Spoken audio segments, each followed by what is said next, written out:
wisdom which is way beyond her age. I was raised by my grandmother, so I'm a bit of an old woman in my brain, in how I think, as my friends say. Her foray into business started at a very young age at her grandmother's shop where she sells salt. Little did she know that this was going to stand her in good stead in life. My first exposure to business was my grandmother's little shop where she sold salt. And I used to love to sit behind her little kiosk and help her to sell the salt. But who knew I was being trained for business in my future? While at secondary school, she participated in the literary debating group, excelling in it, which made her consider a career in law, though that didn't last. Also, it is worthy of note that Ibukun Awoshika could hold her own in athletics, earning her the nickname Rabbit because she could really run. As an athlete, if you want to run, and I used to be fast, they used to call me the Rabbit. Unsure of what career path she was going to settle for, she considered becoming many things at one point or the other of her life. After secondary school, she thought of becoming a medical doctor, but she couldn't stand the sight of a cadaver, so she let go of that idea. Later on, architecture was another fancy that caught her attention. Similarly, she also considered becoming a chartered accountant. Finally, only see she could work in a bank. I thought I wanted to be a doctor. Then I found out that they work with real dead bodies. I changed my mind very quickly. I then thought, you know what? I'd like to be an architect. I was good in sciences and had a problem if parents sentence you to science when you're good at both. So I ended up in Ife to study chemistry. By the end of my first year, I realized how much I hated chemistry. I could pass it, but I didn't love it. So then I thought, you know, I'd make a good lawyer. I debated throughout school. I used to represent my school in school's debate. So everybody knows that I can win an argument. So I gave it everything trying to change to law. I used to go and sit outside the door of the dean of law. And then one day the man said, come, what do you want? I want to change to law. Is that why you've been sitting outside of my office? Yes, sir. Okay, if I only take one person from another department next year, it will be you. After the completion of her undergraduate degree at the University of Ife, she went for the compulsory one-year National Youth Service Corps, NYSC, in Kano State, where she worked as an audit trainee at Akitola Williams & Co., which later became Deloitte. For youth service, I did everything to make sure they sent me to an accounting firm. They first sent me to a Muslim school to go and teach. That was easy to solve. I just wore a dress off my shoulder. I went to report. I was immediately rejected. Once they rejected me, I went back to the posting room and waited there for days until they sent me to Akintola Williams & Co. Although she was later given full employment after her service year, she felt becoming an accountant wasn't a thing. You would have thought that having done or gone through all that trouble, accounting would be the love of my life. When I got there, within the 1 year of my youth service, I realized how boring accounting is to me. Because they had all the processes somebody else had thought about before. All I had to do was open old dusty files from company to company without imagination or initiative. I'm a very restless human being. That was not going to work. So I finished the work. I did well. They offered me permanent employment, but I said, thank you, but no thank you. Why? Because at that moment, I had come to a realization that that was not the vision for my life.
Here in Nigeria, dental professionals and technicians are converging for the intensive dental laboratory training organized by Pretau Dental Lab, a name synonymous with precision, excellence, and advanced technology in dental care. Pretau Dental Lab, one of the foremost dental laboratories in the world, known for excellence in dental craftsmanship and cutting-edge technology, is mobilizing dentists across the world for hands-on training, clinical insights, and certification programs to elevate their dental practice using world-class dental solutions. I love it, everything. I love Nigeria. This is the first time in Nigeria. I hope more times, inshallah. Every dentist friendly, everything good. I like it, Nigeria. From Dubai to Nigeria, because we bring the new technology here in Nigeria and Lagos, and we make this event, and it's very important event for all the dentists in this field, working in this field, because we need to go level up by the dental field, how to do preparation, how to do cementation, and how to use the new technology, how we give our patients the service much better, and the final result will be more attractive for them. Of course, we do a lot of Dubai, and when you come here, we need to just transfer our experience and technology here in Dubai, here in Nigeria and Lagos. With a mission to enhance smiles and improve the quality of life for patients, Pretau Dental Lab specializes in the creation of high-precision dental prosthetics and restorations using some of the world's finest materials and digital systems. Founded 25 years ago, the laboratory has grown into an international network with operational branches in Nigeria, Tanzania, South Africa, Egypt, Belgium, Brazil, Dubai, Iraq, Holland, and Germany, offering top-tier dental solutions that meet global standards. At the training in Nigeria, participants were introduced to cutting-edge dental technologies, from digital impressions and computer-aided design systems to zirconia-based prosthetics and full arch restorations.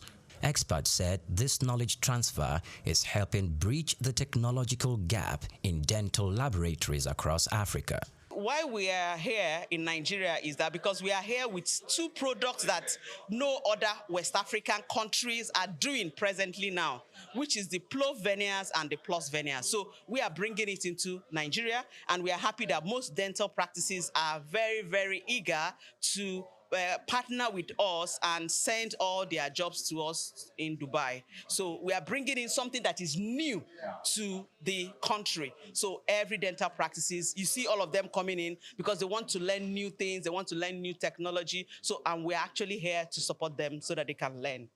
Pretau Dental Laboratories country manager says the initiative is not just about technical skills, but about empowering African professionals to deliver smiles that are both aesthetic and functional. Well, the days of just doing whitening appear to be over. You know, the challenge with whitening is that over time, the teeth gets darker. But with veneers, even if it's, as long as the veneer is in your mouth, same shade, nothing changes. And then with a sparkle, it's even better. So I think I'm impressed by what I've seen today. And it's something that most dentists in Nigeria will want to key into. I've been in dental practice since 2009. And I've been thinking of how to improve my skills. And I've thought veneers would be a brilliant thing for me to do. And giving me this opportunity has shown me that you can continue to learn for life. I'm quite impressed with what I have gotten today, and I hope we can get more of this as time goes on. Pretau Dental Lab, they are geniuses in the dental industry. And with all I've seen today, I'm sure it's just the tip of the iceberg. I am very sure and very certain that my dental jobs, are in the best hands. Yes. As technology continues to transform healthcare globally, initiatives like this by Pretau Dental Laboratories are ensuring that Africa's dental industry does not remain behind, but leads with innovation, precision, and excellence. It has been an eye-opening moment speaking with dentists that came for the Pretau training session on how to further their practice, on how to further their career. They've mentioned quite impressive moments they had with the scientists that came into Nigeria for this enlightening moment. And you know what? Nigeria should be ready, and Africa.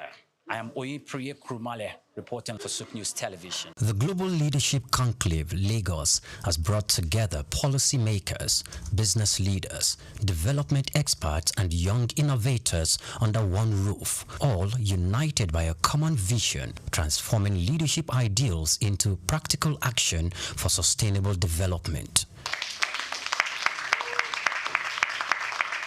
Organized by the Global Lives Transformers Network in partnership with the Nigerian Institute of International Affairs, the event is themed Redefining Leadership for a Sustainable Future. Global Leadership Conclave is all about bringing leaders of diverse sector and field to come together to discuss on leadership in the age of disruption, innovation, resilience, and sustainability. Here we'll come together to discuss on the ever-disruptive world that we're in now and how leaders can stay resilient, can be innovative, and build sustainably.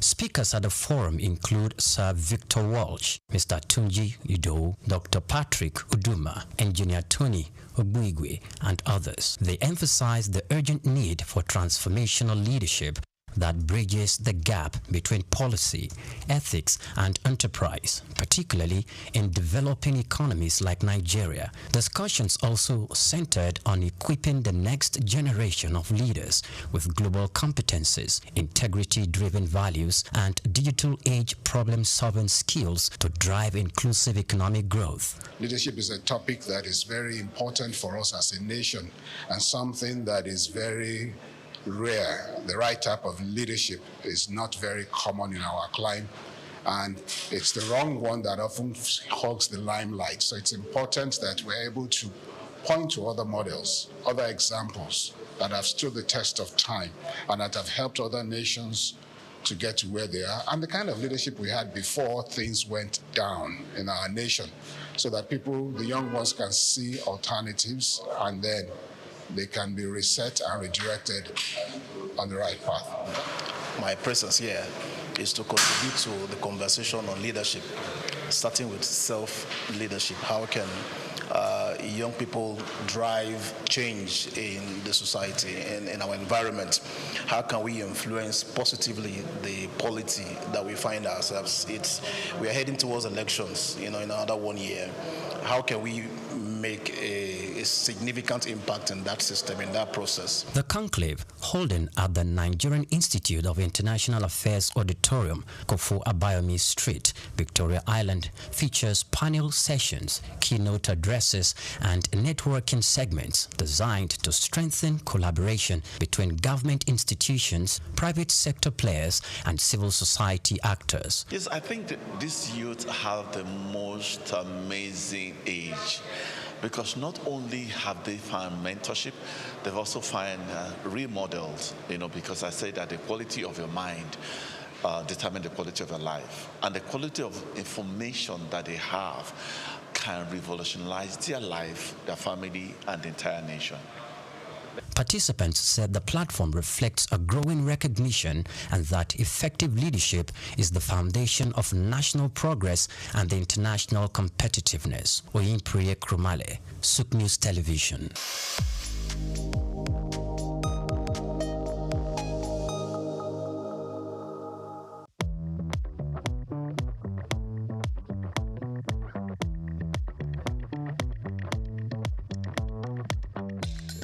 Let me first of all congratulate Nigerians for the 65th anniversary of our independence. Independence is a freedom that is given from colonial rule, which can be termed self-rule, self-governance. And since 1960, we've been having self-governance. What is it really self-governance? That's another debate for another day. But from what happened, we were very young at that time when independence came to the country. I'm very, very aware of the 1963 declaration of Western Nigeria, declaration of republic when Nigeria became a republic. That was when I can physically or personally remember. But then, a lot of things had gone underground. The joy of the independence has always been cut short and is not getting to the expectations of the people. It's difficult. The main thing is that every time a government comes in, we seem to be in a quagmire of difficulties, and we tend to go back to the past government that we said that they were not good and feel that they were better than what we have today. It's not only, it's all governments are always better, except the one I can pick out is during the military regime, 1975 to 1976, about 9 months or so. And maybe because that government did not last long. So maybe that is why we still feel that that government was one of the governments that really met the needs of the people. Throughout the years, like I said, we have always had shortcomings, but we have not been able to keep the standards, certain standards that we are on ground, and that is the main problem. Everybody wants to have his own way. The military had not really helped us. They have, every time there is a military coup, Nigeria is set back to 1960. We are reset to 1960. And the 1960 of that time is different from the 1960 of today. That is, when you compare them, what we have on ground today is quite different from what we had on ground in 1960. That means we are starting again. But we have to develop in our own way. We have to be open-minded, and we have to think positive. We have to think about their future, and that is the only thing that galvanizes the country. Now, whatever standard we have today, in 20 years' time, another generation will come up. And that generation, their needs are always different. So that is why we have to look for the future. But today in Nigeria, we are still solving the problem of 1970. Why I'm saying that is that after the Civil War, the Nigeria decided to move forward. In the process of moving forward, we forgot a lot of things. And that was the time the oil boom came in. And we forgot a lot of things we were doing at that time. Take a graduate at that time. A graduate in 1980 receives roughly 300 naira, which was about almost $500. But let's say in our naira, he has enough to feed his family, to start a family. That is a graduate. But today, a graduate doesn't have enough to even take him to visit his family in his hometown. As a graduate, you are entitled to a car loan, which is your annual salary at that time. A car was about 3,600, and your 300 naira, 300 naira salary is 3,600 per annum, and you take a loan for a car. Once it's established that it is yours and you bring it to the office, you will be given a car allowance. And that car allowance may be about 50 naira or 60 naira. And when you look at it, they are deducting 50 naira or so, or 54 naira from your salary for every month for 4 or 5 years that you are taking the loan. And they are giving you 50 naira. So in 3 years, you are promoted to level 9. And on level 9, you are entitled to a car allowance of 72 naira. So it means that just like if you have been given a car for almost free. And those are some of the things that I look back to. Those are some of the things we enjoyed at that particular time. And it started eroding through government policies. And we now have this problem in which we cannot get to the minimum wage in those days was about 90 naira. When religion is a personal thing, that's the belief of the Yoruba. That is why in the same house, you can have the husband being Onishogo, the wife being Oya or Shun devotee, the uncle being a Christian, and another person being a Muslim. No, we all grew up together. During the Muslim festivities, we go together. I had an aunt in Ajegule. And during our holidays in those days, we used to go to Ajegule and we go to the mosque. Within that 1 month we are staying with them, we go to the mosque with them. We pray together. Even though most of the things, they started teaching us the alif, ba, ta, sa, and whatever, the alphabets in Arabic. But most of the time, by the time I go back home, I forget about it. And when they come to our place, they go to church with us. Even most of our Muslim cousins, they school with us. My mother will go and pick them in their homes, and they will school, they stay with us. We are about 20 in the house while we are living at that time. So it is not religious tolerance, as I will say. I will say, I've forgotten the word now, maybe like respect. Well, if I'm tolerating you, it means you are bad. You get me? If I'm tolerating you, it means that I'm tolerating something that is bad that you are doing, but I'm not talking. But if I'm doing maybe mutual respect, yes, it's mutual respect. All religions in Lagos or in Yoruba land, particularly, they had mutual respect. When it is time for the Egungun festival, we will come out with our families, with them, with those that are in the Egungun. When it's time for the Ifa festival, we go to them. When it is Ileya, when it is Christmas, we were all one in Lagos Island, and even in Lagos at that particular time. The greatest disaster for Nigeria was the introduction of the presidential system. Let us start from the economics. In parliamentary system, you just have to win your constituency, and that's all. You win your constituency, you spend within your constituency, and that is all. When you get to the house, when you are not to pick the speaker or the leader of the house, that is when you interact with others. But in presidential system, you have the whole country is your constituency. The whole country is your constituency. Let's go to the grassroots. And the grassroots, the unit is the family. The family unit has broken down.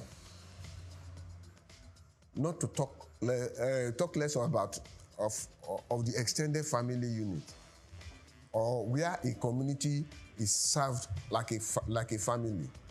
The youths are not being taken care of as in those days. In those days, we never knew whether you are from anywhere in the world or in Nigeria. We interact, we never knew. In sports, we never knew where our people come from. In school, we never knew. At times, 60 years later, I'm just discovering that somebody is from Asaba, one of my classmates. Discover is from, we had the Olumekos, we had the Bazunos in those days. Went to school together, but we never even knew that he was not Yoruba or from Western Nigeria. We are all together. The unity, our unity has been eroded. Today, most schools, there are no boarding schools again. And that is you discover that you are only limited to your area, except when you are going to higher institutions. Even some higher institutions are within certain areas. So we don't interact, we don't intermix, we don't even know the culture of other people. But in those days, it was a little bit different. We have to start reshaping a lot of things. And in the reshaping, it's not for us. It's not for the present generation. It's to look for the future generation. In the socialist life in those days, they used to talk about what do you call it now? Absence of manual labor.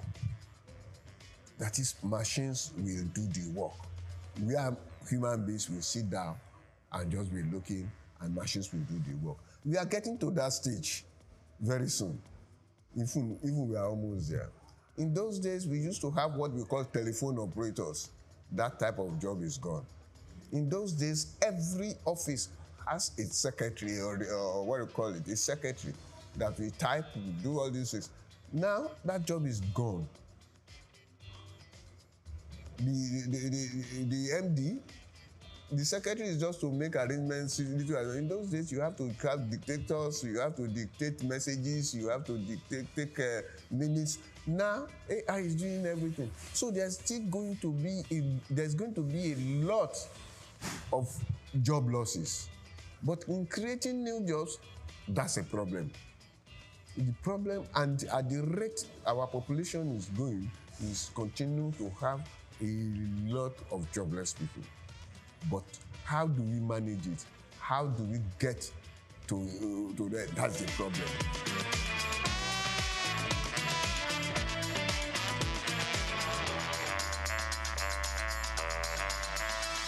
In the thick green lawns of southern Nigeria, beneath towering trees and amidst age-old traditions, grows a fruit as bitter as truth, but as valuable as gold. It's called bitter kola, known scientifically as Garcinia kola. This small brown nut hides layers of history, health, and hidden wealth. To the untrained eyes, it's just a bitter snack chewed by elders or hawked in traffic. But to the world of herbal medicine, pharmaceuticals, and agro-export, bitter kola is a plant of promise, a potent gift of the rainforest. Across communities in Ondo, Cross River, Edo, and the southeast, bitter kola has long been used for its medicinal properties, antibacterial, anti-inflammatory, and antiviral. In traditional medicine, it's a cure for cough, a guardian of the liver, a friend of fertility. But beyond tradition, global demand is rising. Researchers abroad are exploring its use in managing glaucoma, boosting immunity, and even fighting viruses. And while many countries import, Nigeria stands tall as a natural home of bitter kola. Yet, like gum arabic, most of our bitter kola is exported raw. No branding, no packaging, no processing. Just sacks of potent sent abroad for a fraction of what they are worth. Imagine this, a local SMA producing organic bitter kola supplements, branded extracts for the global herbal market, or dried sliced kola shipped to Europe, Asia, America, or capsules, oil, tea, cosmetics from a tree right in your backyard. If you're a youth, entrepreneur, or agro-lover, here is how to plug in. 1. Harvesting. Locate local trees or cultivate them. They thrive in humid forests. In 2022 alone, Nigeria exported over 160 metric tons of bitter kola, generating an estimated 2.6 billion naira in export earnings, according to trade reports.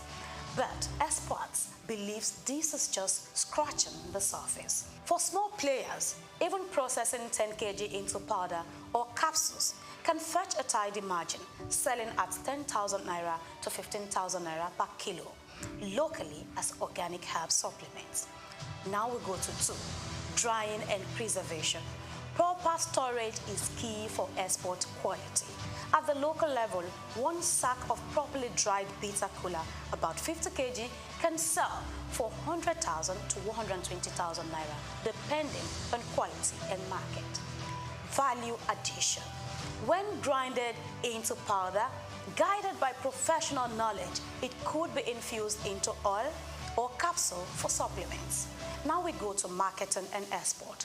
Target diaspora communities, herbal industries, and wellness markets. Exporters in Lagos or Port Harcourt resell the same quantity internationally for $600 to $800 per sack, especially in markets like the US, UK, and China.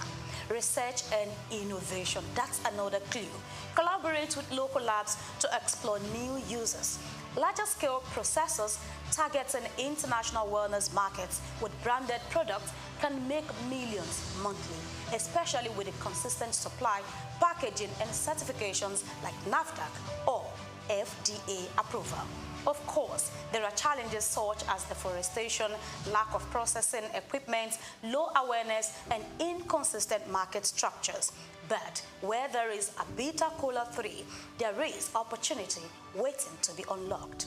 With cooperatives, training, youth-focused agro schemes, and export incentives, bitter kola could be Nigeria's next agro star, sitting silently, waiting to be noticed. So next time you see a wrinkled nut by the roadside, don't just think bitter. Think business. Think export. Think legacy. Cash can be crafted not only in the offices, but in the orchard, in a forest, and in forgotten fruits. This is Grace Komolafe bringing you clues from the quiet corners of commerce. I'll see you again next time.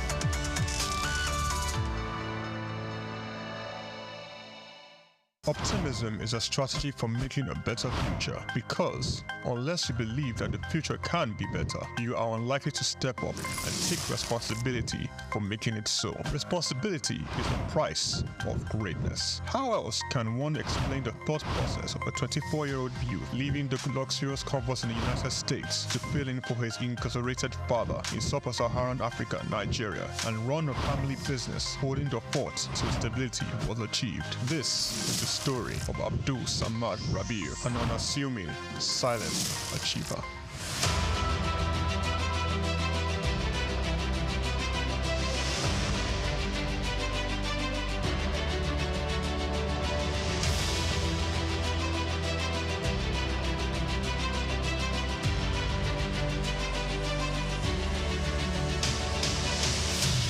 Samad Rabiu attended Capital University, Columbus, Ohio, and returned to Nigeria to oversee the family business when his father, Ishaku Rabiu, was detained by the administration of General Muhammadu Buhari for allegedly not paying the rice report duties. Not only was his father under investigation, the family business was under scrutiny. These harsh realities of being thrust right into the middle of it all shaped the young man's resolve to hard work in silence. Abdul Samad Rabiu is the son of one of Nigeria's foremost industrialists, late Khalifa Ishaku Rabiu, founder of Ishaku Rabiu and Sons Group. The family operated holding company with a history of investment in manufacturing, insurance, banking, and real estate. In the 1970s, the group invested in manufacturing, with its first investment being the Kano Suits and Packaging Cases Company. a factory producing suitcases and handbags. In 1972, the Bagauda Textile Mill, manufacturing woven clothes for uniforms, importing and trading in different segments of the economy, including frozen food service, sugar, and a motor vehicle and parts distribution company specialized in dyed soup products. Abdul Samad Rabiu was born with a very big silver spoon in the ancient city of Kano on the 4th day of August in 1960, 57 days to Nigerian independence. 24 years later, responsibility beckoned. He was in the family business till 1988. Abdul Samad Rabiu, following in the steps of the family business, established BUA Bois International Limited in 1988. Solely for commodity trading, Bois International Limited imported rice, edible oil, flour, iron, and steel. The much-needed wins to his sale came in 1990. The government, owners of the Dettol Steel Company, got into a contract with Bois to supply its raw materials in exchange for finished products. This was the young company's much-needed windfall. Bois expanded further into steel, producing pellets, importing iron ore, and constructing multiple rolling mills in Nigeria. Nigerian Oil Mills Limited, the largest edible oil processing company in Nigeria, was sadly bought by Bois in 2005. Bois started 2 flour milling plants in Lagos and in Kano. By 2008, Bois had broken an 8-year monopoly in the Nigerian sugar industry by commissioning the second largest sugar refinery in sub-Saharan Africa. In 2009, the company went on to silently acquire a controlling stake in a publicly listed cement company in northern Nigeria, Sokoto Cement, and began to construct a $900 million cement plant in Ogu-Okbela, Edo State, completed and commissioned in 2015, which was at that time the single largest non-oil investment in South-South Nigeria, and had a capacity of 6 million metric tons per annum upon completion of the second line.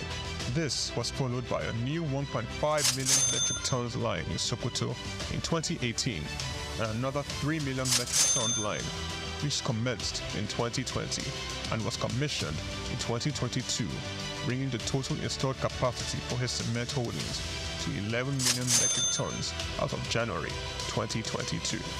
Abdul Samad Rabiu is very entrenched with his family in business, having over 40 siblings. His younger brother, Rabiu Ishaku Rabiu, was the CEO of IRS Airlines Limited, an airline based in Abuja, Nigeria. He operates scheduled domestic passenger services. Its main base was Nnamdi Azikiwe International Airport. The airline was established in 2002 and started operations in March 2002 and ceased operations in 2013.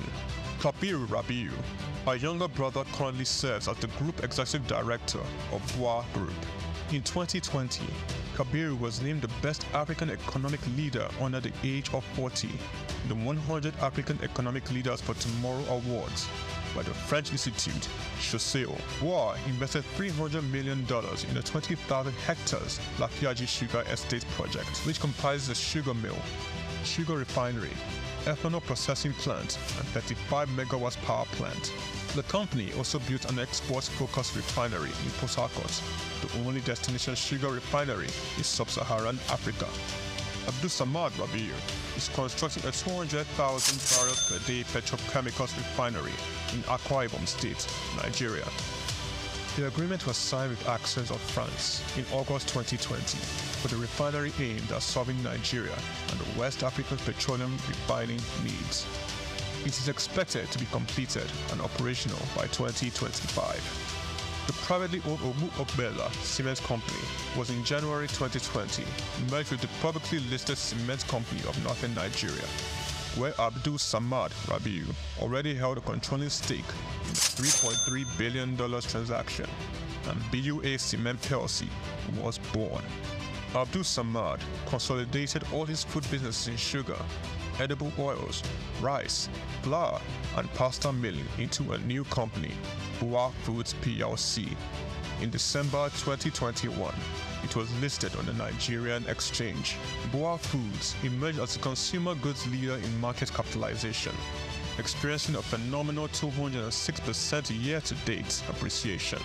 Share prices soared from 65 naira per share in December 2022 to the current value of 379.9 naira per share as at 24th March 2024. In terms of fundamentals, BUA Foods exhibited robust financials with a 54% increase in profits to 105.6 billion naira in the first 9 months of 2023.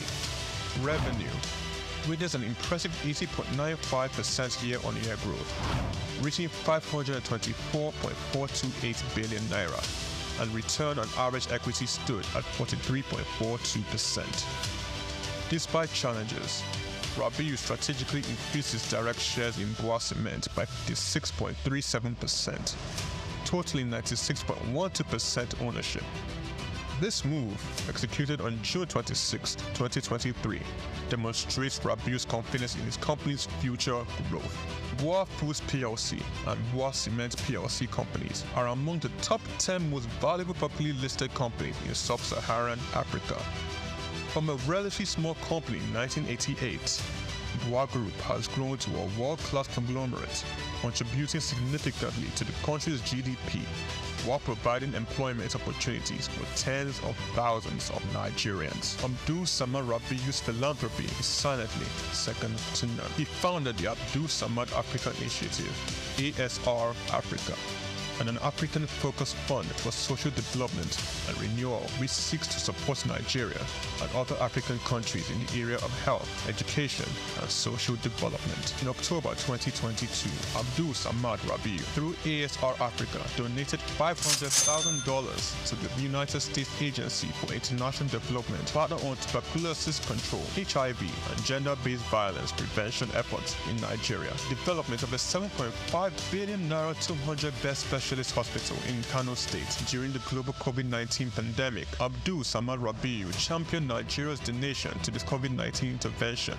by a single individual or corporate donating, amongst other things, 1.35 billion naira to the COVID private sector coalition, 300 million naira to the Presidential Task Force on COVID-19, over 1 billion naira in cash donations to 10 state governments across the country, 70 ambulances, medical equipment, face masks, provision of foodstuffs for over 1.5 million persons in Kano, Lagos, and River States. ASR Africa Initiative donated a 4 billion naira police hospital in Abuja and donated 1 billion naira each for 6 universities across Nigeria through the ASR Africa Tertiary Education Grants Scheme for infrastructural development. The beneficiaries of the 6 billion naira tertiary education grant schemes are Ahmadu Bello University, University of Ibadan, University of Maiduguri, Nnamdi Azikiwe University, University of Ilorin, and the University of Benin. ASR Africa Initiative also donated 2.5 billion naira each through its tertiary healthcare development grants for health projects across 4 geopolitical zones in the country. These are in addition to 5 billion naira donated to build the first teaching hospital in Akwa Ibom State, donated 10 billion naira to the Security Support Fund of the Nigerian government.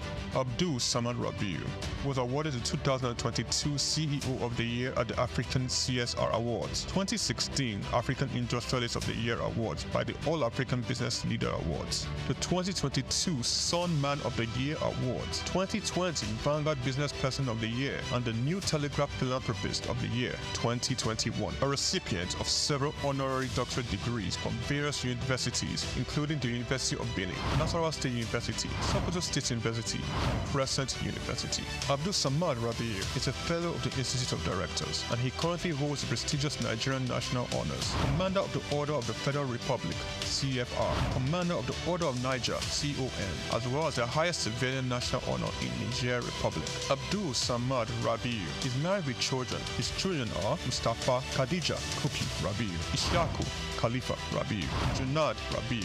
On the 22nd of January 2024, Forbes estimated Rabiu's wealth at $5.9 billion, putting him as the 6th wealthiest man in Africa and 508th in the Global Billionaires Club. The family man, the silent achiever, the giver, Abdul Samad Rabiu.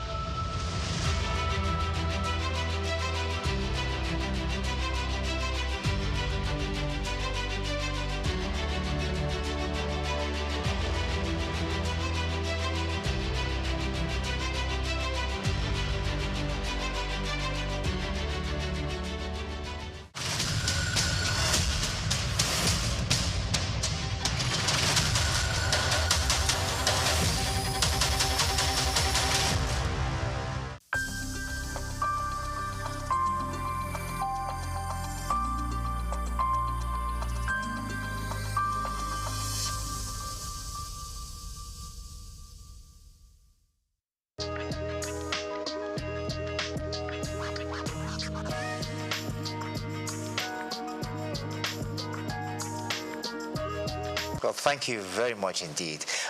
My name is Stephen Kola Balogun.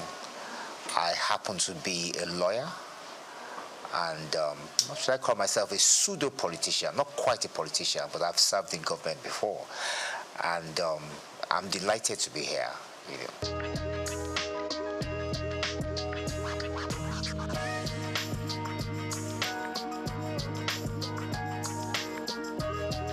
Well, thank you very much. Well, yes,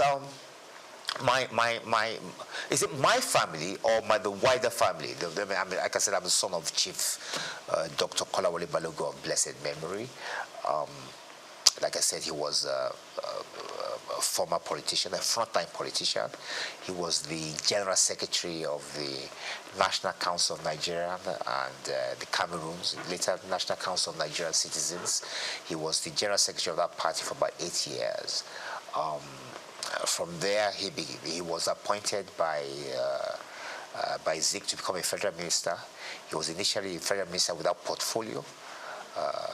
Consequently, after that, he became acting minister for labor, social services, and then he became Nigeria's first federal minister for information in 1956. He held that portfolio to 1958. Thereafter, he resigned from government. He had this agreement with the party. And Tafawa Balewa felt that he was a useful politician that could be sent to Ghana. And he went to Ghana to find out what was Ghana was a bit ahead of us in terms of politics at the time. And I think it's fair to say they got independence just before us. And Tafawa Balewa wanted someone to understudy to find out what we're doing. So he sent Kola Balogun there. Initially, he was commissioner, and later, when we gained independence in 1960, he became high commissioner. Shortly after that, when we became independent, he yearned to come home. He wanted to take part in the new political atmosphere at the time. He asked the Prime Minister to relieve him, to let him come back, and he did come back home. And immediately he took up the position of being chairman of the National Shipping Line. That was a position he held on to until the military struck in 1966. But even then, when the military did strike in 1966, he still continued. I think General Debayo of blessed memory invited him to join his cabinet, and he served as a commissioner for about 3 years or more. I think he was commissioner for health and was commissioner for education. Later, he also became chairman of the sketch group of companies as well. And that was about it. I think after his stint in government, he decided to go and do a PhD at the University of Ibadan. And then he went back into private legal practice. And then he started this agitation for the creation of Osun State. He and a few others set up the movement. He was the chairman of the movement. And then to the glory of God, in 1991, Osun State was created. And that's it. Tell us about mommy. Well, yes, my mother. Well, in those days, the women were not so much in the forefront, But my mother has been my bedrock. She stood by me, and she has backed me in most of the things I've set out to do, And she's still alive. She's 89 this year, and she's still doing well, and she's still and your wife going and strong. The kids? Yes, my children. Yes, I have 3 girls, 3 daughters. My oldest is 31. She studied at King's College London. She did reasonably well. She got a 7th class upper. Proud of her. She's an art curator today. And I have twin girls as well who are also in university now, that they haven't graduated yet. One of them is in Oxford University. She's studying history and politics. And the other is in Cambridge University. She's studying human, social, and political sciences. So, yeah.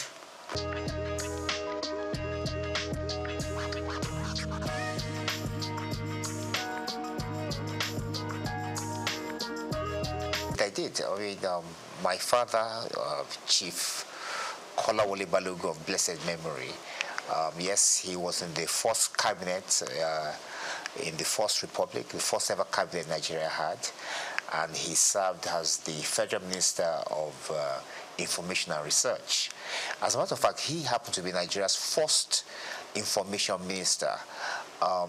Later, T.O.S. Benson, of course, became the independent Nigeria's first information minister, but independent Nigeria. But Nigeria's first ever information minister happened to be Chief Kolawole Balogun, God bless his memory.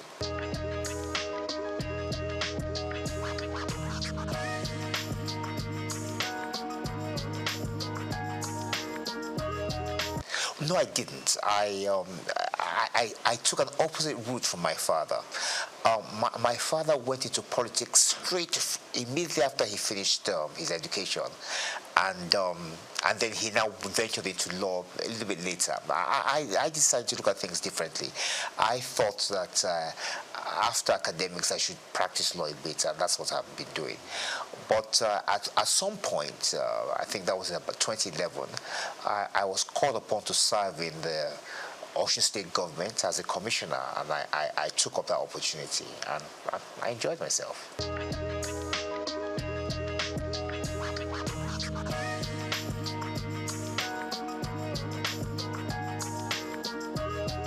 Well, I am in the sense that I'm 65 years old now, and I think it's fair to say that we belong to, well, I won't say the first set, but one of those who benefited from Nigerian education.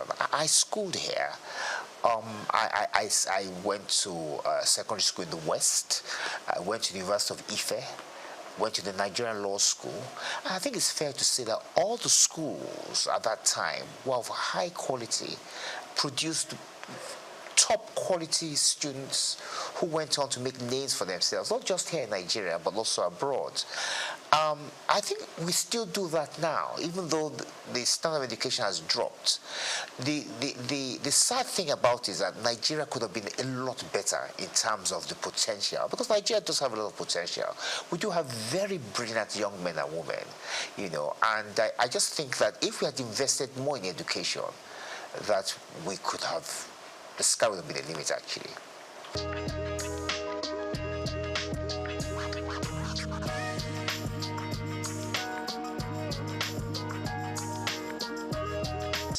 Well, my take on this is that it's the system of law itself.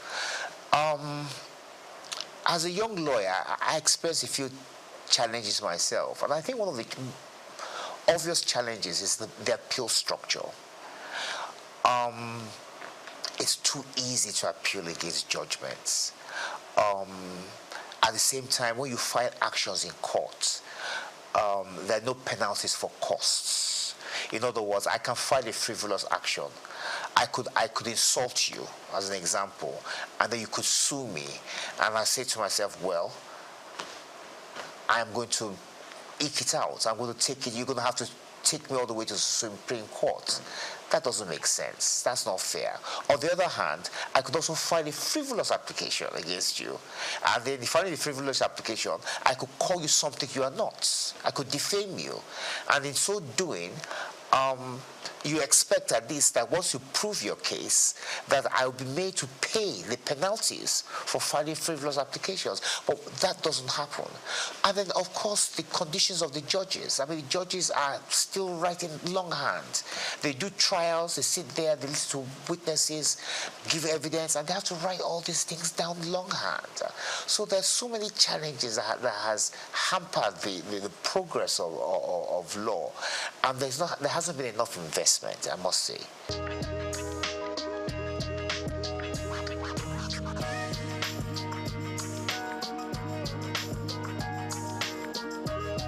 Well, I agree with that, and I'm going to give an example as to how that I think we could possibly do that.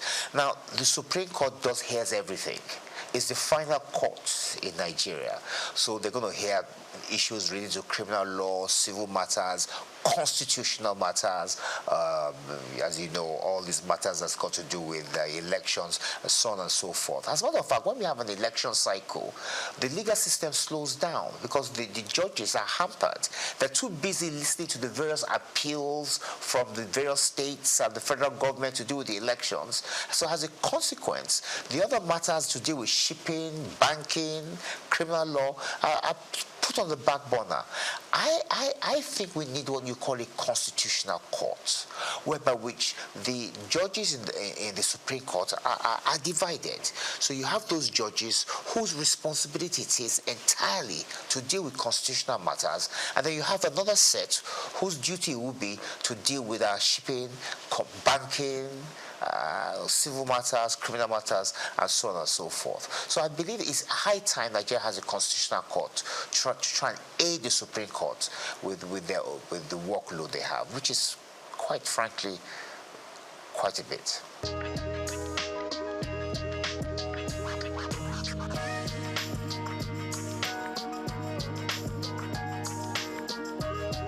Well, Nigerians, with respect, are very brilliant, very intelligent, and they are very aware. It doesn't matter who you are, whether you're a tailor, you're a driver, you're a lawyer, engineer, they are quite well informed. And the truth of the matter really is that this is the longest republic we've had. This republic started in 1999, and this is 2025, so 26 years. Nigeria's never had a republic this long. But the main flaw is the one you just mentioned. The fact that that constitution that was bequeathed to us by the military in 1999 was never really approved by the people. Now, that doesn't make sense, and that's unfair. In fairness, we ought to be able to look at the constitution, improve upon it, and put our own input into it. Now, there's a way around that, and I've always believed, many people oppose this, but I'm of the view that what Nigerians need to have is a referendum. Have a referendum to ask the Nigerian people whether they want to persist with the 1999 constitution, or do they want to drop a new one. If the answer to that question is yes, we want to drop a new constitution, then that puts paid to the 1999 constitution, and then you can now have a system, a constituent assembly, whatever the case may be, where people will sit around the table and fashion out a new constitution. If the people say no, that means they've indirectly approved the 1999 constitution, and then we continue with it. But what we can't do is continue having this debate, these arguments as to whether the 1999 constitution has been approved by Nigerians or not, because it has not been. So I think the way around that is to ask the Nigerian people through a referendum, asking them whether they want to persist with this constitution. If they say no, then we have a new one. If they say yes, we continue with the old one. And that ends the debate.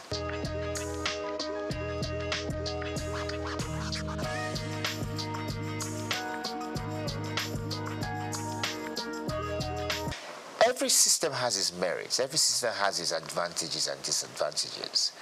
To some extent, the presidential system of government has an advantage. It has the advantage in the sense that it has brought government nearer to the people. So the people of Osun, from where I'm from, for instance, now, have their own state. Same thing can be said, it's been replicated across the country. However, the drawbacks, the disadvantage, is the fact that it's extremely expensive. Now, look at Nigeria, for instance, now. We have 36 state governments. So that means we have 36 governments in Nigeria. If you add the government of Abuja, if you add the federal government, that's 38. Now, each one of these governments have some form of legislature, judiciary, an executive as well, local government, civil service. It's too expensive. Look, in America, where we borrowed this system from, the states came together to form a union. This is totally different. We are doing it the opposite way. So we've had a structure that we're now going back. So at the end of the day, many of the state governments are still dependent on the federal government. And as a consequence, the kind of progress we ought to be making, we're not quite making it. So I personally, and this is a personal view because others would disagree, I would prefer that we reduce the size of government by having some kind of regional structure.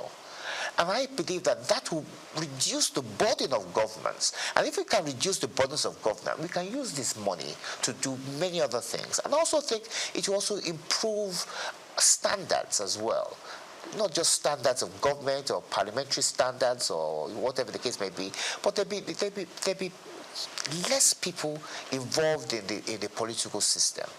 And that would help us a great deal.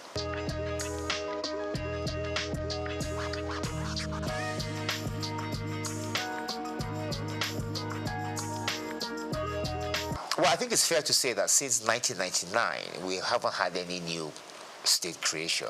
I know there's been agitation for the creation of states, but there hasn't been any. The process for creating a state is quite cumbersome. It's not easy. I think it's in Section 8 and 9 of the Constitution. I don't think it's something we should be looking at. I think, like I said to you earlier, I think we should be trying to reduce the number of states, and I think some kind of regional structure whereby which we can monitor better what's going on rather than having more states. So I personally would not encourage the creation of more states, no.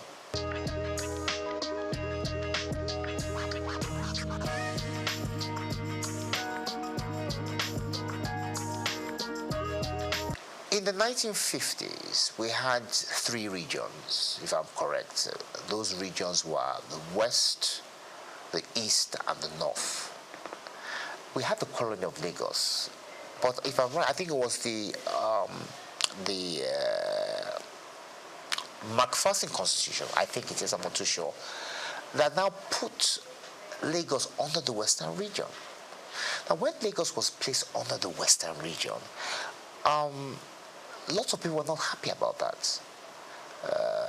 I remember my father was in the NCNC. The NCNC people were not particularly pleased, neither were the NPC, because they felt that Lagos belonged to everybody. Like you said, lots of people from different walks of life, different tribes, different backgrounds, and all schooled. I mean, SOUQ schooled in Lagos. He went to MBHS. So it was the issue was sent to London to arbitrate. I think it was Oliver Littleton that arbitrated over the matter.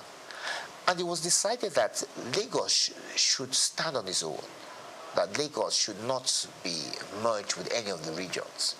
And that was how Lagos was able to free itself from the shackles of the Western region. It's fair to say that the position of the NCNC was actually argued in London by my father. That's why I'm quite familiar with this. But talking about Lagos, when the military, after that, we had what you called a minister for Lagos. I think there was Ribadu, and I think there was one other person, but I think it was Yaradua, not the same Yaradua, but his father. And then later after that, when the military struck, they created the state of Lagos. So the issue of giving Lagos special status has more or less been taken over by events. Lagos is a state, and as a state, it's still home to different people with different backgrounds, from different tribes, and it's thriving. I think it's fair to say that Lagos is probably the most prosperous state in the country, and it's just a question of its continuing with good governance and improving the strides they have made.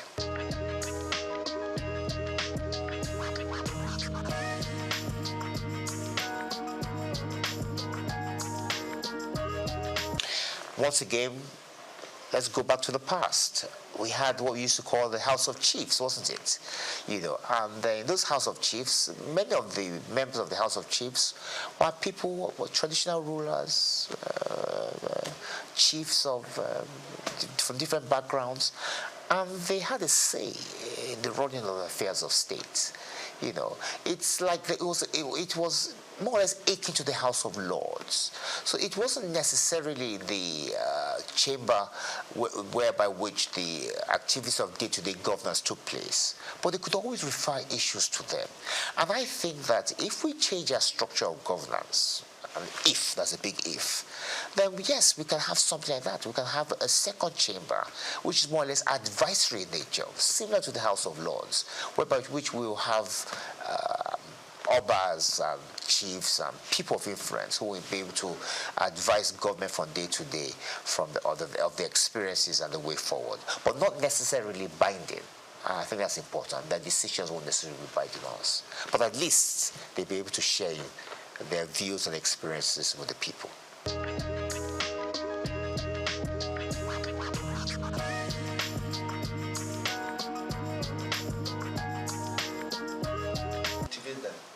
Well, that's a big issue. I was commissioner for youth in Osun about 10 years ago under Rauf Aregbesola, and it was an issue we took quite seriously. In Osun State, we had quite a number of youths who are unemployed. And the governor thought, what can I possibly do to give them something to do, to keep them employed? So he created what we call the Osun State Youth Empowerment Scheme. Now, under the State Youth Empowerment Scheme, unemployed youths were given particular tasks in states. Help us sweep the roads. Some were part-time lecturers. Some were doing all sorts of things. They were given a stipend. It wasn't a full-blown salary. Well, the salary, although the stipend was enough to keep them to be able to buy things, to be able to buy themselves drinks and food, and kept them occupied until they could find themselves a job. And I think the federal government could follow that kind of scheme, set up a youth empowerment scheme whereby which unemployed youths are given things to do. There's so many things that need to be done in Nigeria. You know, there's so many gaps whereby which the youths can help do that. In the interim, while they find themselves something more gainful or something more permanent. So it's a question, it's for government to do. It's for government to think of a way of helping out the youths. And of course, there should be partnerships, a partnership between the government and private enterprise to try and encourage them to take on more of our youths, and not necessarily those who have schooled abroad, who they think are probably the best in terms of employment. No, we have many here who can do a good job as well.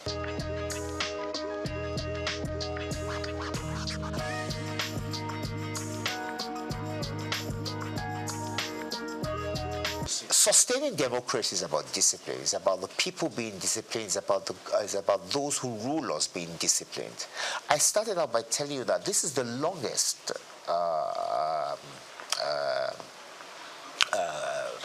government we've had. It's the longest republic we've had. We've had democracy now since 1999, 26 years. If you go back to the days of independence, there's been no republic that has been this long. So it shows that the people have embraced democracy. They've come to it's part of us now. They've come to enjoy it. Yes, there are hiccups in terms of the fact that we could do a lot better in terms of how we implement things. But in terms of the people yearning for democracy and imbibing it, I think we've done very well. And what we just need to do is just to try and perfect it. One of the ways, like I said much earlier, is to perhaps take a second look at the Constitution, see where areas where we can improve, and try and make people happy, and at the same time reduce the cost of governance. But I don't think democracy is going anywhere. I think it's here to stay.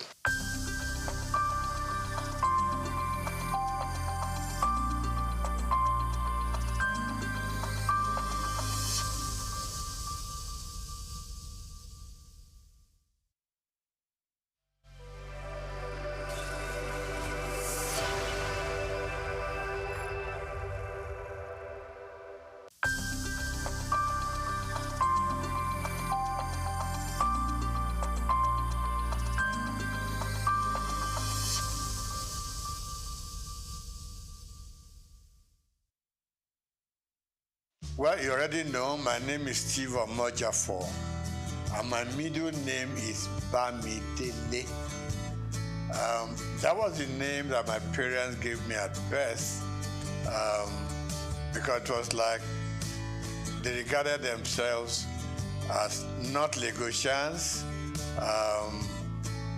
It is Providence that brought them into Lagos, and I then happened to be born here at Odo Street, in Balinde. And in fact, we had it. We didn't go to Mercy Hospital then. There was a little home along Odo Street run by a very experienced nurse, Mama Nurse. That's what we, So I was born in that little place, and grew up from there. Like I said, my middle name is Bamidele. My parents probably said, well, we have had it here, but this is not home as at that time. you will go home with us. No problem. So I started off at St. Matthias Catholic Primary School on Louis Street. And I was in St. Matthias from 1953 till 1960, when we finished with our primary school leaving certificate. Then from there, an extra year at Holy Cross School. We needed that extra, they call it prep class. Prepare yourself to go to the secondary school.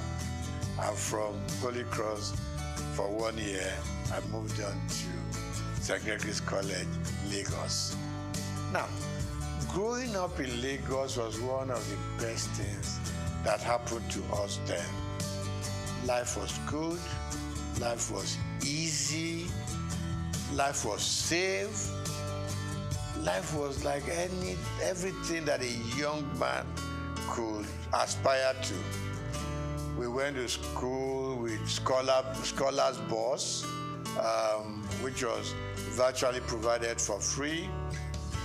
When scholars bus was not available, it was fun walking from Obalende, firstly to St. Matthias, and then from there to St. Gregory's College. Life was good, life was safe. You could go out any time of the day. You could play from house to house. Parents knew each other very well. And so, in fact, when you were late somewhere on your street or in your neighborhood, you could sleep there because they would send a message to your home that Dele is here, so don't bother. The next morning you wake up, have your bath, have breakfast, return to your home. There was this community life that we all lived. Parents could discipline children of their friends, okay? Not like these days, you dare not touch any other child. The parents will come and, do a battle with you that I didn't send my child to you to be flogged or to be beaten. So it was a very beautiful life. So went to St. Matthias, went to St. Gregory's College, and then from there to University of Lagos. We were brothers keepers. School was fun. Teachers were all there just to teach you. There was no messing around. There weren't any bad habits that people could be developing along the line, So that was my life growing up. So we were all walking through Balinde to Lafiaji, to Campus Square, to Tokunbo, Okekpokpo, So we were children of the neighborhood. We were children of the area. So I'm never ashamed to say I'm an area boy in Lafiaji. Today it has become a taboo, but then we were proud of our origin. We were proud of our place of birth, and we were proud growing up in the neighborhood. So today, still believe me, I get up on some Fridays, I just go to Lafiaji, I stay with the guys. Okay, not all of us were fortunate enough to go through the system. Okay? So those who, in quote, we left behind, we still, a lot of the time, we still talk to them. We still relate to them when there are problems that we could fix. We help out. Because, it wasn't their fortune to be able to have gone. I know some dropped out, on their own volition. But generally, we all like the idea of going to school. Some couldn't make it, but we still relate to them. We are still friends. So I'm not surprised I leave Holy Cross Cathedral and I just hear people call me my names. And I know these people are those who knew me when we were growing up.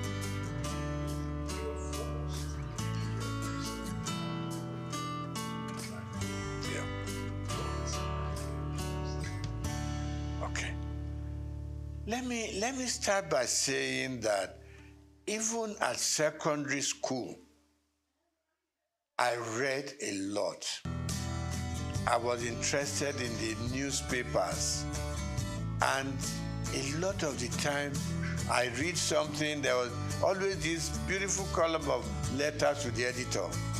So anything that I read that I liked, I sit down, 2-3 paragraphs letter to the editor to compliment what they've done, to criticize what I didn't like, and these things were published, and I liked it. Okay, you open the papers and you just see, contributed by Steve Omojafor, or some will call me Bamidele Omojafor. So that kept me getting interested in the media. So when I left secondary school, after higher school, I would just pay a visit to Daily Times, which was in Tinubu, Kakawa Street. I just pay a visit there, and I got talking to people. They would take me to the newsroom, they would just show me how newspapers are produced and all that. That ignited my interest. So when I left higher school, mass communication was what occurred to me. I know that my uncle, you are not doing accountancy, you are not doing engineering, you're not doing medicine, you want to go and become a newspaper boy. I said, yes, this is where my interests lie. So I got admitted to Lagos University. I studied mass communication there. And while I was there, I developed a column in Lagos Weekend of those days. Every Friday I was contributing. And I was writing under the name of Akibodilon. Now, Akibodilon itself is a name that I picked up in a drama group. Because we had a drama group that we produced all kinds of little plays here and there at Jekirandu Hall, So one of the roles I played was Akibodilon. So when I started writing my columns in Daily Times and Lagos Weekend, I just used that pen name, Akibodilon. So I did the program and I started writing for Daily Times campus news, things that happened during elections, battle between the male and female, problems with the tutors and everything. So it became a very regular program. In fact, I inherited the program from late Golabo Ogusawo, who was my boss in the Daily Times. So I did that program for 3 years. It became very popular. It got to a point, Vice Chancellor would call me to say, there's a little thing going on in the university. I hope you have covered it for your paper. And I said, I'm not even employed there. I'm just writing, So I left University of Lagos, had all kinds of jobs that one could do. But I headed for Daily Times because I just had developed a path for myself, and that is journalism. Okay. So while in the Daily Times, worked with the Lagos Weekend,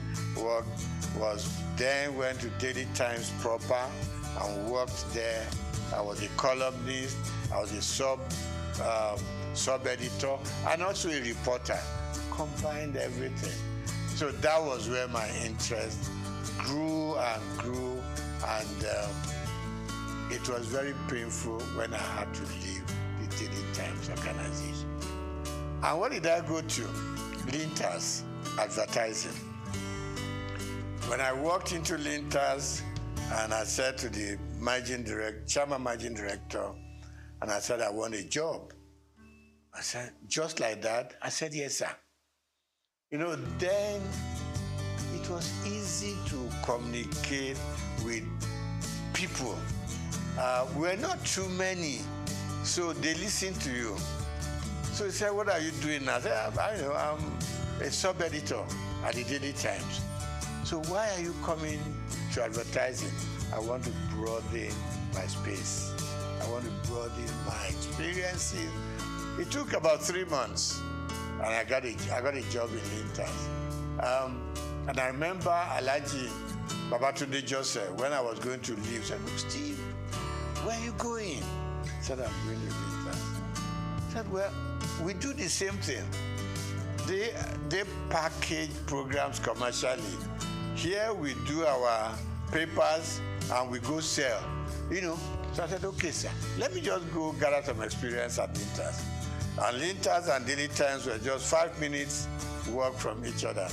And I said, "Sir, if the editor needs me for anything, trust me, I will spend my time and money, do write-ups for Daily Times." So I was like working in advertising and still writing for the Daily Times, you know. So that was my life. From Lintas, we set up our own company known as Roosevelt Advertising Limited. And Roosevelt, was formed by 3 partners, you know, two friends of mine. 3 of us were at Lagos University at the same mass comm department. So we came out, and I left Daily Times to set up Roosevelt. One of my partners left Cadbury to join us, and Akiodusi left Admark, another advertising company. So 3 of us came together and we set up Roosevelt. We call ourselves second generation agencies, because before then we were the Ogilvy, the Lintas, Grant Advertising, and so on. So we set up a small shop in Surulere, and it grew beyond our own imagination. From Roosevelt, we set up a second line agency called McCann, STB McCann. Got affiliated to a company in America, McCann Erickson. So that was how it all went on. Now, I didn't do banking, and I didn't work as a banker. The interesting story is that one day, while still at Roosevelt, no, STB McCann then, I got a phone call from somebody I've never met before. And I picked up the call. He said, "My name is ABC, blah, blah, blah." And he said, the managing director of Zenith Bank wants to talk to me. So I said, "Okay, there's no problem. I know I'm not owing any bank and all that." He said, "No, he just wants to talk to you." So I picked up, he picked up the line and said, "My name is this. I said, "My name is this." He said, "Can we meet?" So I said, "She, no problem." He said, "No." So we agreed to meet. And it got to be that he wanted to appoint a couple of directors for the bank before they went public. And what I said to him was, "I'm not a banker. I didn't study finance or economics." He said, "No. What I want from you is your name and your integrity. Nothing beyond that." That was the beginning of the story. So I got onto the board, and I learned a lot. You know, I'm somebody who doesn't get to a place and I want to show them what I know or what I don't know. You could make a fool of yourself sometimes. So for me, like the first 6 months or 1 year, was just go to the meeting, listen to them, know where they are coming from, know what the focus is, and know what the expectations are.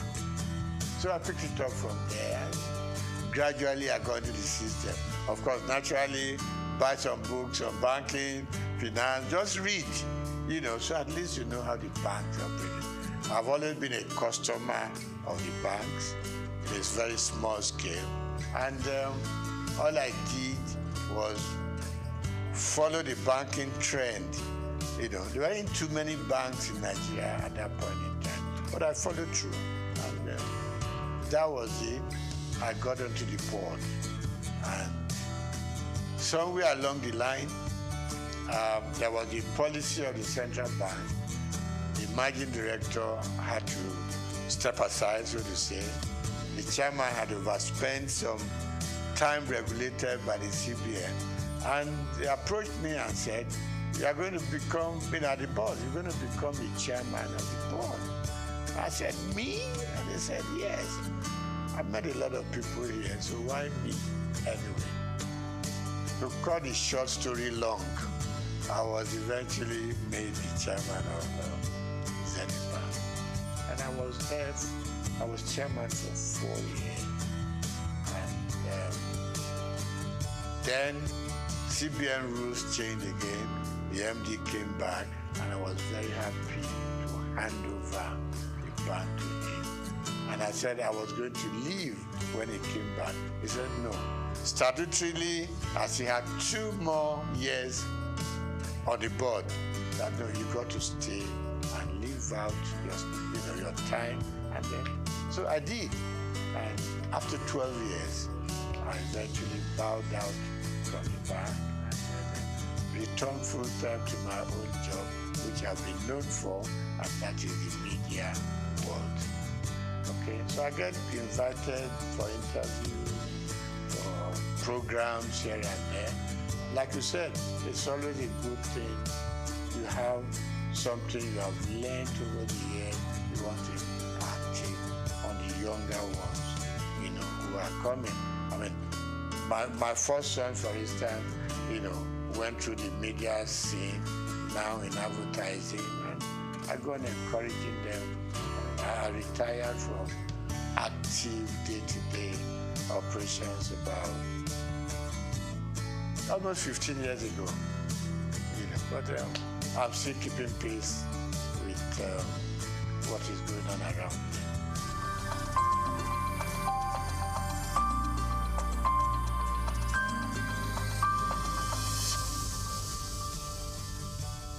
Yeah, I mean, the society is very dynamic. There's been a lot of changes over time. I mean, I look back to during my own time in the newspaper world, and I can count just about 4 or 5 newspapers then. Okay, Morning Post, Daily Times, The Express, and a couple of others. So we knew each other. We knew the practice, we exchanged news information, we exchanged, I mean, if you had a news that was breaking, you want to call up colleagues from other papers, we all go there as a team, right? Because stories will be written from different angles, no matter what you do, So, newspaper was great. And it was so good. In the morning, your byline was there, and people were trying to reach you, about the quality. Quality was good. Quality was good. And there wasn't too much of freelancing in those days, in the newspaper world. So you were either fully employed or you didn't belong. Same thing for radio. I mean, for instance, television I didn't do much about. While in journalism and in newspaper world, I was writing for radio, okay? Interesting stories. I had, there was a name to this program, the Oddities, Odd World. So we were picking up things that were odd. People that didn't imagine what they were. It's not something that was very common. So we went on doing that.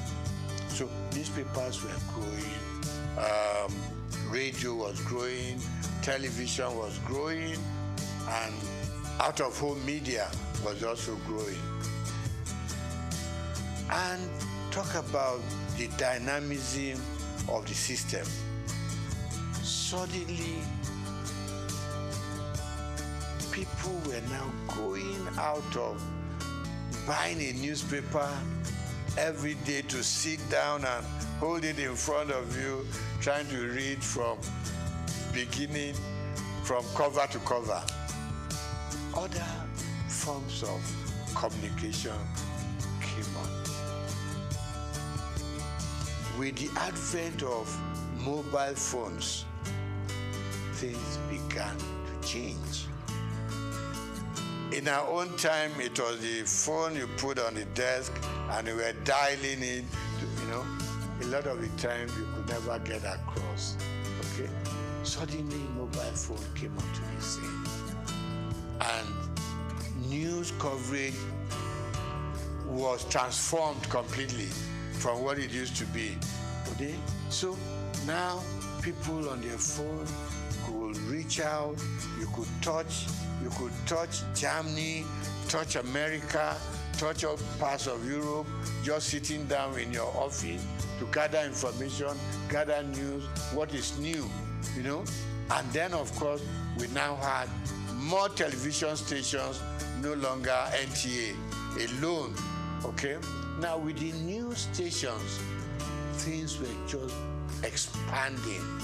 Things were broadening up, and news gathering became something new altogether, and everybody was heading for a new phenomenon altogether. So today, you don't have to be a big guy to be able to tell your stories. Little children tell their stories, females tell their stories, So really we have moved from the days of waiting to read your newspaper to gather your news. Now, with your phone on your palm, you could do wonders all over. But of course, standard also, in some areas, standard will improve. In some areas, standards will go down. Because the multiplicity of media sources create problems. The kind of quality control we used to have in those days was disappearing. And people can build up stories without even being there to know if it is factual or not. So of course, the turmoil that we are going through in the media space now is better imagined. But I still believe that for those who have structures like the one you are building up now, will enable people to know that you've got to check, you've got to cross-check, okay? We have laws that control what we say, what you do, what you publish. Of course, they are not as rigid as they should be, So in terms of content these days, you have to ensure that you check your facts before you can believe, what they are saying or make any sense out of them. So really.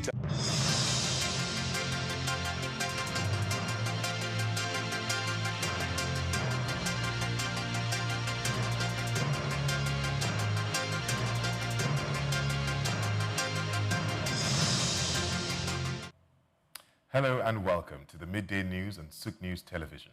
I'm Moyosore Adebi. Now let's begin. The Nigerian Midstream and Downstream Petroleum Regulatory Authority, NMDPRA, has announced that it will no longer proceed with the proposed 15% import duty on petroleum products. We'll bring you more details of this story in our subsequent bulletin. The federal government has signed an 8-megawatt hydropower concession agreement with Quaint Energy for the development of 2 renewable energy companies. We'll go on a short break and we'll be right back.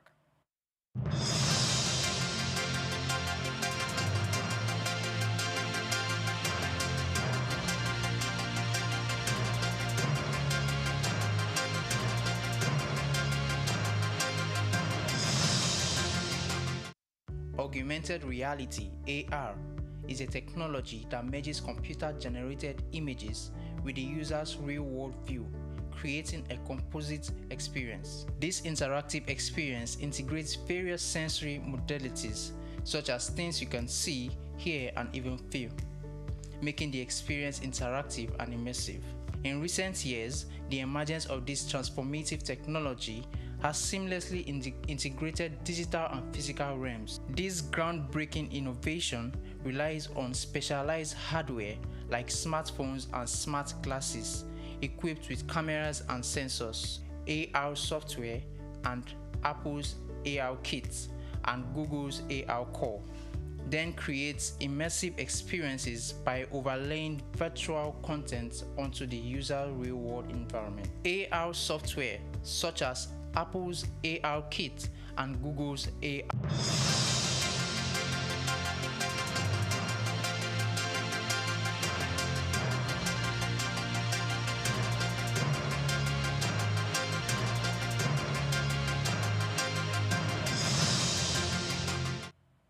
Welcome back to the Midday News here on SOUQ News Television.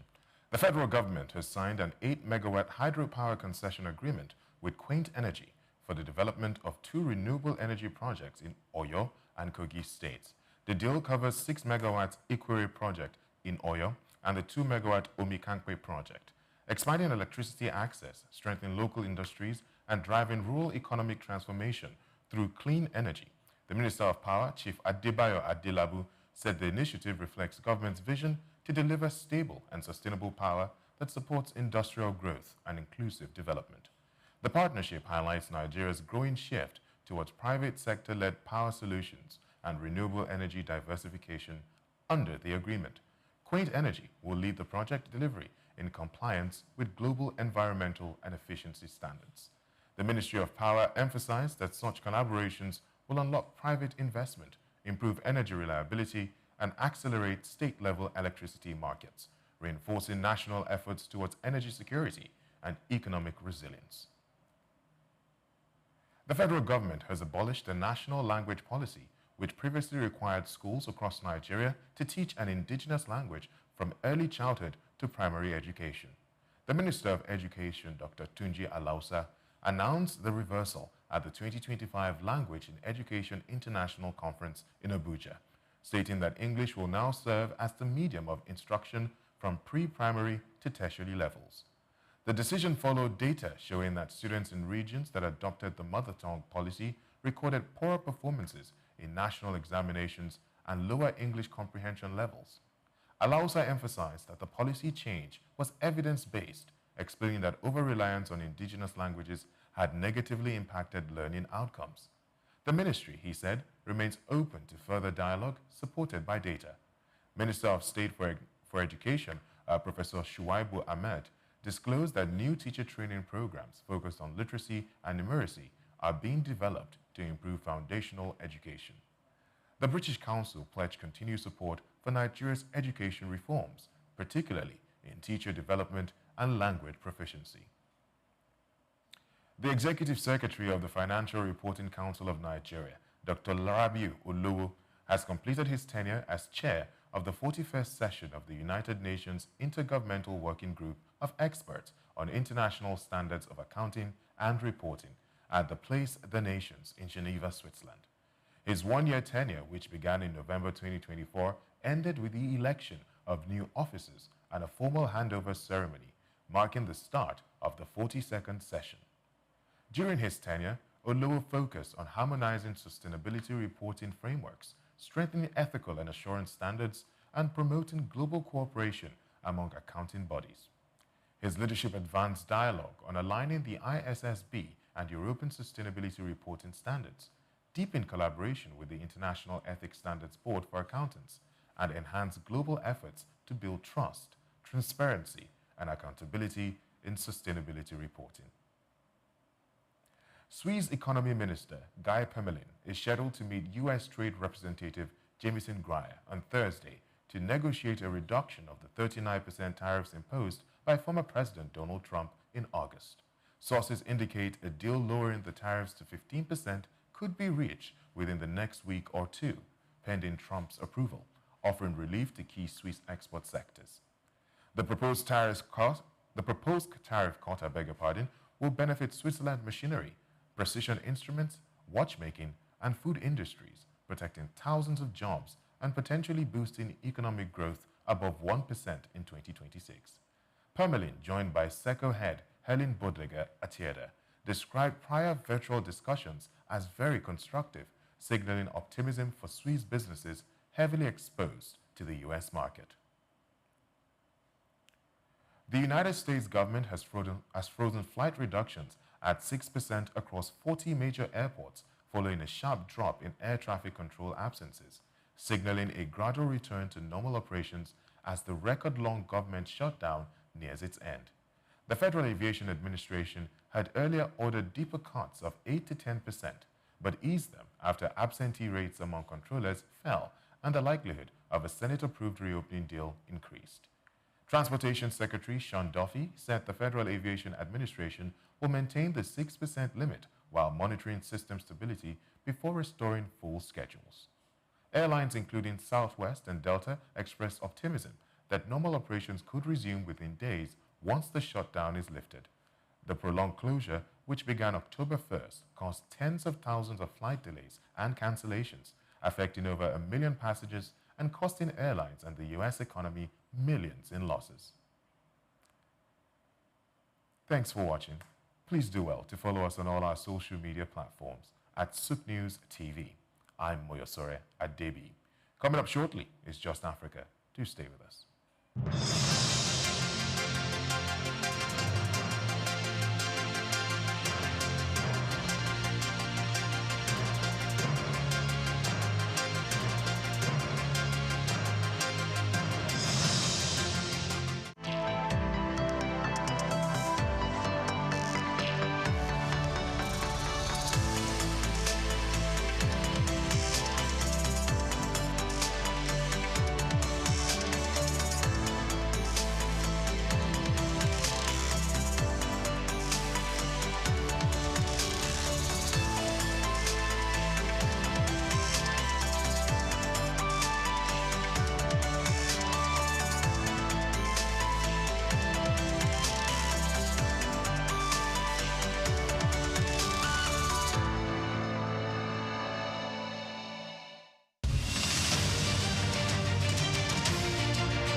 Jim Ovia, one of the most influential and successful businessmen in Nigeria, who has made a mark in the financial system.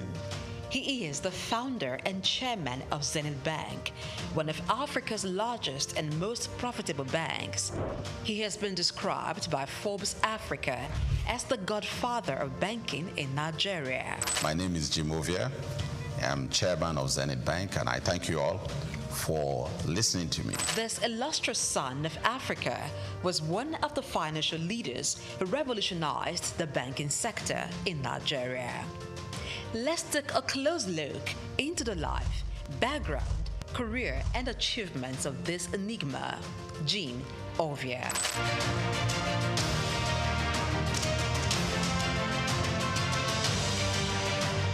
Jim Ovia was born on November 4, 1951 in Agbo, Delta State, Nigeria, to a large family as the second son of Chief Obi Olihe of Agbobi in Delta State. Being one from a humble background, Jim attended local schools as he had lost his father at the tender age of 4. His widowed mother, together with his older brother, saw him through school. He had secondary education at Ika Grammar School in Agbo.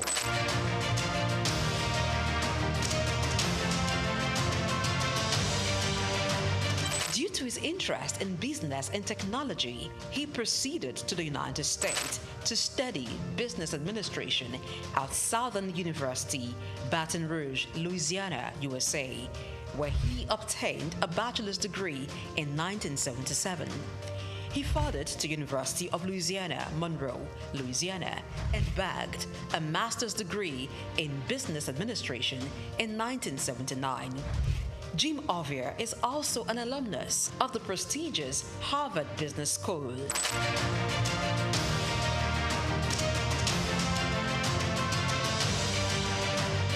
Jim Ovia worked briefly as a clerk in Union Bank in 1973 before proceeding for tertiary studies.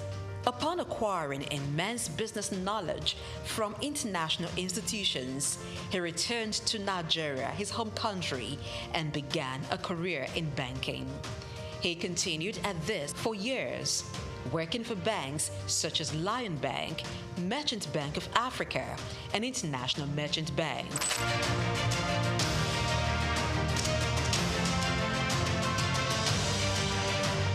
After many years in the banking industry, in 1990, Jim came together with some colleagues to found one of Africa's largest and most profitable bank, Zenith Bank. The bank was established with a vision to provide excellent customer service, innovative and technology-driven banking. Zenith Bank flourished as it drew customers who sought excellence in financial services. What started with an asset of $4 million and about 50 staff has grown into over $24 billion in assets and shareholders' funds of more than $3 billion as of June 2022. Zenith Bank is listed on the Nigerian Stock Exchange and London Stock Exchange. Jim Ovia served as Zenith Bank's Chief Executive Officer and Managing Director from 1990 to 2010, and then Chairman from 2010 to 2014. After a brief break, he returned as Chairman of the bank in 2016 and remains so till date. Under his leadership, Zenith Bank has grown to become one of the leading banks in Nigeria and Africa, standing tall among some of Nigeria's first-generation banks of repute, a feat rare for second-generation banks established in a time of tension between military and civilian regimes and economic instability. We will build our own roads to our branches if we're building branches in some cities, towns where the roads are not good enough. We have also bought power plants, generating sets to power electricity into our building. When we do all this, we also even had dug borehole to supply water to the building. When we do all this, what I personally call it is BYOI. Bring your own infrastructure or build your own infrastructure. Jim Ovia served as Zenith Bank's Chief Executive Officer and Managing Director from 1990 to 2010, and then Chairman from 2010 to 2014. After a brief break, he returned as Chairman of the bank in 2016 and remains so till date. Under his leadership, Zenith Bank has grown to become one of the leading banks in Nigeria and Africa, standing tall among some of Nigeria's first-generation banks of repute, a feat rare for second-generation banks established in a time of tension between military and civilian regimes.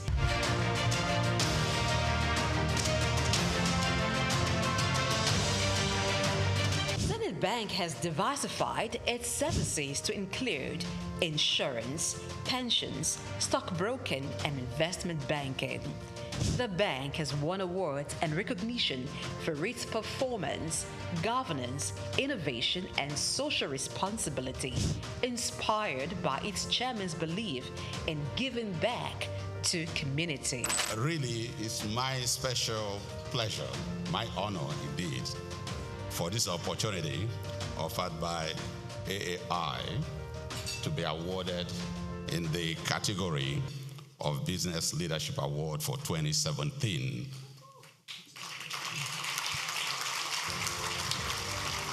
As an entrepreneur, Jim Ovia has made investments in sectors other than banking. They include oil and gas, telecommunication, real estate, power generation, media, and most recently, education. He is the founder and chancellor, James Hope University, Lekki, Lagos State, which has been approved by the National Universities Commission, NUC, to offer postgraduate degrees in business courses.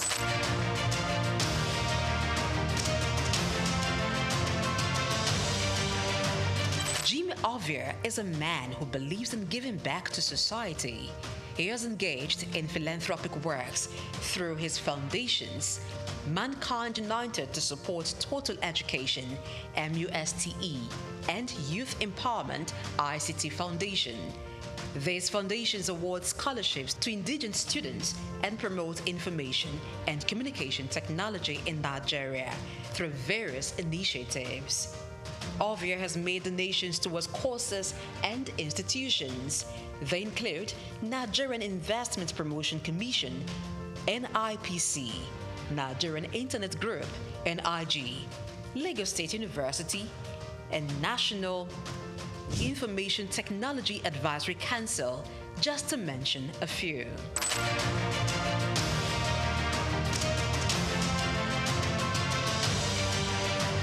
In recognition of his contributions, Jim Ovia is a recipient of many honors and awards.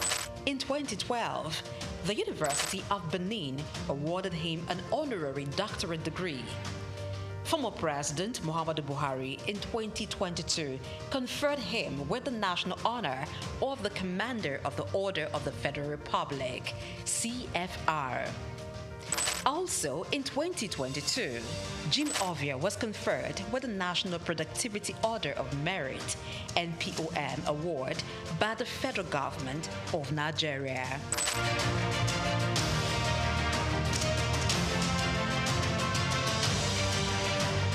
Jim Ovia is a proud member of the World Economic Forum, the Nigerian Economic Summit Group, and the Institute of Chartered Accountants of Nigeria.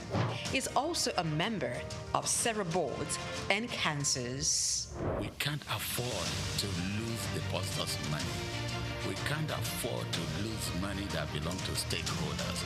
So you must structure your industry in such a way that the best and nothing but the best are there. As chairman of Zenith Bank with more than 9% stake, Jim Ovia in 2015 was estimated by Forbes to have a net worth of $550 million. This net worth obviously has been surpassed since then.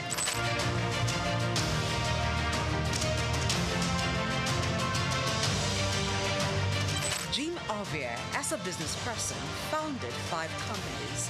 They are Zenith Bank PLC, the Quantum Group, Visaphone Communications, Quantum Luxury Properties, Civic Center Towers, and Cyberspace Network. Jim is member, Honorary International Investors Council.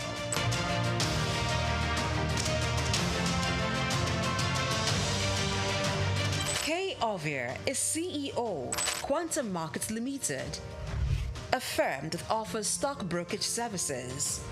She sits on the board of several organizations and is chairman, board of directors of Cyberspace Limited, a leading software engineering company. Cyberspace Limited is one of the pioneers in provision of internet services in Nigeria, providing network and software services. Kay, being at the head of a tech giant in Nigeria, teamed up with her husband, Jim, to strategically deploy robust IT infrastructure at Zenith Bank, which resulted in the development of digital products and technology-driven banking in Nigeria. Kay is an alumnus of Enugu State University of Technology, SOUQ, where she holds an MBA in management. She is much given to philanthropy, with several initiatives to transform lives, particularly those of the underprivileged. One of her projects targeted at children and youths, Star Rising Talent Hunt, aims at discovering and projecting hidden talents.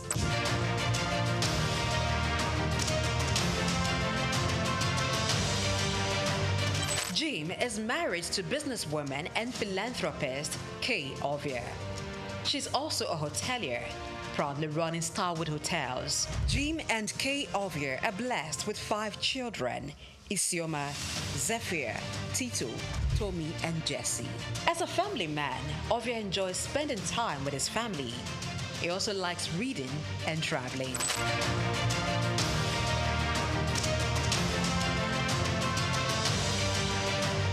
In order to pass on his vast wealth of knowledge on business and finance to African entrepreneurs, Jim Ovia authored a book titled Africa, Rise and Shine. The book was published in 2018 by Forbes Books. The book was written after he featured in an issue of Forbes, and it became the magazine's best-selling edition in Africa, that it had to be reprinted 4 times.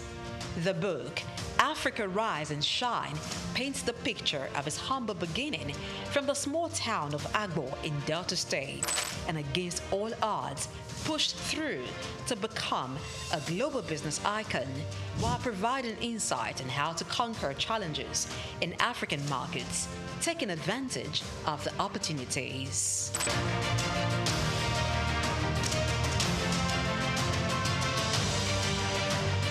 The man, Jim Ovia, is a firm believer of Africa being a continent abundant with natural and human resources.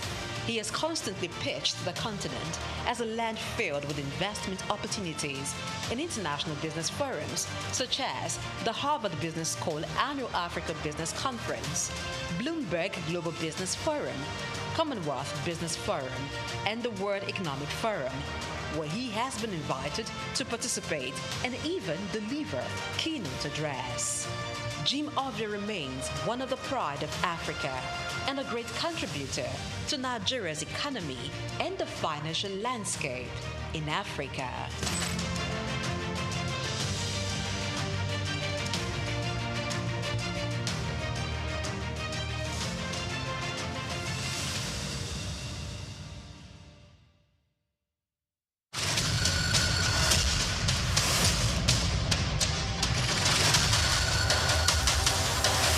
The Seychelles, a stunning group of islands in the Indian Ocean, has become a distinctive figure on the African continent due to its expertise in marine tourism. It may be the smallest country in Africa in terms of population, with just over 100,000 inhabitants. But economically, it is considerably more powerful than its size, and its most valuable resource is the sea.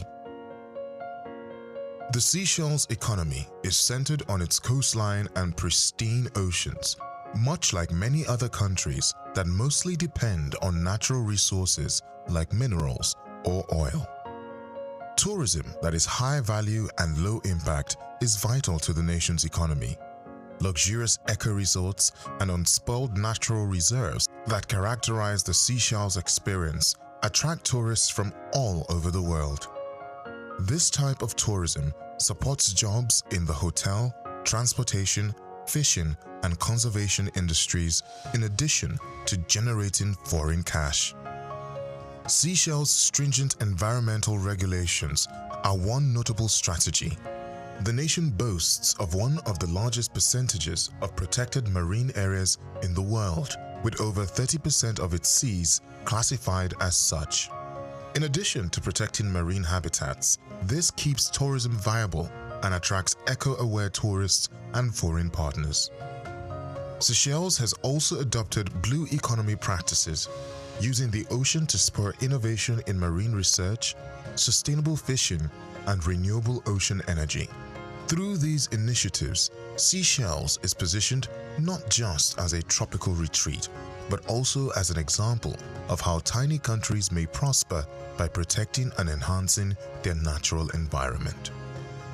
Seychelles has been a continental leader in the blue economy idea, which uses ocean resources responsibly to boost economic growth in addition to pleasure. By issuing a blue bond in 2018, it raised $15 million to finance sustainable fisheries and marine initiatives, making it the first nation in the world to do so. Additionally, the nation has set aside almost 400,000 square kilometers of its oceanic territory, roughly 30% of its exclusive economic zone for regulated usage and conservation. In addition to protecting the Seychelles' beautiful waterways, these programs help the country's standing as a climate-conscious travel destination worldwide. By doing this, Seychelles has shown that preservation of the environment and economic growth do not have to conflict. On the contrary, they may support one another when handled with care and foresight. I'm Moyosore Adebi, and this is Just Africa.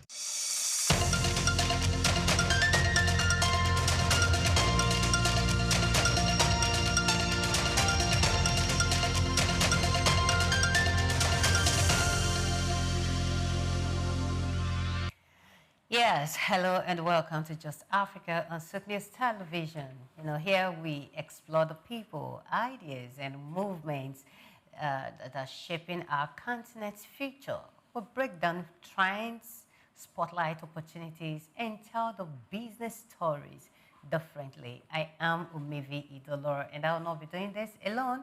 I have Emmanuel Amolo in the studio. Hello, right person on TV, just like that. Because every time we're together, we're always beginning with smiles. Even though we don't have money, sometimes we still smile. Yeah. How are you doing, baby? It's Thursday. I'm literally wrapping up the week. The week started on a high because COP30 has been on everybody's conversation. We're talking about climate now, how to get the climate better. And yeah, we had conversation with even people there in Brazil where COP30 is happening. And the feedback we are getting feels like the change that we hope to see is still in front. That is I still had a conversation with somebody from there earlier today, and the man was like, these people are not hearing the cries that we are having. Especially we in Africa here. They are not listening to us. They don't seem to understand the gravity of what we are even asking for. Yeah. We had to even, our guest, I think on Tuesday, we had to even ask him, are you sure we're not going to begin to employ other tactics beyond dialogue? Yeah. They said they're going to do protests and all, but beyond this was because 2032 has already been bookmarked for COP32. 2032, yes, that's for Ethiopia, where this conversation is going to be had again about climate.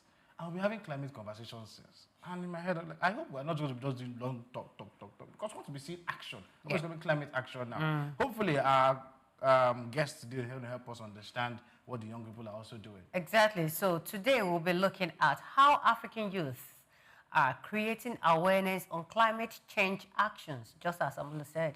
Across Africa, young people are not waiting for tomorrow. We're not waiting. They're taking charge today. They're planting trees, creating clean energy solutions, leading digital campaigns, and even influencing government policies. But let's be honest, the challenges are real, from droughts and floods destroying livelihoods to food insecurity and heat waves affecting everyday life. Africans are feeling the heat more than most. So, how can youth advocacy turn awareness into real climate action?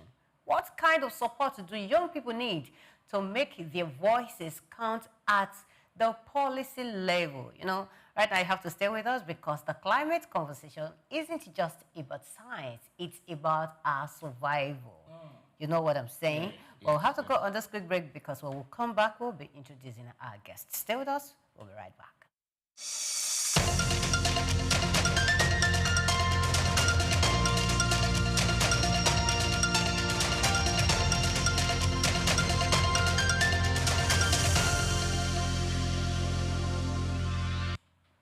Yes, welcome back to Just Africa on SOUQ News Television. Please do well to follow us on all our social media platforms at SOUQ News TV. Please subscribe, like, share, comment, and of course, some of your comments will be read during the live show. So today we are looking at the topic, Africa's advocacy, youth as frontline voices for climate change. And joining us to have this conversation is Miss Perfect. I hope her title is actually Miss Animi John Dick. Perfect Animi is an eco-feminist and campaign strategist whose work with the Rooted Rising initiative has amplified frontline stories from the Niger Delta to global platforms. As a fellow of the Heinrich Böll Stiftung Green Academy and Homer's School of Ecology, she embodies the new generation of activists, merging strategy, art and storytelling to demand a fossil-free, gender-just future. And I hope that she's going to give us a whole lot, going to open this conversation I do believe that. As only somebody who is rooted she's rooted in the fight, especially from the Niger Delta. Hello, Perfect. Welcome to the show. Hi, Emmanuel. Can you hear me? Yes, I can. Hi, Emmanuel. What's her name? I don't know. I'm sorry. Okay, yes. I am Omevi Idolo. How are you today? Good to meet you. Yeah, good to meet you too. Welcome to the show. Okay, so first, thank you so much. We want to delve into this conversation, but you describe yourself as an eco-feminist. I want everyone to understand what that means, and campaign strategist. So what personal experiences led you to connect environmental justice with gender equality? Thank you so much. Thank you, Emmanuel, for having me on the show. Thank you so much. I still don't get the name. I'm really sorry about that. Okay. Well, I call myself an eco-feminist because I realized that as an environmental rights advocate, I realized that the impacts of the climate crisis that we are actually shouting about is affecting women more than it's affecting the other gender. And that is why, in as much as we try as much as possible to, campaign for the environment to be a better place, we have to also not forget that women are greatly impacted by the issues that the climate crisis have caused. We are talking about water scarcity. We're talking about food security, which we know that women are intrinsically, connected with. So women have to fend for their families in terms of food. They have to gather water. They have to, cater for the health of their children, ensure that their kids are in school. And these are things that the climate crisis, especially in frontline communities, have made them to be disadvantaged of. And that is why I try to connect the link between environmental advocacy and gender advocacy, because we cannot have a good environment, we cannot have a just environment if we don't have gender equity and gender justice for women. And of course, we are going to be adding those with disability in that circle as well. Okay. So when you talk about leading from the front lines, I mean, the challenges that Niger Delta has is both environmental and social. How do you marry the two? So we all know that the Niger Delta is one of the most deadly ecosystems in the world. This is because of years of reckless extractivism in terms of oil extraction. We know that when we talk about the climate crisis, right, we are talking about how our world has become very, very warm. And this is because of decades of being locked into the fossil fuel extraction structure, right? So this is our form of energy, but it's so unfortunate that even as much as the multinationals, understand that there will be a climate crisis associated with fossil fuel extraction, they did nothing about that. What they did rather was to, buckle those research and push forward to extract oil. And this has made Niger Delta communities disadvantaged. If you go to Ogoni community, for instance, women are unable to farm, and this is because oil have been spilling on their farmland. I mean, communities that are not even actively extracting oil are still suffering from decades of oil extraction, in as much as oil companies have abandoned their oil wells. They abandoned them, they did not decommission them, and they have left these communities. But women have had to suffer spills from those oil well heads that are still leaking. And also, the fishes are dying. I mean, these are the stories that we tell. A lot of people just think we just made them up, but they are lived realities of people. If you go to communities like Otuabani, Rumekpe, you see the gas flare. We have over 70 gas flare stands in the Niger Delta. I mean, they are releasing toxic pollutants into the air. We're talking about nitrogen gas, sulfur gas, carbon dioxide that is very, very popular. It's actually children and everybody in the Niger Delta. So that is why when we say we are leading from the front line, we're actually not just advocates, we're actually living the lived experiences, the existential crisis of the climate impact. Yes, why Niger Delta? Your focus is Niger Delta. Everything you've done so far. I know you might have delved into some other areas, but why Niger Delta? Are you from Bayelsa, Delta State, Port Harcourt, or why Niger Delta? Okay, so I chose Niger Delta because I am from River State, Nigeria, Andoni precisely, and I have lived with is myself. So that is why. But I don't just walk around Niger Delta, please. Oh yeah. I did follow some of your work on social media, and I do agree. I was even going to ask you immediately, how has the SOUQ problem been? Because once upon a time, that's the challenge many of you had: the air turning black even when it is supposed to be daytime, and of course, respiratory challenges that people have to face. And I like the fact that it's young people that are pushing some of this advocacy. However, have there been pushback from some of the advocacy that you guys have tried to and awareness that people have tried to create? Yes, of course, there's a lot of pushback. There's a lot of voices of resistance, voices of acceptance as well. As young people, a lot of people make you feel like you don't even understand what you're fighting for. So take, for example, you say, let's end oil extraction. And then as someone is asking you, if we end fossil fuel extraction, then what are we going to be using to fly our planes? What are we going to be using to transport? If I you that is talking, say you entered a plane to this meeting the other day.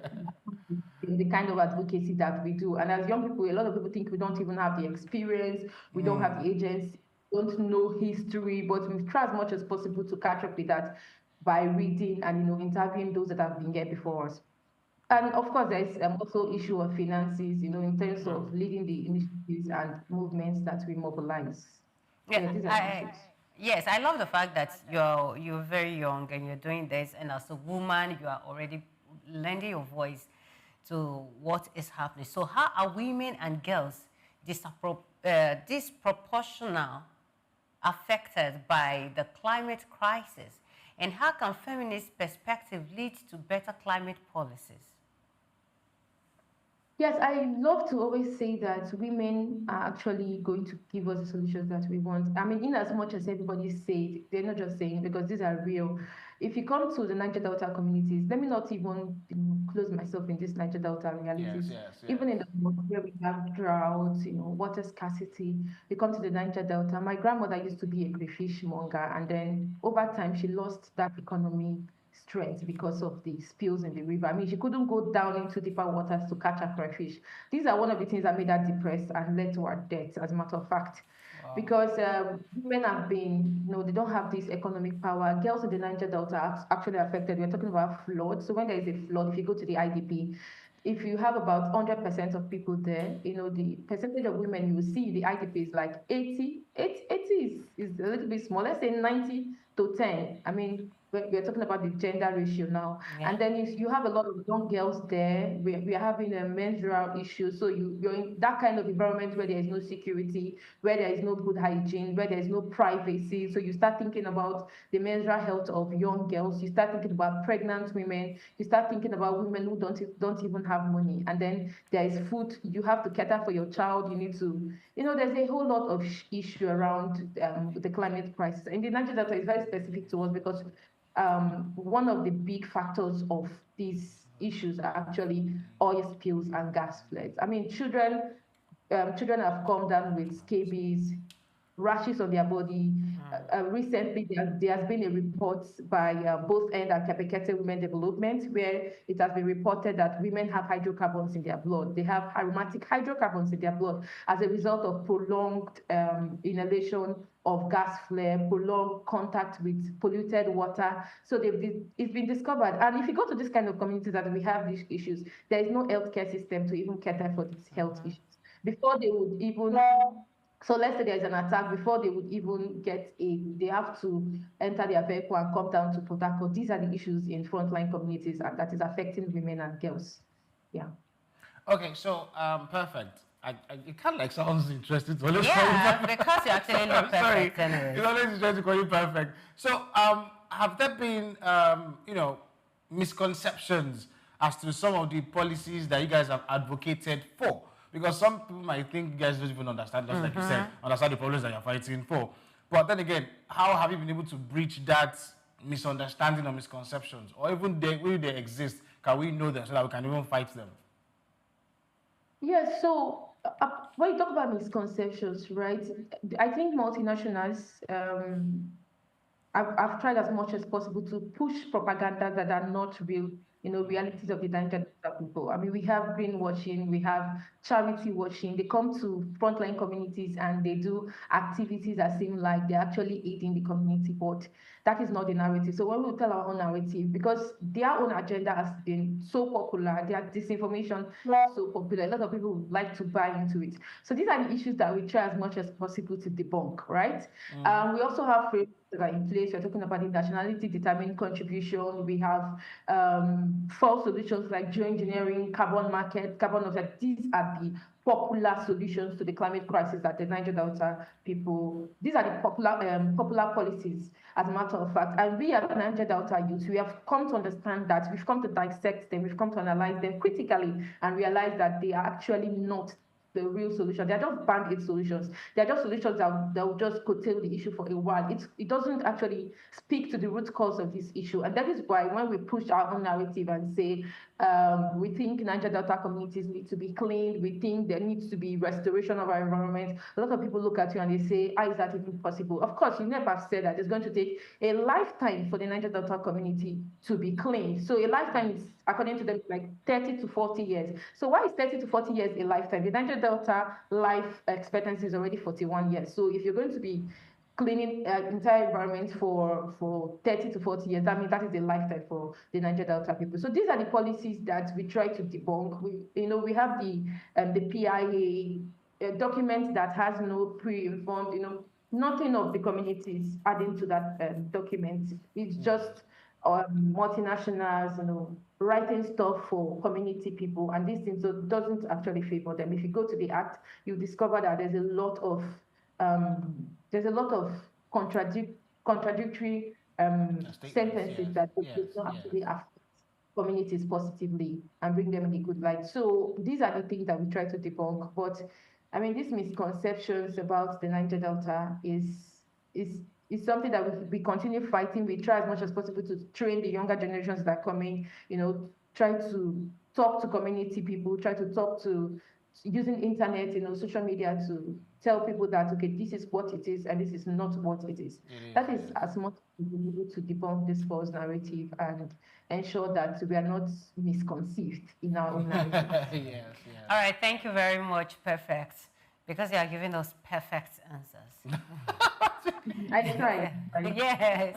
Okay, most times people think that, or some foreigners or internationals, governments, agencies and non-government agencies, they come around and tell you that, yes, we're working in this area to help keep the climate area clean, to keep the environment clean and all that. In your campaigns, how do you balance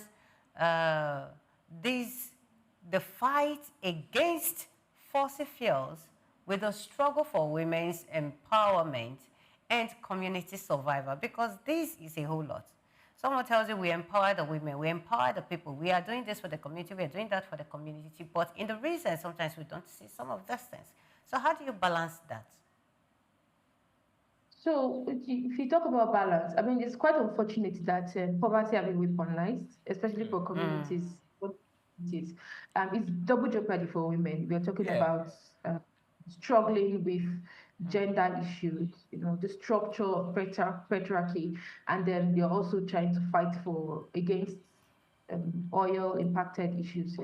So for us in the Niger Delta, for women in the Niger Delta, right, I think empowerment is just, I call it band-aid solutions. I mean, we've moved beyond charity. Our communities have been so destabilized. Our health have been so endangered that what we need is not charity. Those empowerments that they say they actually are giving to communities in terms of maybe buying sewing machine and buying a grinding machine, that is not what communities in Niger Delta actually want. What we want is total remediation and total restoration of our land. There is no way we are going to say this is justice, even if you're giving us all the cash in the world. This cannot be justice. Justice is when you repair the land. It is when you bring back it from what it used to be before you. Yes, so that is what justice is. So when you talk about community empowerment, like I said it when I started, it's very unfortunate because a lot of community are still struggling with what they would eat, how how they will cater to their children before even thinking about justice. So I think it's a deliberate attempt to impoverish communities so that they don't think of justice immediately. They think of what to eat before they think of justice. So it's quite an unfortunate situation. Okay, so you said just now that justice is all about taking everything back to the way it were. Okay, let's take the Ogoni land as an instance. The water, no more fishing in that area and all that. Do you really think that these multinational companies that have spot that region, do you really think that there can be a form of purification of the water to the way it used to be back then, when the community people were able to go there to do their fishing, to do their farming? Do you really think we can actually go back to the state it was? So according to UNEP, it's going to take 30 to 40 years to come back to that originality. That is why HyPrep is trying as much as possible to ensure that communities have clean, potable water. I mean, that is what they've been trying to do, and they've been able to achieve that in some of the communities. So in as much as it's going to take a long time, it's going to take decades for you to restore back drinking water, the river water. I mean, that is not possible for now, but supplying communities with potable water is actually not justice. It's a way of, I think it's a way of giving them what belongs to them. But that is not justice in the sense that we see it. I mean, from our school of thought and theory. Yeah. Okay. So, I mean, I do appreciate the fact that at least efforts are being made. And I want to guess, how long have you been doing this advocacy for? Okay, I started back then I started in 2018 as a gender rights advocate. I was still in school at the time. And then I think officially it was 2022. That's when I started working on 3 years. environment. Have any of your advocacies recorded any success? I mean, we want to hear success stories because, look, we know it is terrible as it is. Only you cannot do so much. But, I mean, in collaboration with people, we want to hear success stories, even if it is small. Small wins are still wins. Okay, yeah, so I worked with the Center for Social Studies and Development. It's called With the People for 3 years and 6 months. And while I was working, we tried as much as possible to, organize meetings, community meetings. We try as much as possible to challenge the PIA as much as we can, just so that people, it can be amended, because most of the act there does not actually, it's not actually for the good of communities. So that is, I think that is one of our milestones, although we've not been able to achieve that, but processes are in place. And then we are also able to halt the divestment move for a while. We cannot do as much as the government can do. There is no political will, but in our part, we've been able to do that.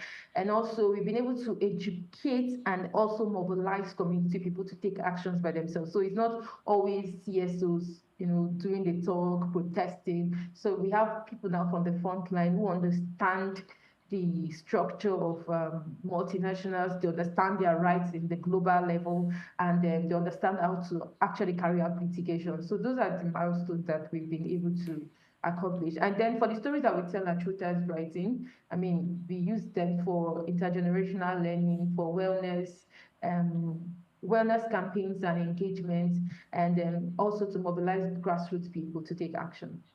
Okay, so one of your strategy, perfect, is arts and storytelling in your activism. That's what you use. So why is storytelling such a powerful tool in environmental advocacy? Because most time when you want to talk about story, people think you have to be, it has to be like folklore or folk tales and the likes.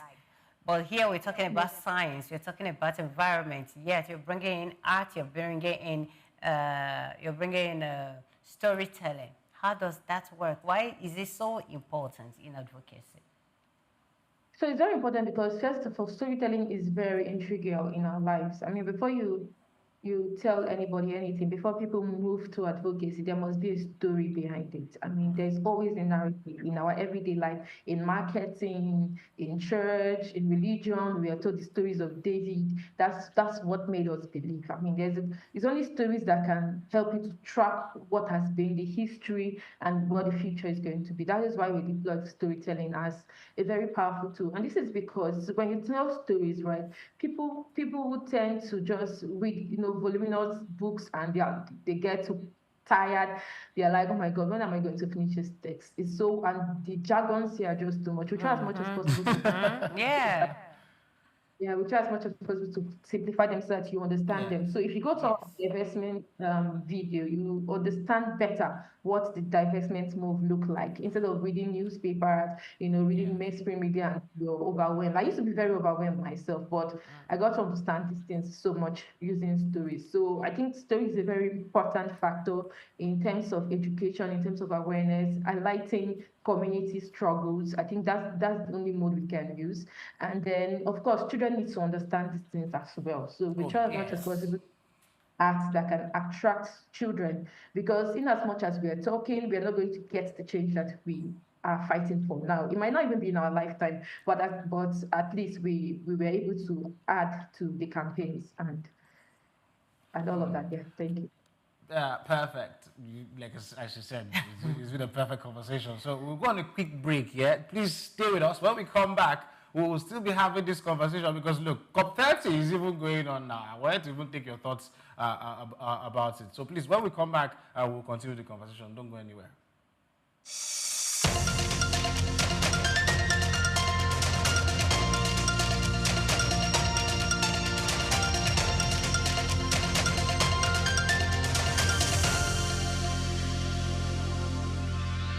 The Seychelles, a stunning group of islands in the Indian Ocean, has become a distinctive figure on the African continent due to its expertise in marine tourism.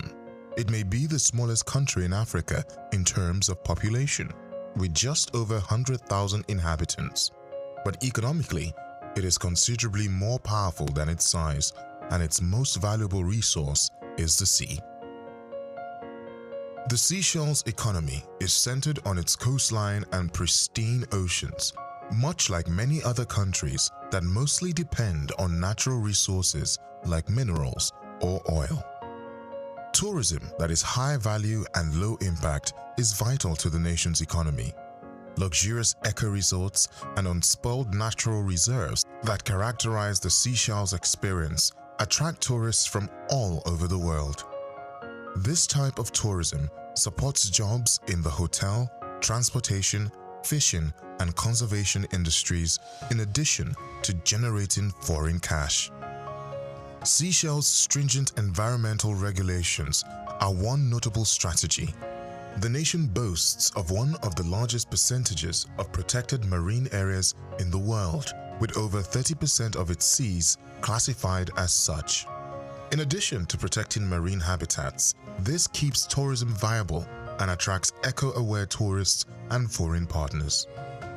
Seychelles has also adopted blue economy practices, using the ocean to spur innovation in marine research, sustainable fishing, and renewable ocean energy.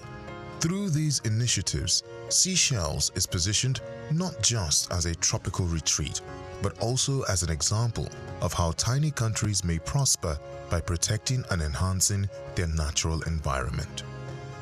Seychelles has been a continental leader in the blue economy idea, which uses ocean resources responsibly to boost economic growth in addition to pleasure. By issuing a blue bond in 2018, it raised $15 million to finance sustainable fisheries and marine initiatives, making it the first nation in the world to do so. Additionally, the nation has set aside almost 400,000 square kilometers of its oceanic territory, roughly 30% of its exclusive economic zone, for regulated usage and conservation. In addition to protecting the Seychelles' beautiful waterways, these programs help the country's standing as a climate-conscious travel destination worldwide. By doing this, Seychelles has shown that preservation of the environment and economic growth do not have to conflict. On the contrary, they may support one another when handled with care and foresight. I'm Moyosore Adebi, and this is Just Africa.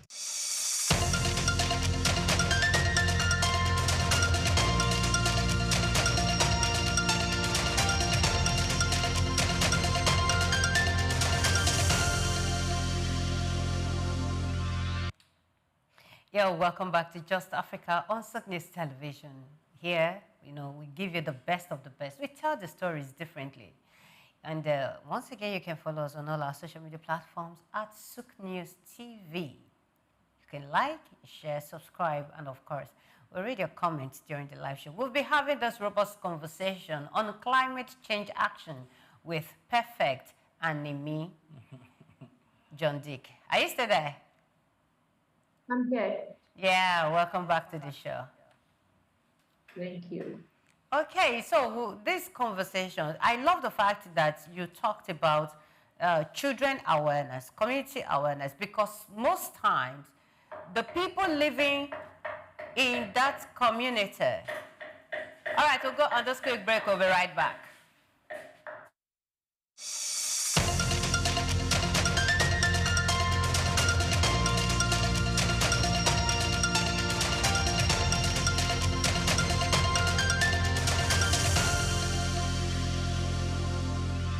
Africa is a continent of different individuals, tribes, languages, and even destinies. Every African country is unique in its own way, with something that sets it apart from the others. Today, on the uniqueness of Africa, we take a look at Chad. Chad, located in north-central Africa, is a land of extremes and quiet resilience. What makes Chad truly unique is its extraordinary geographical and ecological contrast. Stretching from the harsh Sahara Desert in the north to fertile savannas and wetlands in the south. One of its most remarkable features is Lake Chad, once one of Africa's largest freshwater lakes. Though it has shrunk dramatically over the decades due to climate change and overuse, it remains a vital lifeline for over 30 million people across Chad, Nigeria, Niger, and Cameroon. But Chad's uniqueness goes even deeper. It is one of the most linguistically diverse countries in Africa, with over 120 local languages spoken, despite a relatively small population. French and Arabic are the official languages, but the diversity reflects its deep ethnic and cultural complexity. Chad is also home to Zakuma National Park, a conservation success story in Central Africa.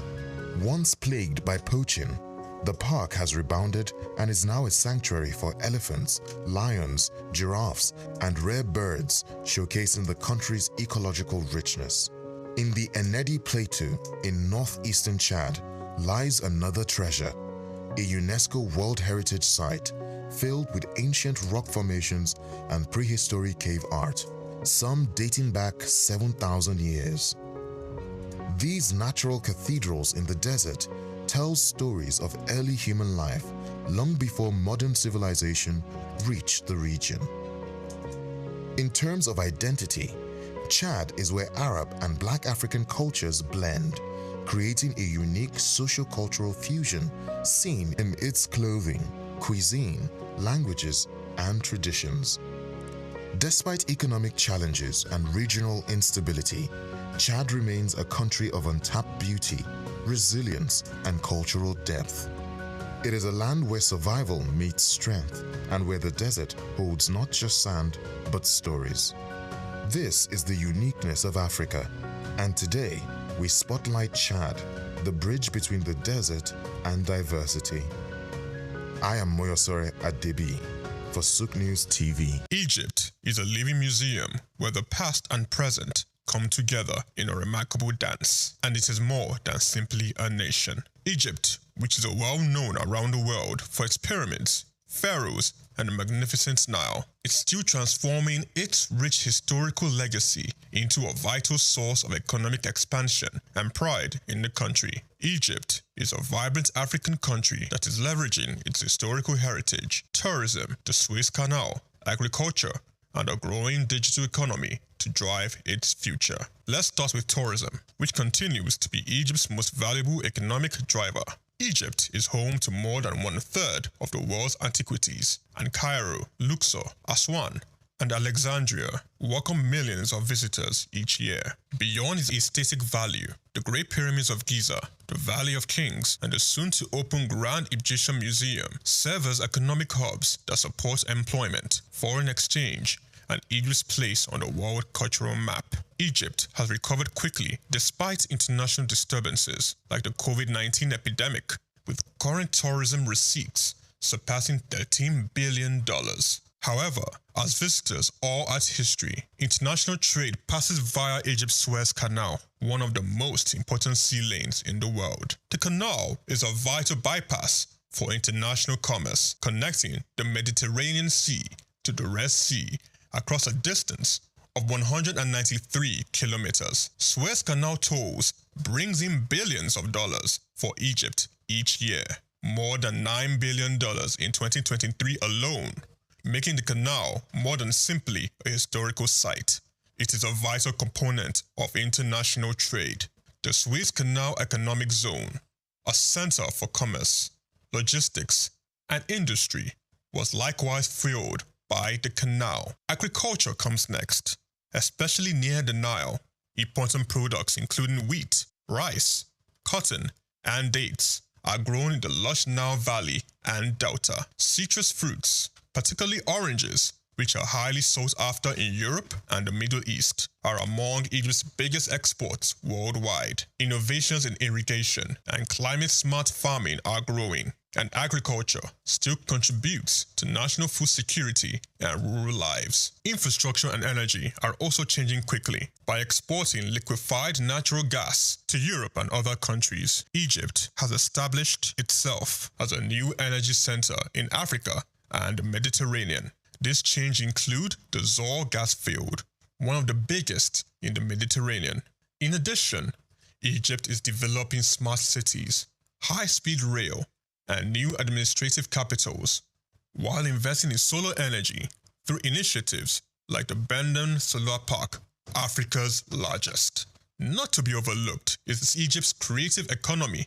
The film industry in Cairo is sometimes referred to as the Hollywood of the Arab world, and pop culture in North Africa and the Middle East has long been influenced by the Egyptian literature, music, and television. Young Egyptian creatives are already establishing new industries, such as tech companies and fashion. Thanks to the growth of social media and digital storytelling, Egypt has geopolitical weight due to the advantageous location at the intersection of Europe, the Middle East, and Africa. Its position as a continental power is further supported by its participation in peacekeeping missions, commercial agreements such as COMESCA and the African Continental Free Commercial Area AFCFTA, and regional diplomacy. However, the way Egypt skillfully combines innovation with tradition is what really makes it stand out. It is one of the few African countries where a more than 5,000-year-old civilization still shapes its economy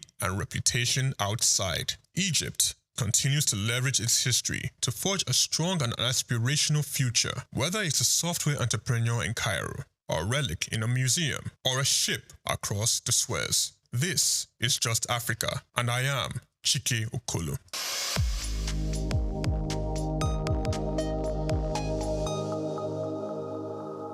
Africa, a continent with 54 unique countries, countless tribes and tongues. When we talk about South Sudan, Africa's youngest nation, having gained in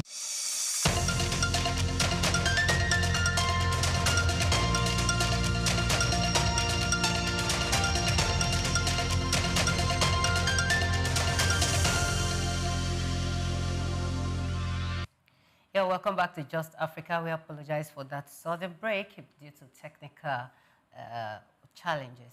Okay, but we're back and the conversation continues. Perfect, John Dick, you're there, right? Yes, I'm here. Yeah, thank you so much for staying tuned. Okay, so we're talking about community, children, the acceptance of your advocacy. At what level would you say that, yes, these people are being supportive? Are you just telling them or just giving them, creating this awareness for them to just, or in a passive way, or it is something they have come to accept and they are giving in their full support? Are you talking about community people? Yes, community. Yes, so over the years, I've seen communities actively involved in activism, not just as community people, also as advocates, right? So we're not just doing something for them, we're actually trying to let them understand the impact of oil spills, because most of them don't even understand. And over the years, they've been able to absorb that, they've been able to unlearn what they know, and they're actually even accessing grants for themselves and doing the work by themselves. So yes, we're not just speaking for, we are speaking with them, and they are working with us as well. Okay, so women now, because most times culture is one of the hindrances to women's participation when it comes to advocacy. That's why I appreciated you at the beginning of the show, saying a young person, a young woman, lending her voice for a cause. You know, it's something beautiful. But coming back to the community now, how much involvement would you say that women are really into it? Do they buy into this dream? Do they buy into this cause at all? Yes, they do. We just held our African Climate Women Assembly, held in Port Harcourt by the Quebec Women Development and Resources Center. And since I joined the advocacy space, I've seen that over the years that women have been actively involved in this thing. I know we have a long-standing structure of patriarchy, you know, that actually keeps women at home, but I think these women have been able to understand that they cannot be limited by cultural norms and structures, and they've evolved over the years. They are taking up agroecology. You know, they've been doing a lot of things that are climate related, and it's been a good ride. They've been able to achieve one or two things. I've seen women who have actually come together to organize protests.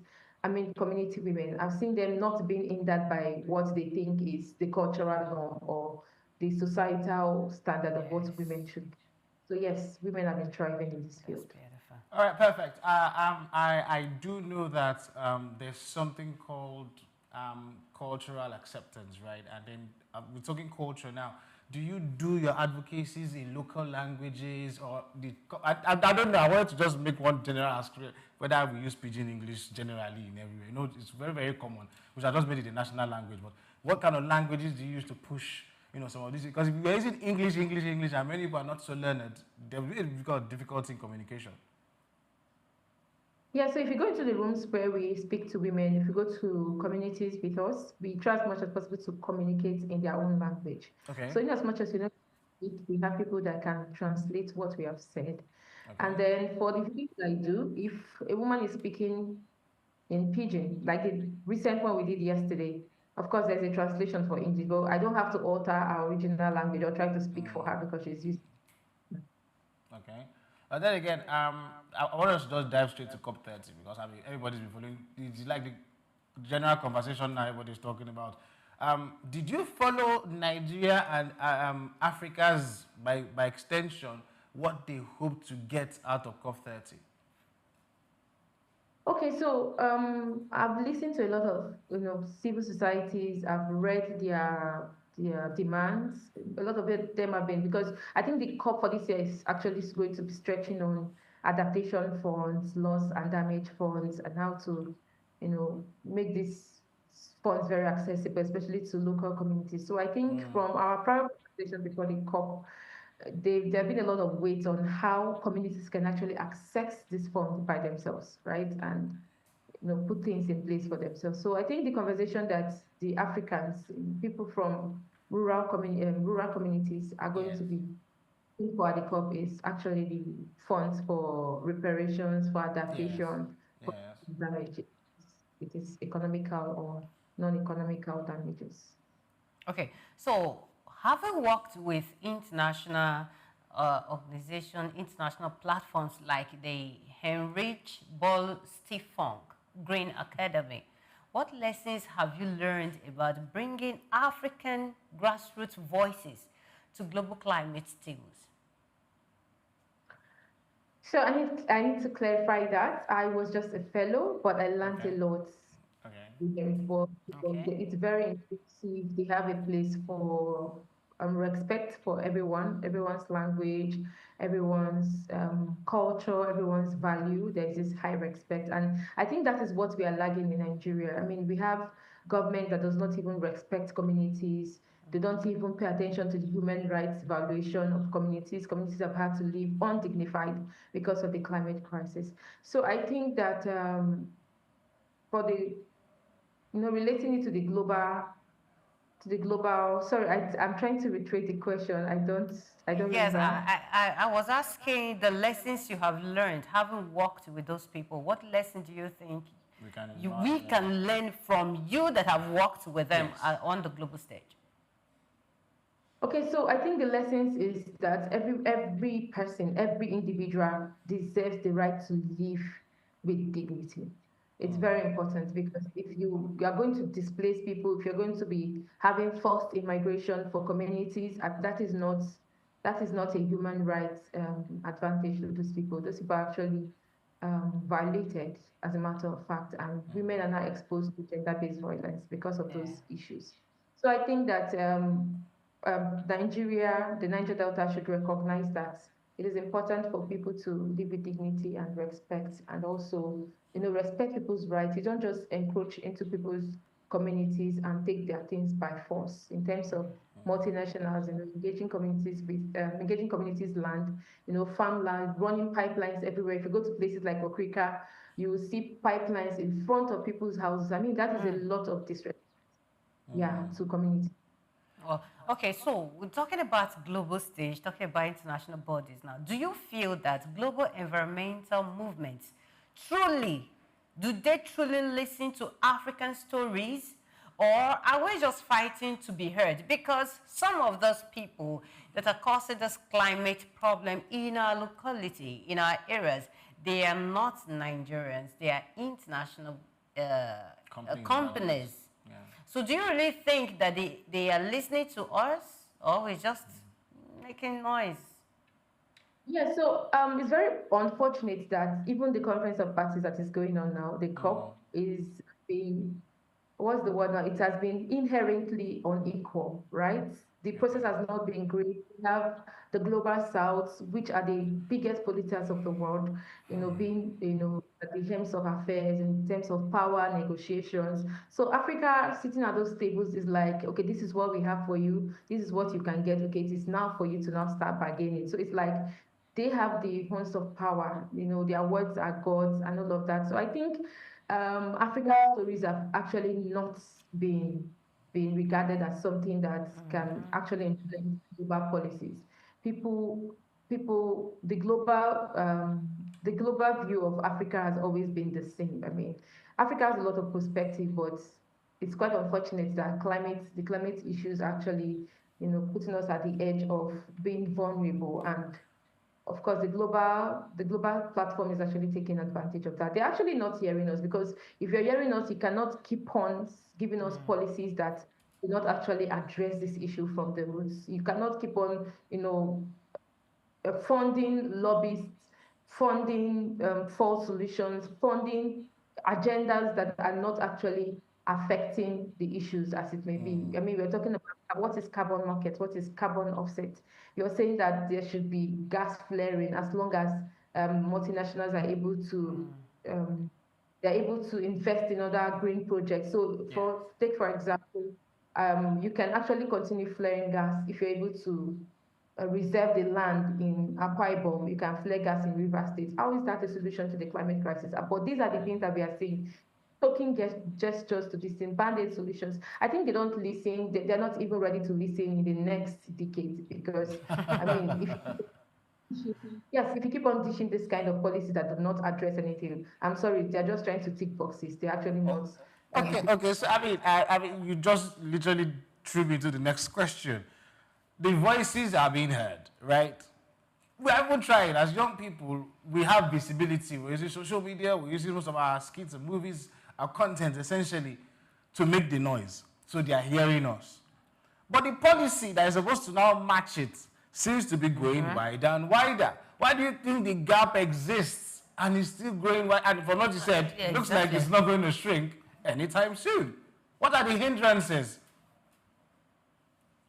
See, the thing is, there's no political will. That's what, before even going to the global platform, I think we should talk about our government in Nigeria, because there's no way to encourage and do what they want to do without having access through who is in power. So I think our government do not have any political will to actually, curtail these issues, because you cannot even be talking about reopening oil extraction in Ogoni land when IPREC is trying to clean the land. Who does that?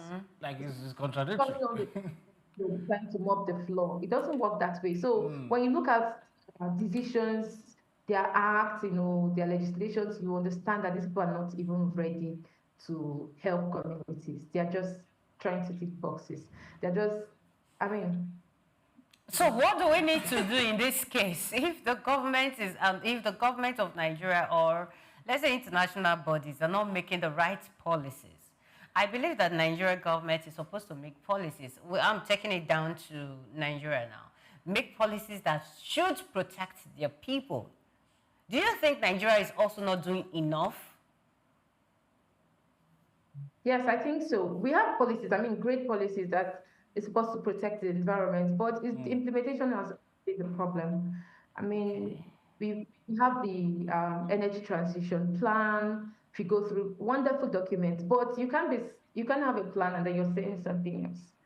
That's what I'm sorry to cut you, but perfect. But then again, this is the problem. We already have fantastic policies. Yeah. What are we going to do in COP 30? Sorry? What then are we going to do in COP 30? If the policies are here, it is just implementation. So what are you going to ask for in COP 30? Exactly. So we go to COP 30 to find out what is coming to Nigeria, to Africa. I think that's just, I'm sorry to project my fears around the COP to the fore, but I think that our leaders just go to COP 30 to mark tick boxes and also get to understand the share that is coming to Africa and Nigeria in terms of finances. I don't know. Every time we talk about things like climate, ecology, and sometimes they are like low-hanging fruits like tree planting that could help with flooding, right? But we know that the major causes of environmental problems are not necessarily flooding per se. I think one of the major ones is how we degraded the environment, especially in terms of finding crude, right? And then environmental mining and stuff. These are the issues. How are we not having the conversations towards that side? Because look, COP28, we all remember COP28, where we were carrying celebrities to the place. And it became a very large talking point on social media. I didn't want to mention, I almost spilled and mentioned somebody's name, but it's fine. But imagine, it's not like we're doing window dressing. The problems are ours, like in Nigeria. How come we are not looking for Nigerian solutions and waiting for a COP to give us a policy? Because most of the problem we have is coming from the global north, from multinationals, and it's a global issue. Because most times when our legal system cannot address issues, right, so we go for the global court. So we are talking about Ogale and Billy that was in court for over 10 years in the UK, just to to work on an issue that has been there, around the skills. So when we say we are going to the COP, we actually, it's just a responsibility, because Nigerians are actually a signatory to the Nationality Determined Contribution, which is a worldwide document that we have actually said, okay, yes, we are going to sign on this, we are going to be protecting our environment, we are going to be cutting on emissions, we are going to be doing this. So of course, they have to go there and be accountable to what they signed to. Yeah, so we have to be in the COP, it's very important. And of course, going to the COP also, we have the blue zone, we have the green zone, we have the campaigners, we have the observers. So if community people are able to be funded to the COP, of course they'll be there shouting that we need reparations, we need to stop oil extraction, so that it keeps sounding in the heads of the negotiators there, and then maybe it could influence their policies and the decisions they're about to take. Okay, so you said these multinationals don't listen to us, and the policies are not favorable to the community, and some of that things you mentioned, that you mentioned that even in the next decades, you're not seeing some of these policies being implemented. So where is the hope? What gives you hope when things seem overwhelming right now? Yes, so I think a lot of people do ask this question. They will ask you, what is the hope? What are you even doing? What are you fighting for? I feel like if we're not even talking, things would have been worse than this. I always say it. I mean, we have no communities talking, we have no people talking. As a matter of fact, our communities would just be wastelands. You know, you will not even find anybody. Just our ancestral lands will no longer be ours. They could even take a lot of people from the communities and say, go and look for where. I mean, we have stories like that in Ogoni where a lot of people have migrated to, is it Togo? Or Cameroon, and they are even too traumatized to come back to their own communities because of the conflicts that was associated with oil extraction. So imagine we didn't have Sken Sarawiwa, we didn't have Yukun, we didn't have, Dr. Nimo Basi, Ken Henshaw, a lot of these people that are fighting for our environment and our communities. It would have been worse. So when I do the work I do, I'm not doing it because I'm expecting an immediate solution. I believe that tomorrow will be better. The worst system to fight is actually where someone is benefiting from. That is the worst system to fight. Oh, yes. I believe that there will be a structural change, which we are working on. We're working on the mindsets of the people that are coming up because the future belongs to the youth. So we are trying to work on our that when we get into government, we'll do better and make more decisions for our communities. Wow. I am impressed. I mean, I know I had to go dig into your past works, and I saw the engagement with a lot of young people. Just tell us, what has been the feedback from young people that you've interacted with since you started this your advocacy? Because, of course, you have a dream, right? How much has it resonated to the young people that you interact with? Yes, so it's very difficult, first of all, because in Nigeria, yes, in Nigeria, we have a lot of people that wanted to be engineers, they want to work in oil companies, and then you're not telling them that, this oil company is actually destroying our land. And it is not just for communities people, because what people don't understand is pollution is transboundary. Even if it's happening in Ogoni land, do not say because you're living in Port Harcourt, it cannot affect you. The air, the water. So I even tell people that even as much as High Prep is trying to clean Ogoni land, if they don't clean the entire Niger Delta, we cannot say we've gotten justice or ecological cleanup because the water from Andoni is flowing through the Ogoni River, the water from Ogale, from Bile. So if you're cleaning Ogoni water, what about the one that is coming from another polluted river? So when you try to talk to Nigerian youth and tell them, okay, this is how to go about this, or this is what is happening. I mean, there's a lot of doubt. But when they start seeing these realities, when you take them to communities and they see these realities for themselves, they now have a change of prospect. I was having very big issue with somebody, she's my age. She has always been fighting me when it comes to climate smart agriculture and agroecology. I mean, she doesn't want to understand it. She doesn't accept it. But there was a time I took her to the School of Ecology of Home Earth, and then she went there and she heard for herself that climate smart agriculture is not the same thing as agroecology. And then she's actually the one campaigning against climate smart agriculture, as a matter of fact. So I think that it takes time. Like me, it actually took time for me to start campaigning against end fossil fuel extraction, because there's a lot of questions. What is now going to be the new form of energy? I mean, because if you talk about any kind of energy that is coming now, you discover that we are still talking about extractivism. We are still going to extract something from people's communities. People are still the water of those raw materials to even make solar. So like the cycle keeps perpetuating, and so these are very, very difficult to now translate into the next person. But when the people understand the stories from communities, so when you tell them, okay, this is what is happening in this community, come, let's go and look at it, there is no doubt they would actually succumb and actually be advocates themselves. Oh, that's beautiful. So if you could, I just want to ask, if you could redesign Africa's climate advocacy approach, what would you prioritize? Is it policy change, is it grassroots mobilization, or public awareness? Before you answer, I'm sorry, Perfect. I'm sorry. Before you answer that, I wanted to add to it. Think about it. If you were given a chance to sit with the president right now, what would you tell him? I think it's all. Yeah, that's right. I'm putting you on the spot. If you have a chance to sit with the president right now, what would you tell him? Answer that in tandem with what she asked. Okay, yes. So personally, I think that we should actually move according to the pace of the world. So the world is actually transforming from whatever it is into technology. But it's very unfortunate that even in Nigeria, we don't even have data to even access the internet, let alone technology. So I think that the government should invest in technology for youth and also invest in green energy transition in terms of education, in terms of putting this green knowledge into our curriculum. I mean, students should start understanding it from secondary school. It's not about ozone layer depletion. We've been hearing ozone layer depletion. I think we should move from that to start talking about the real issues, affecting communities in terms of oil spills, gas flood. They should actually understand that. And then we should also bring back palm oil. Because I mean, from history, palm oil was our biggest export. I wonder why it's no longer our biggest. Yeah, we could bring back palm oil production, and of course, Nigeria can even do well in terms of owning our own production instead of always exporting and all of that. Yeah, so I think that is what I would say. Education for young people, bringing back oil palm production, and also forgetting that one I even said.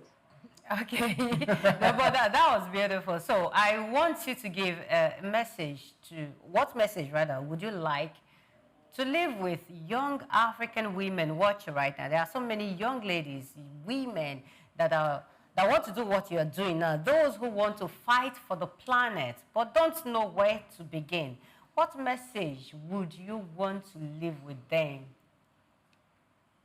Yes, I'd like to say start with your phone, because we're in a digital age, as a matter of fact. Start with your phone. Instead of dragging a hair vendor on social media, you should start dragging multinationals, requesting for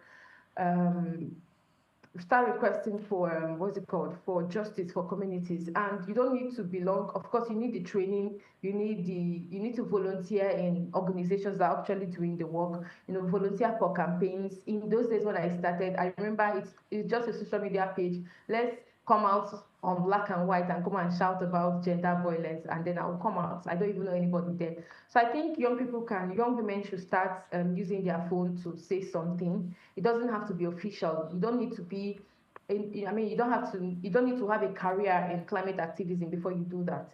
And then you could also volunteer with organizations. You could also ask for mentorship from people online. A lot of people have reached out to me, and I'm actually supplying to them what to read and what they can use to enrich their knowledge around the climate crisis and the solutions. And also, I also think that young women should have this mindset that we are at a unique intersection between being witnesses and also being the warriors, because we're witnessing this climate. These are our existential realities, right? Nobody's telling us that the climate crisis, the bomb is going to blow in the next 20 years. In fact, the bomb has actually exploded and our children are at stake. My mother is not giving birth anymore. Your mother is not giving birth anymore. I'm the one to bear the next generation. So what kind of community, what kind of environment am I going to be living that I'm going to be bequeathing to my children? I mean, I have to keep it safe as much as I can. At least when my child comes, my child will be able to see my videos and know, oh, my mother actually tried for me. She actually said something so that I can live in a better world. Thank you. Wow, thank you so much. Thank you so much, Perfect. That was a beautiful message to live for. Yeah, it's a speech. It's like a presidential speech. That's a beautiful message for women.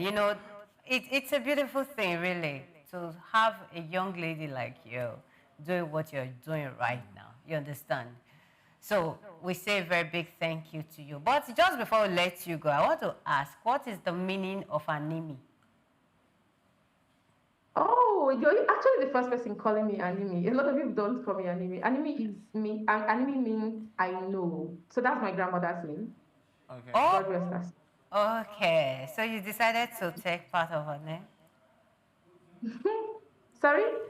I said you decided to take her name or name yourself after her. No. My parents named me after her. So that's our culture. So it's there, yes.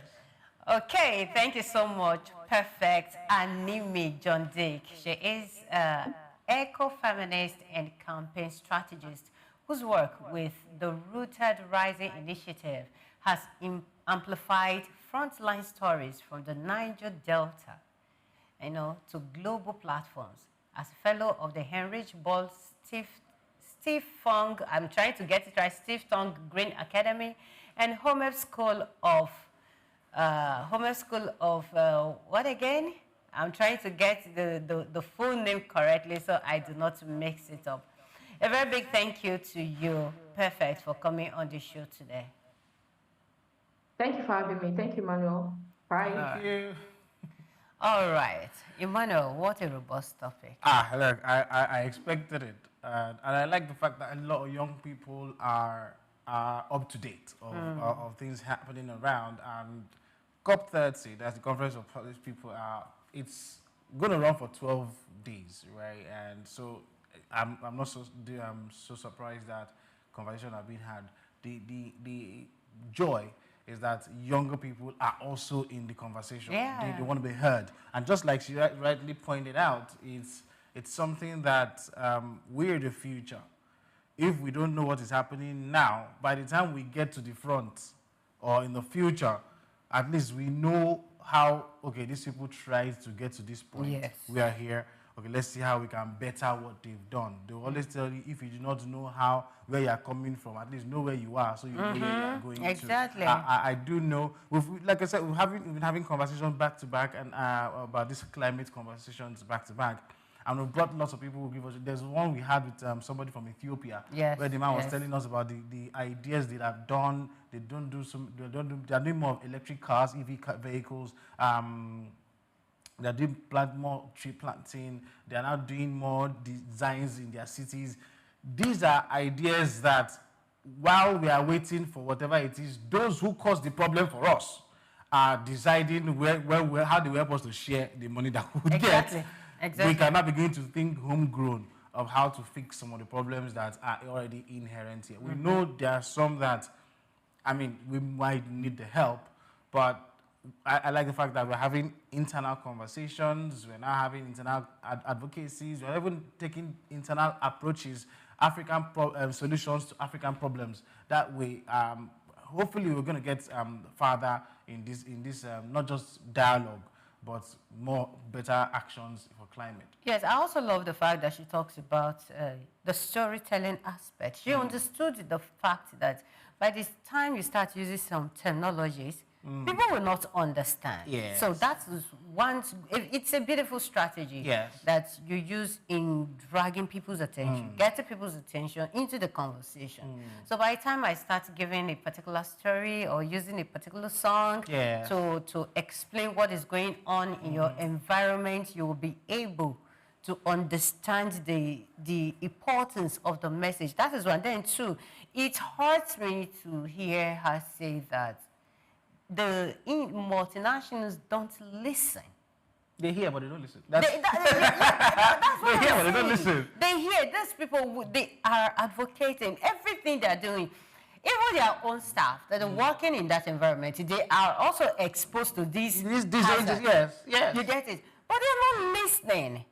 And it's painful that our own government they are also, all the policymakers, let me not say the government, some of our policymakers don't also listen to them. So if our own can't listen to us, what do you expect these multinationals to do? You heard her when she said, oh, they will come and then they will bring palliatives or so that they will just share one particular place.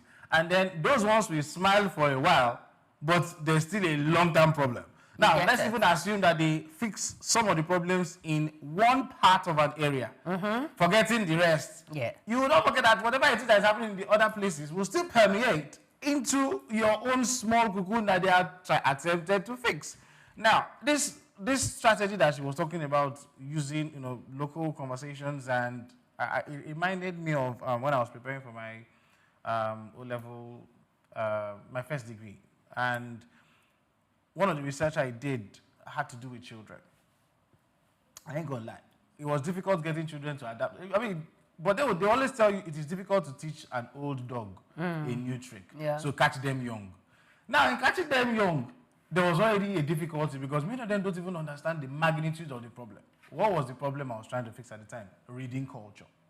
How do you get children to read when the English that they are reading itself is bigger than them? I said, okay, fine.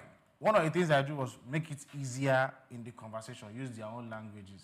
But then there was also another strategy I had to employ, which can also work in terms of climate actions, right? Make them part of the process.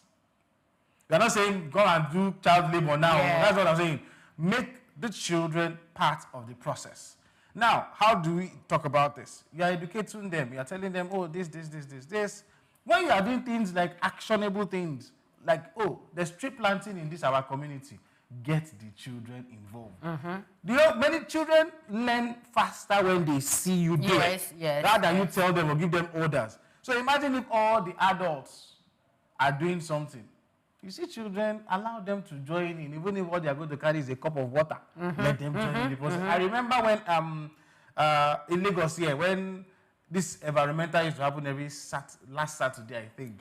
Then we used to see all our daddies who come out with their rakes, with their cutlasses, and then we just saw it was a routine, and we always joined them. So we help them to pack the trash and move it to somewhere. But then we were part of the process. We now grew into it. Well, sadly, they stopped the environmental sanitation.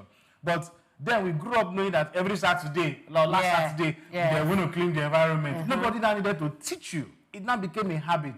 In trying to fix the climate, especially in the Niger Delta or in Nigeria generally, or even in Africa, as we like to promote, get the children, get the young adults, the adolescents. Let them understand, well, for now, they may not get into the intricacies or the implications of it, but they can enjoy the process by being a part of it. That way, you are creating not just a movement, you're actually creating a culture. Yes. And that culture will now help us get a better environment. Exactly. For us to have a very good, a clean environment, for us to have an environment or a working environment, it involves everybody. Not just policymakers, not just the multinationals, but you and I. What the likes of Perfect, John Dick, is doing right now is something that many young people should key into. Like a parable in my place would say that when the bush is burning, monkey will be happy that bush is burning, not knowing that that is your house. You may be, you may be in Lagos and you feel that what is happening there is none of your business. Somehow, some way, it actually does affect you. So it's, for me, I think it's high time. It's a call for everyone to all hands on deck. All hands on deck. We should roll up our sleeves and dip our hands into the water and get this going. A very big thank you once again to Perfect John Dick for your beautiful insights. That was an amazing one coming from a young lady. I'm going to hopefully to get to see more. And I do know, I tried to have a conversation with somebody still at COP30. I'm trying to see whether I can bring him in perhaps sometime next week. Let's see what the update is. Because if all they are going to be doing is come and see, okay, how much money they're going to collect. I don't know whether most of the problems that we have in Africa in terms of climate is only money that will fix it. Okay, yes, I'm always trying to say our goodbyes. All right, thank you all so much for listening to us and viewing us from wherever you are across the world. The climate conversation will continue to happen. We'll here on Just Africa. We will continue to do our own part to expand the advocacy and not bring voices that continue to shape the narrative as how to get a better environment and a better climate. So always follow us on our social media platforms, and of course, we will be here for you. So when we talk about our social media platform, we're talking about SOUQ TV. So ensure you go there, you subscribe, join us in all of our conversations, from the news to Across Border to the SBL and every other program. And I am Omivi Idolo. Many thanks for watching.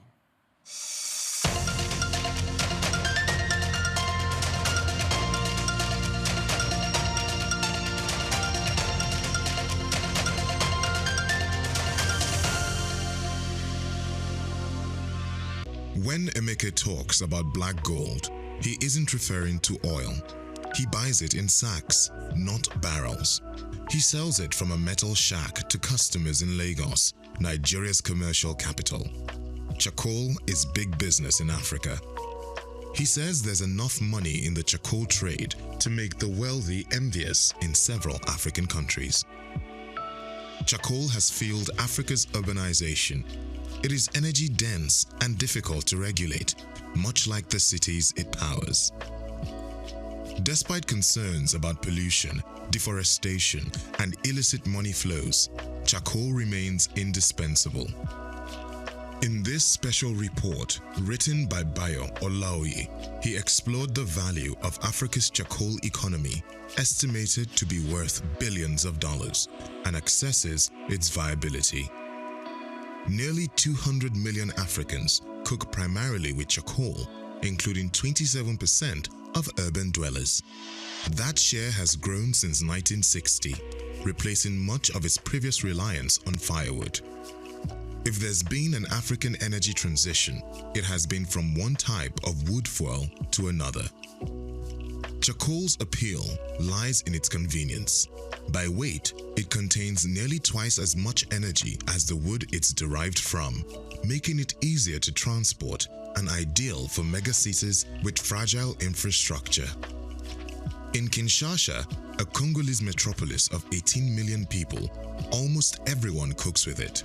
Never before have cities grown so large while relying so heavily on wood-based fuel.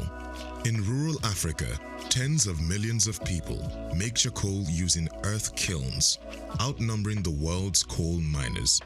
The process involves heating wood under low oxygen conditions to remove moisture and volatile gases. Logs and branches are stacked in a pile, covered with grass and soil, and burned for several days. This yields 1 to 2 tons of charcoal from 10 tons of dry wood. The process emits more carbon than simply burning the wood. Much of the raw wood is free, harvested from farmers' own land or from forests. Many charcoal producers are farmers selling to traders when in need of cash. Others are entrepreneurs who bring in work teams, distribute chainsaws, and pay off landowners or local chiefs. Locals often complain about outsiders cutting down their trees. In Kenya and Uganda, vigilantes have even attacked charcoal trucks. Africa's charcoal trade is estimated to be worth tens of billions of dollars, possibly more than the continent earns from cocoa or coffee. The money trail often leads to soldiers or government officials. The United Nations Security Council banned charcoal exports from Somalia because jihadists were earning millions by exporting it to the Gulf, where shisha smokers prize the aroma of acacia wood. Charcoal production leaves destruction in its wake.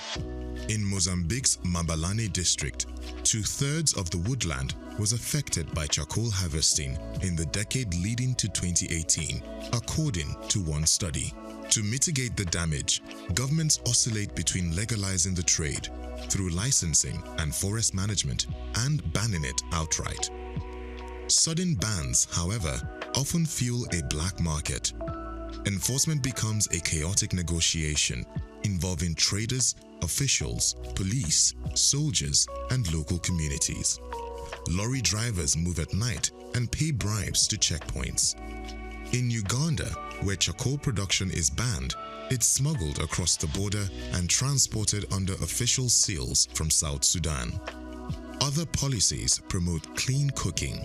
Liquid petroleum gas, LPG, which burns cleaner than charcoal, is exempted from VAT in Kenya. Some companies have introduced metered gas canisters so consumers can pay as they go, easing upfront costs. Today, more than half of urban Kenyans use LPG as their main cooking fuel. Bond Manufacturing, a company known for efficient stoves, has stopped selling its charcoal models and now promotes electric stoves subsidized by carbon credits. Experts say charcoal is on the decline in Kenya. though it remains prevalent in countries like Madagascar and Zambia, where alternatives are limited. Phasing out charcoal will have economic consequences. The trade is informal and decentralized, while gas is distributed through large firms and creates fewer jobs. Charcoal provides roughly 275 workdays per terajoule consumed, compared with 95 for electricity and 15 for LPG. Gas imports also strained foreign currency reserves. For now, most consumers juggle multiple energy sources. Charcoal production in Africa is still growing at about 2% annually. But one thing is clear: as long as there is the ghetto, there will always be charcoal. I'm Moyosore Adebi for SOUQ News TV.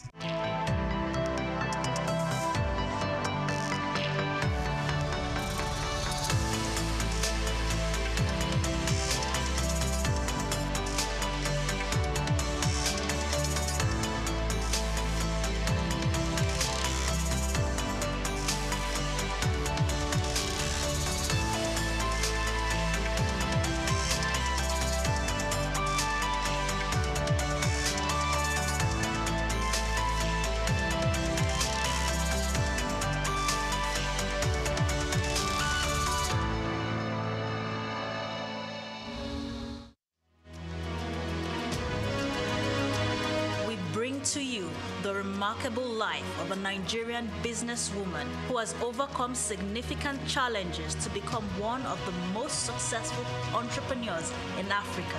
Let me tell you about the strength, resilience, and passion for success of a woman who journeyed into the male-dominated world of oil exploration and production.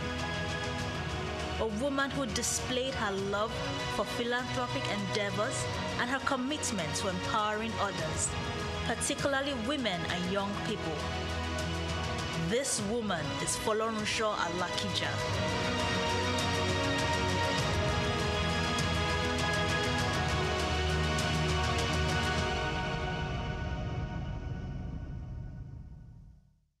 It takes only the brave, courageous, and smart-minded people to become rich and influential personalities in the world. In Africa, when we mention the names of rich and powerful women, you must mention the name Folorunsho Alakija, the richest woman in Africa. Her net worth, according to Forbes, is $1 billion. Now, how did she start? Let's take you down memory lane on the life of Folorunsho Alakija.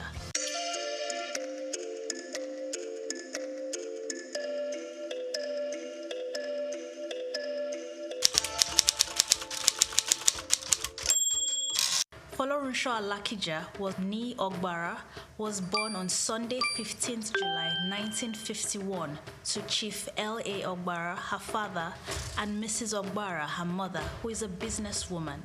She was born into a polygamous family of 8 wives and 52 children. Her mother was the first wife, and she was the 8th child of her mother. Young Folorunsho grew up at her family house located at Ido Oluwo Street, Ikorodu, Lagos.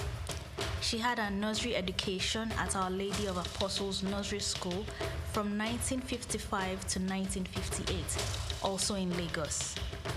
At the age of 7, her parents enrolled her at a primary school in Wales called Dino Ben School for Girls in Wales.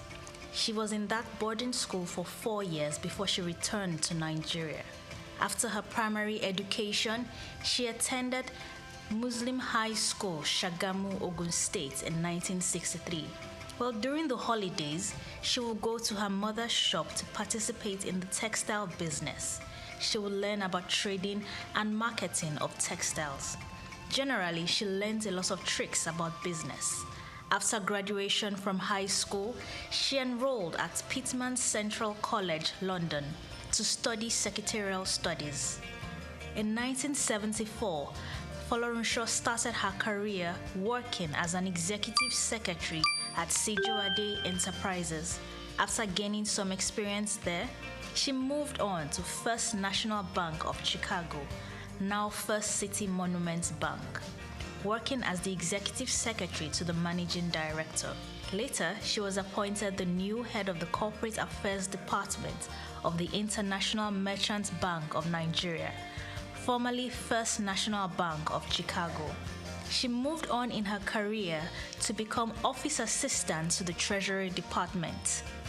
After spending 12 years in the banking sector, Folorunsho traveled to London in 1984 to study fashion designing. She studied intensive courses in millinery and fashion design at the American College in London and the Central School of Fashion. When she returned to Nigeria, she established her fashion label called Supreme Stitches. Within 3 weeks of setting up her business, she was invited to take part in a fashion competition. Folorunsho won the competition that brought her straight into the limelight of the fashion industry in Nigeria. Prominent women from different parts of the country started making clothes with her. Her fashion company thrived successfully, and a few years later, she renamed it to the Rose of Sharon House of Fashion, making it a proper fashion line. As her success in fashion grew, she was later made national president of the Fashion Designers Association of Nigeria, FADON, and a lifelong trustee of the association. By the early 1990s, Folorunsho decided it was time to expand her business tentacles to oil and gas. Her company, FAMFA Limited, was incorporated in September 1991. The company applied for an oil prospecting license, OPL, to explore a 617,000-acre block for oil, now OPL 216. In August 1993, the company was awarded the leasehold rights of OPL 216 oil block, and it was renamed officially. FAMFA Oil was changed to FAMFA Oil Limited. Its goal was to be the forefront of indigenous oil and gas exploration and production in Nigeria. Folorunsho got on board the exploration of a major deep water oil field located 1,500 meters off the Niger Delta, the Agbami field. She gained access by partnering with Star Deepwater Petroleum, a subsidiary of Texaco, through a joint venture agreement. FAMFA Oil Limited then appointed Star Deepwater Petroleum as its official technical advisor for the OPL 216 exploration license. The company received 40% of FAMFA's 100% stake, while the remaining 60% was retained by FAMFA and the Alakija family. It was discovered in 1998 by Shell. Star Deepwaters Limited, an affiliate to Chevron, functions as the operator of the field. Through her company, FAMFA, Folorunsho and other companies are oil benefactors of the Agbami field. The Agbami field was first discovered in 1998 but only became active in 2008. Its operations will last throughout 2024. After a majority of its vast reserves would have been extracted, she had to fight back against the government in court for laying claims to a 50% stake in her company. It was initially a 40% stake, but the government later returned for an additional 10%, claiming that the company generated a revenue of $10 million from the oil block. Folorunsho felt it was unfair because her company had worked hard, invested everything in the business. When the fruits of their labor started to manifest, that's when the government took everything away. The Alakija family fought the government in court until they won on May 22, 2012. The first drilling of the Agbami well was done on 15 July 1998. The exploratory well was about 4,700 feet underwater, which was the deepest depth in Nigeria at that time. From the license application to the point of the company's first strike, there was an interval of 17 years. Today, FAMFA Oil Limited is a leading oil and gas exploration company. Folorunsho Alakija has other businesses in property, real estate, and in printing. She owns Dayspring Property Development, a real estate company with investments in different parts of the world. She also owns Digital Reality Print Limited, a printing company and corporate services provider. And in the area of philanthropy, Folorunsho's success story would not be complete without mentioning how she wants to give back to society. She wants to help those in need. Hence, she started the Rose of Sharon Foundation, which was created in 2008. It is a registered faith-based NGO that has empowered widows and their families and orphans to be successful through education programs and scholarships up to the university level within the country, Nigeria. Through Famfa Oil Limited, Folorunsho also hands out yearly scholarships to 9,000 medical and engineering students across the nation. The foundation has also donated a total of 21 chest clinics for the treatment of tuberculosis in 21 states across Nigeria, including the Niger Delta region and Lagos State. They have successfully donated 4 e-libraries and 2 school libraries to schools within the nation. In addition, she has a foundation created to empower women called Flourish Foundation. It encourages women in their different careers and provides grants for female entrepreneurs who want to start a business. Folorunsho is also a writer and has written a few books. For instance, one of the books titled The Cry of Widows and Orphans, and the University of Marriage, and also the Folorunsho Alakija Speaks, to mention a few. Now, Folorunsho's personal life would not be complete in this article without mentioning her husband, Mr. Modupe Alakija. Folorunsho and Modupe got married in November 1976. Their marriage is blessed with 4 sons and their grandchildren, and they reside in Lagos, Nigeria. Folorunsho holds so many awards and recognitions for her contribution to society. She holds 6 honorary degrees and a fellowship at the Yaba College of Technology. In July 2013, she was appointed as the Vice Chairman of Nigerian National Heritage Council and Endowment for Arts. She became the first female chancellor in Osun State University and Nigeria's first female chancellor on the 9th of March 2016. She is also one of the Lagos Business School's alumnus and a member of the Commonwealth and Investment Council Advisory Board. She is also an advisory board member for Center of African Studies, Harvard. On July 17, 2021, Benson Idahosa University, Benin City, bestowed on her an honorary doctorate degree in business administration. In conclusion, Folorunsho Alakija's story is a tale of hard work, determination, persistence, and courage. She was able to build up her marriage, raise an upstanding family, and build her empire. She also faced challenges in her life, but she conquered these challenges. She's living proof that success is not limited by gender, age, nationality, or financial backgrounds, but rather success is the product of courage to take risks and stand up strong in the face of adversity.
human achievements, goal setting, hard work, and dedication have been proven to be some of the elements towards success.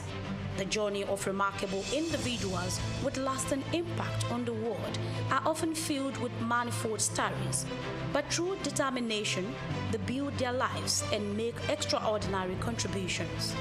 Join me on the story of a trailblazer in business and philanthropy, Aiboje Ag Mokwede, a lawyer turned banker who has done well for himself, made an indelible mark within the banking sector, and has continued in his ambition of touching lives within Nigeria and across Africa. Aiboje Ag Mokwede.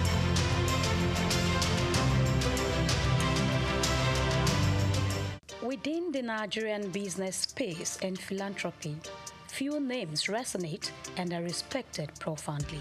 Such is Aiboje Ag Mokwede.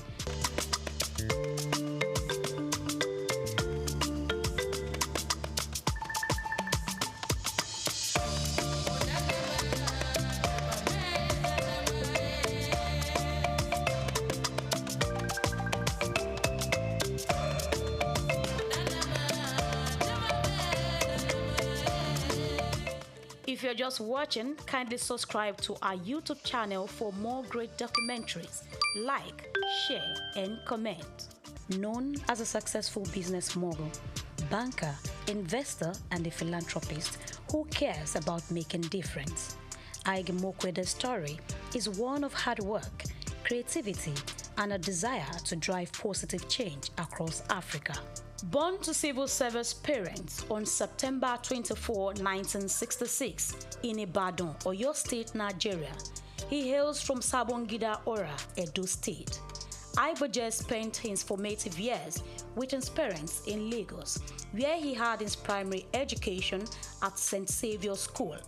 He enrolled into Federal Government College, Kaduna, and at age 16, he was admitted to study law at the University of Benin, where he graduated at a young age of 19 with a law degree, displaying early signs of his exceptional intellect and drive. Called to the Nigerian bar in 1987, he started his career in 1988 as a lawyer at Continental Merchant Bank during his National Youth Service Corps NYSC year.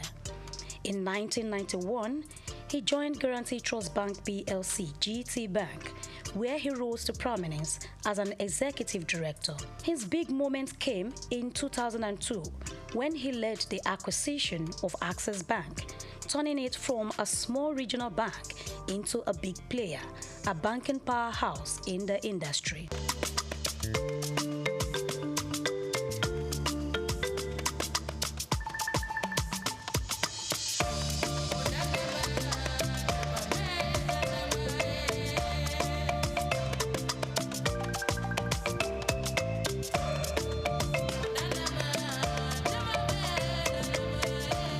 Throughout his career, Ag Mokwede has taken on different leadership roles, including Group Managing Director and Chief Executive Officer of Access Bank until December 2013.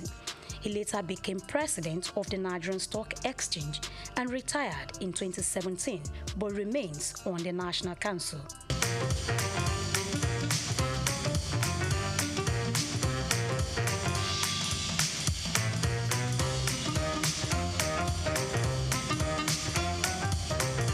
Bowing out of Access Bank, he was given a befitting send-off. No man or combination of men could transform what we met in Access Bank in 2002 into what would cause this type of people to come and celebrate today in office.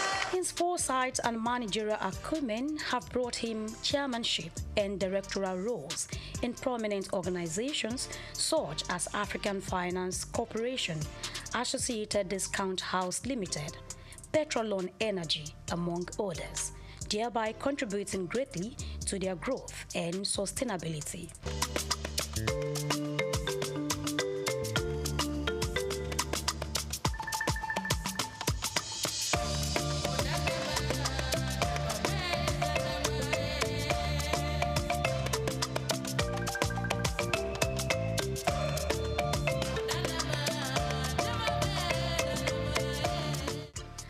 work, they say, pays. Aigboje Aige-Mokwede's hard work earned him many awards and honors. He received the National Productivity Order of Merit Award in 2009, conferred with Commander of the Order of the Niger CON in 2011 by the then President of Federal Republic of Nigeria, Goodluck Jonathan, during his administration for contributing to banking and finance. As a visionary leader, he was installed into the E&Y World Entrepreneurs Hall of Fame in 2011 as the EY West Africa Entrepreneur of the Year and named African Banker of the Year in 2013. These amounting to how much others values his leadership and ideas. He got honored by Chartered Institute of Stockbrokers of Nigeria. Beside his work, Aige-Mokwede also gives back to society. This philanthropist is involved in efforts to improve governance and healthcare across Africa through his Aige-Mokwede Foundation, making a positive impact on people's life. He initiated the Adopt a Healthcare Facility program in 2019, and he is the chairman of ABC Health and director of the Private Sector Health Alliance of Nigeria. He is the founder of chairman of Coronation Capital Limited since 2015 and has contributed to the growth of the Coronation ecosystem. Coronation Capital Limited, with other arms of its businesses, also bettered Coronation Art Gallery in Lagos on the 13th of May 2022, a platform for showcasing exceptional works of art that embodied the essence of cultural significance and artistic expression.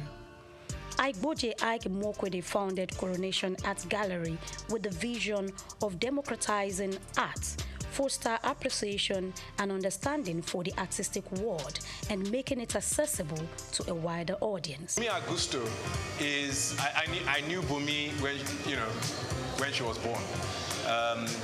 I know her parents, and I know all her siblings. She's a beautiful, wonderful, gifted Nigerian artist, and just like many of the others here. The piece behind me is a triptych, long throats, all up to longer throats. I actually thought that I was going to caption this collection. You know, this is really a microcosm of my entire collection, but I was going to capture it longer throats because this represents a lot of this collecting I did during COVID. Many of these pieces actually were not in Nigeria. I brought them home. I'll tell you something. I'm known for collecting masters, you know, the Enwonwus and the Yusuf Grillos and so on. I still do, okay? And I kind of stuck to that genre of classic. Those are the people who, when I was growing up, as I told you, those are the people who were my parents, either just older than them or contemporaries. So I grew up knowing these artists as my uncles, okay? So my first collecting was, you know, from works, you know, done by masters like that. After a while, you know, these works are really priced in. But Bumi Augusto, you know, her works, you know, which may appear even a bit pricey now, in 10 years' time, you know. So this is also hosted by Coronation, which are companies that are all about wealth creation. So there's also the investment angle. I don't collect for investments, but, you know, with all that these great Nigerian and African artists, the young ones, have been doing, and the way their prices have been rising, you know, I've got to focus on investments now.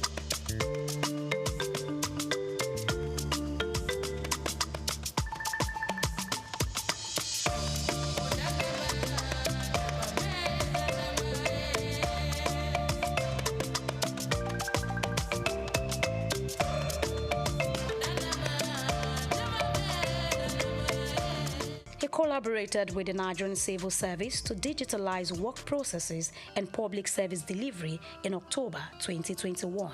Recognizing 43 public servants at the 2022 Civil Service Award ceremony on behalf of the Aige-Mokwede Foundation with an encouragement of cash prize worth 500,000 naira for each awardees. It is my understanding that annually 43 public servants will be recognized in this fashion. And so with effect from the 2022 Civil Service Awards ceremony, on behalf of the Aige-Mokwede Foundation, we will be putting an endowment with effect from this award session whereby each awardee receives a cash prize of 500,000 naira.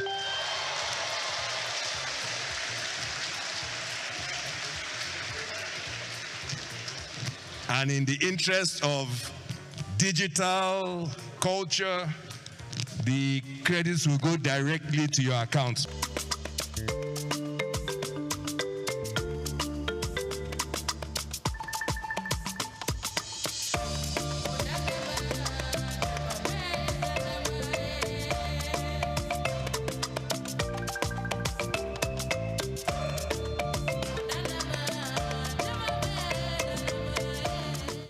Among his many certifications, affiliations, and fellowships, Ige Mokwede holds Triumph MBA from the London School of Economics, New York University, and HEC Paris. He attended an executive management program at Harvard Business School in the year 2000, and he is a member of the American Academy of Arts and Sciences, also appointed to the International Advisory Board of Oxford University's Blavatnik School of Government. Ige Mokwede is a honorary fellow of the Chartered Institute of Bankers of Nigeria and had received an honorary doctorate of science from Olabisi Onabanjo University in 2018. Also honored by Chartered Institute of Stockbrokers of Nigeria last year in a groundbreaking ceremony. If the operators of our markets, of a nation's capital markets, are properly resourced in terms of skill, capacity, and conduct, nothing can stop that nation and its citizens from leaving the tarmac and moving from third world to first world. Nothing can stop it. The correlation between the advancement of financial markets and the advancement of national economies is perfect. It's not almost, it is perfect. And so, you understand why I have tied myself to the future of this market and why I have tried from the very word go that my voice was heard to get the public sector and the elite within the private sector to understand that we cannot ignore this market. Igboje is the fourth African co-chairman of the Global Business Coalition on Health and chairman of the Friends of the Global Fund, Africa. The business mogul has made significant donations to the Global Fund. He is the vice chairman of the Global Citizen Nigeria and creator of the Nigerian Solidarity Support Fund. There is always a story, or say many stories, behind every success, and this Ige Mokwede has shared in a book called Leaving the Tarmac, Buying a Bank in Africa, Red Door 2020. In it, he talked about how he and others turned Access Bank into a major success, showing his determination and vision. On a personal note, I think the first thing is that I left Access Bank. I retired as CEO in 2013, and I knew that I needed time off just to recharge my battery, so to speak. I didn't think I would have more than a year and a half before my perpetual motion character, kind of took over once again. And so I wanted to use that period as productively as possible. So I had a year and a half, and what better to do in a year and a half, than write a book. And for me, it was an opportunity, for posterity to tell the story to my children in a structured sense, because before then, I just hadn't had the opportunity to sit down with my kids and say, this is what I did today, or this is what I did yesterday, and these are the highs and the lows of this journey. Herbert and I went through a hell of an experience between 2002 and 2013, and for him, that experience has continued. We learned so much, we were exposed to so many things. We had really, really great mountains that we climbed. We scaled some pretty high heights and so on.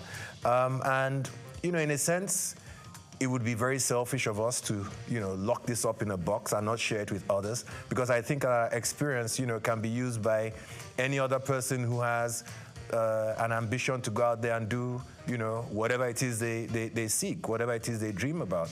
And so the notion of writing for posterity and recording this period in my life, and probably more important, the notion of preparing a way for others, you know. Those are the things that drove me to write the book. Ige Imokwede, former managing director of Access Bank Group, returns to lead Access Holdings, replacing Abubakar Jimo. His return after a decade aims to realize the shared vision of the late co-founder, Herbert Wigwe. Access Holdings PLC, trading under the Access Corp ticker on the Nigerian exchange, began to feel Iboje's progressive impact as its stock value increased by 1.52% following his appointments as chairman. Iboje Ige Imokwede is back again. Ige Imokwede is married to Ofovwe Ige Imokwede and has 4 children, namely Ohiozoje, Aima, Morenike, and Renown. He has been able to balance his family life with his professional achievements, setting an example as a leader and role model to many. He is an ordained minister of the Promised Land Ministry. In the annals of Nigerian business history, his story stands out, showcasing the power of vision, perseverance, and giving back to the community.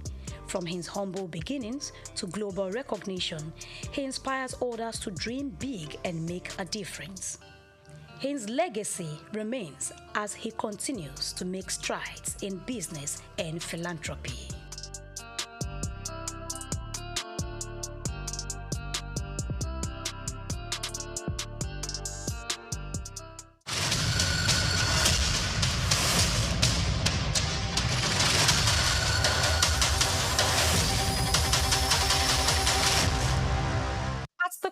Of what makes us human is our ability to pay attention, be present in our experiences, and channel our thoughts and actions towards meaningful goals. However, for individuals with ADHD, which is considered a neurodevelopmental disorder, a medical condition that affects the brain, this fundamental aspect of human nature is often disrupted, leading to difficulties in maintaining focus, controlling impulses, and regulating behaviors. Hyperactivity disorder is a neurodevelopmental disorder that occurs in children and adolescents.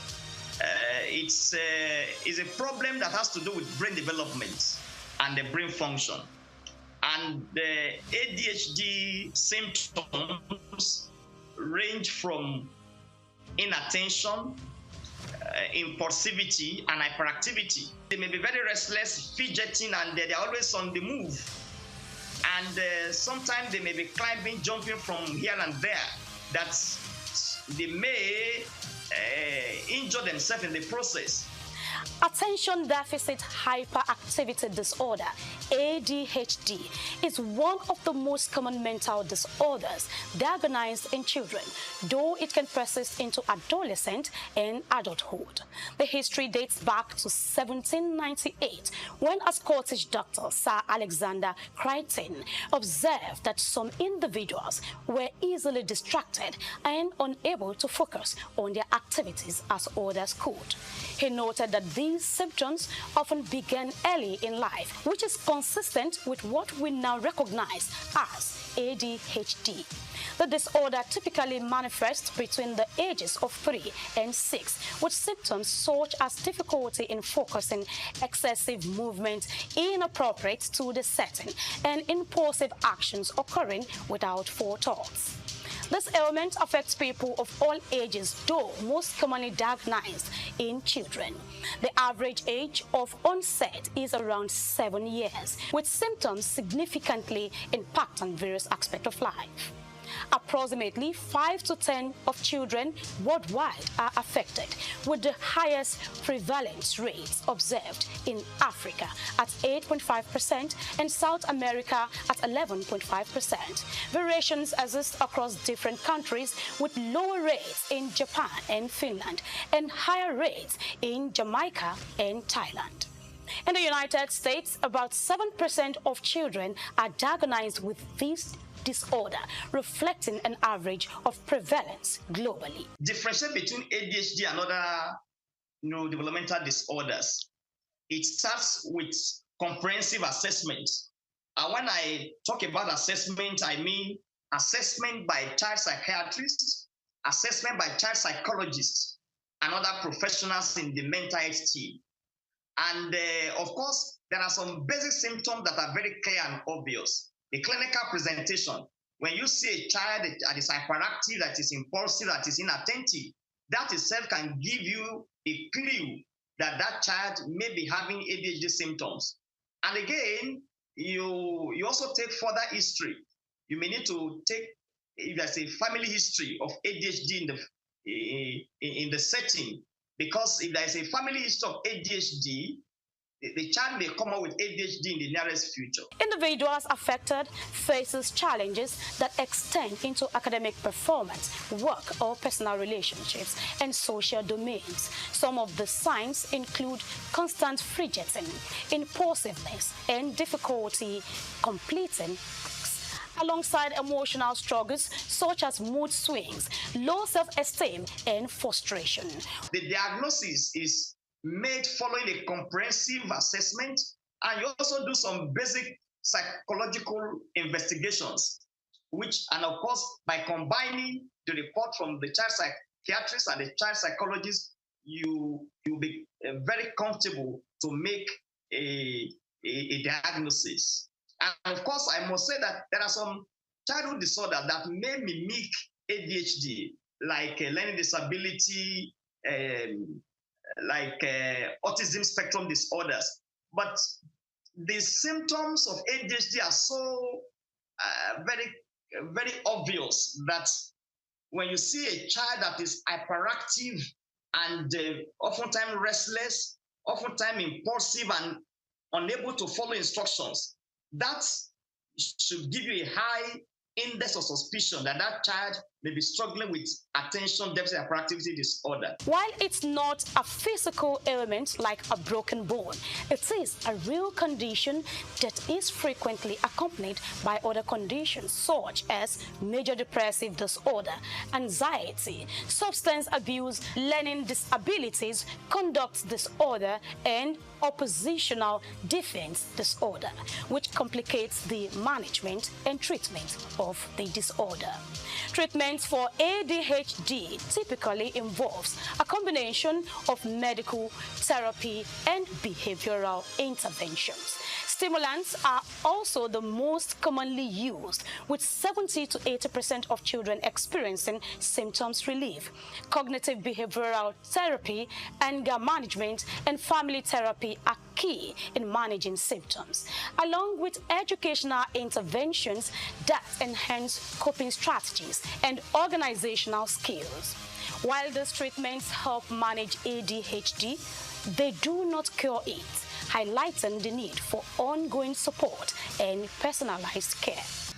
Attention Deficit Hyperactivity Disorder, ADHD, is a complex condition with far-reaching effects on behavior, cognition, and emotional well-being. Continued research and effective treatments are vital in helping those affected lead fulfilling lives and contribute meaningfully to their society. Grace Komolafe, SOUQ News TV.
I was born on the 16th day of October, 63 years ago. I'm from Opobo, yeah, and went to school. I'm from River State, from Opobo in River State. Went to school in Port Harcourt, lived in Port Harcourt all my life, from primary to secondary school to A-levels. Then after A-levels, I got admission to Unilag. Immediately after Unilag, I got married, and I've lived in Lagos ever since.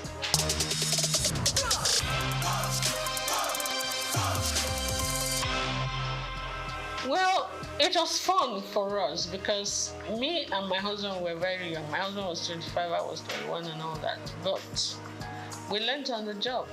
We were friends. We were friends for 3 years when I was in Unilag, university, and we came out to get married. So we're like children that just got married. But I had my parents. My parents were his very good friends. So when I get naughty, he would report me to my parents. When I didn't know these kind of duties were demands of somebody's wife, they would tell me this is my responsibility. I'm like, no. I will agree to some, I will not agree to some. But I mean, it was fun. We had our ups and downs, but kind of pushed through it. And then the children started coming, and it was a different ballgame.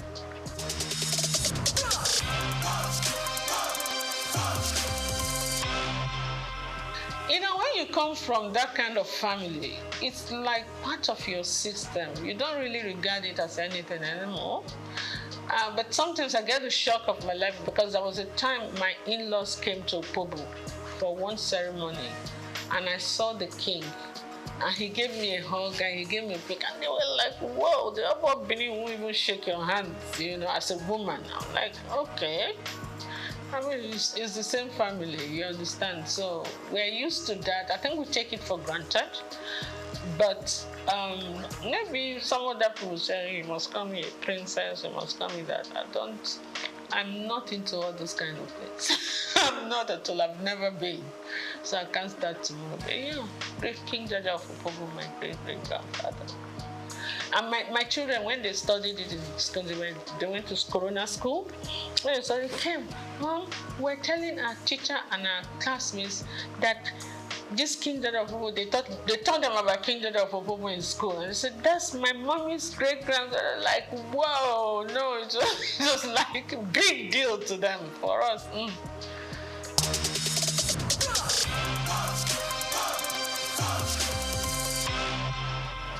Absolutely, upbringing and my personal choice too, because you could be brought up one way and choose to go another way. You understand?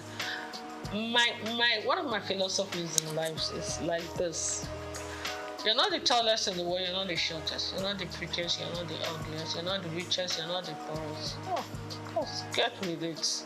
Do you understand? If you're looking for beauty, there are more beautiful women than you say. If you're looking for ugly, there are uglier women. If you're looking for tall, you're looking for it. So what is it? Do you understand? You didn't come into this world with anything. You're not going to go with anything. So just be grateful to God for whatever you have or whatever you are. Work towards improving on it, improving your relationship with God Almighty and improving your relationship with your fellow human beings. That's my philosophy in life. So what's the point carrying all the air and chips on your shoulder? It makes life heavier for you.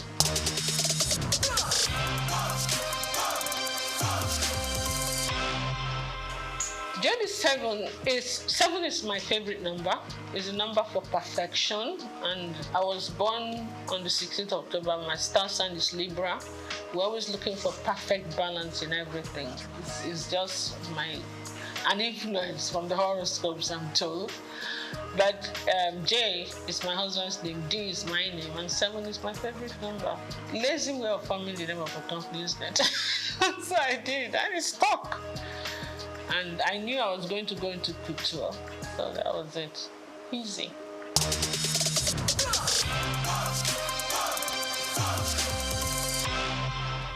I was a victim of circumstances. I keep saying it. I didn't really come into business to be a fashion designer, to go into fashion, and creativity has always been something that's innate. Okay, even before I started making clothes or doing this, I used to always give designers the styles that I want them to make for me. I didn't have tailors. But when I finished my NYSC at Nigerian Television Authority in Victoria Island, I decided I wasn't going to work there. I wanted to work in a more organized setup. You understand? Because of management traineeship, because I never worked all my life. You know, my parents were very protective. I'm the last girl in the family.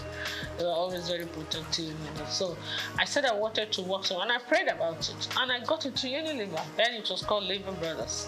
And for 5 years, but you know, the intensity of work there became a bit much for me because I was a young mother. I had 2 kids then. Was going on having the 3rd one, so it became a bit time. Sometimes Unilever was one of the biggest. When the international directors come in, we used to be the ones to host them with all the Unilever affiliates. Linters, the advertising agency used to be here, all the Nigerian breweries, USC, you understand, AJC, we're all Unilever group. Sometimes I won't get home until 3 a.m. when we're hosting, and with kids in the house, it can be a bit much. So I'm like, I prayed about it and I decided something has to give. It's either your family, your children you will not give them the attention they need then, and they were growing fast, or your job will suffer, and then you will not be happy whichever way. So I decided, you know what, let my priority be my family. And I decided to go back. And I put in my resignation. That was not what I'm fine. When I did, my chairman refused to accept the resignation. So I had to use another way to encourage him to accept it. So I left Unilever. I said, okay, I wasn't the type of person that was suited for being a housewife. I wanted to do the kind of business I would do, but still have 100% time for the kids. So when the kids say, oh, they're having something in school, I'm there, okay? I decided I was going to just market corporate gifts. When I was in Unilever, I was the assistant corporate affairs manager in charge of press. So, and being in Unilever at the corporate affairs level, I already knew a lot of companies. So I used that opportunity to get back to those companies and introduce my new business. And in the first year, I actually made more money than my 5-year stint in Unilever. So that was the number encouragement. You make more money doing your own business. You have more time for your kids, for your family, and for yourself. And you travel quite a bit because you have to go and buy the corporate gifts. So it was a win-win. Then, a few years down the line, the president, Olusegun Obasanjo, came in and said they were doing backward integration and they were going to stop the importation of all this corporate gift and a lot of other things. So we were actually forced to look inwards. And when we started looking inwards, that's when it hit me that apart from Big, that was being produced by Eleganza, we're not really manufacturing anything in Nigeria apart from textiles and maybe I think Eleganza was doing food flask or something. Which corporate body do you want to give as end of year gift? So what we had to do now, because a lot of my clientele were like Shell, Chevron, I started looking inwards. I said, okay, if I have to do something, I can do beddings, pillowcase trimmings, table covers, table placemat, napkins with fabrics like I showed I can do jute bags, you know. It came to me. So I had to go and buy one machine and employed one tailor. So sometimes they will call me.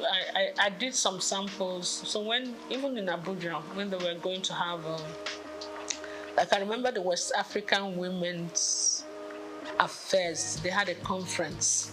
So they wanted jute bags, and we had about 1,000 or 2,000 jute bags, and that was quite nice. Plus, apart from the end of year activities. So that's it.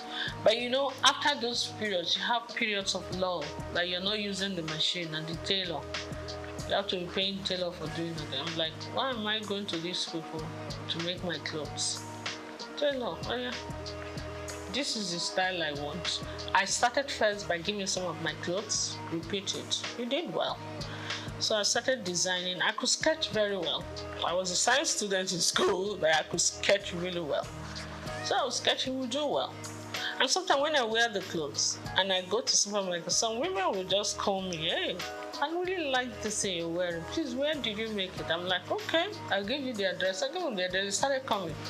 Before I could say that, within 1 month, I had over 50 women I had to make clothes for. And the one tailor was no longer enough. I had to employ 2 others. That was how we started. From 2 to 4, then I had a whole factory before you could see that. I started making school uniforms, started doing all kinds of things. And then some of the magazines, like Genevieve magazine, looked around like, are you sure you make this outfit? I thought you were a broadcaster. I thought you sell. I said, yes, I did. So I did some photo shoot session for her, and I modeled the clothes actually. And whoa, I started getting calls from Paris, from the UK.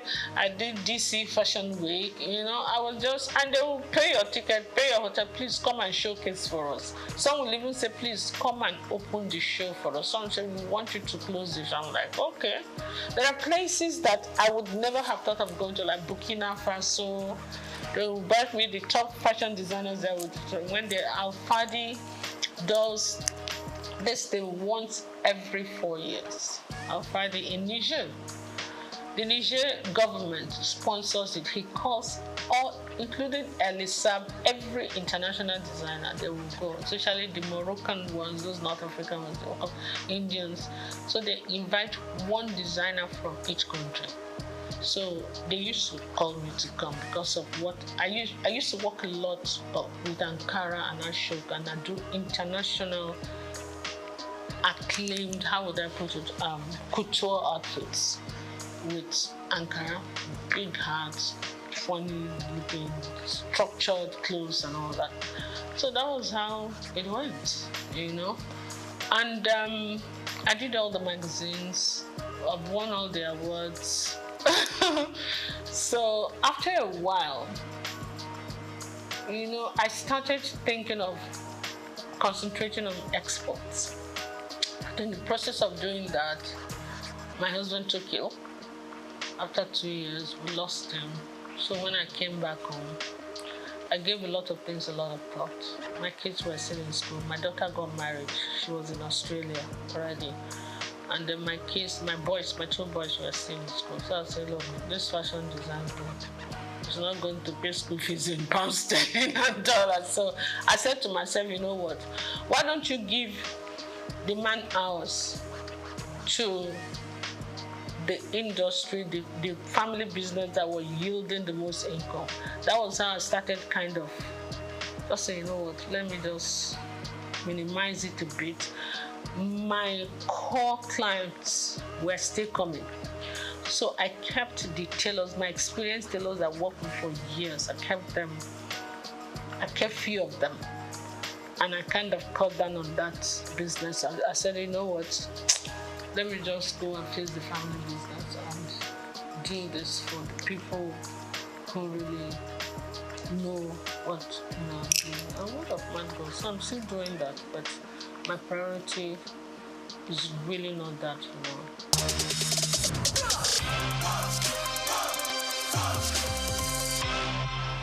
When you look at me the first time you see me, you see a fragile woman that don't like to sweat, that is spoiled, that like to be kept. I'm like, what? Absolutely not. My husband didn't want me to do anything. He just felt he wanted to spoil me. I said, that's not how to love me at all. Please. It's either you kind of understand the person I am.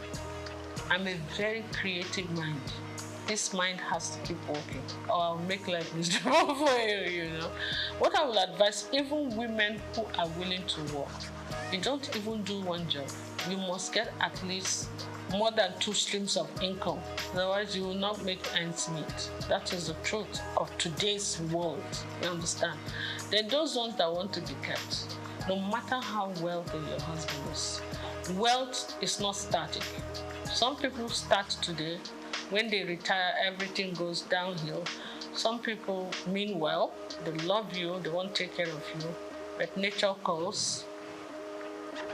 They part ways. Some marry other women, some leave, some die. You understand? So anything can happen. I will advise them, everybody, try to be as independent as you can, financially independent. I think you actually earn more respect when you do that. And then also, when things don't work out too well for the husband, no matter how rich you are, you don't have to put him through too much stress. You can take care of yourself, you can take care of yourself, you take care of him, you encourage him, but let him not feel that the world has come to an end. You know, a man feels happy when he knows that his back is covered, even when he's not making it. You understand? It doesn't make him lazy, it makes him very grateful. Yeah. So I will advise everybody, get something doing. Do something that will enable you to earn good income if you can. Do something that you also enjoy doing.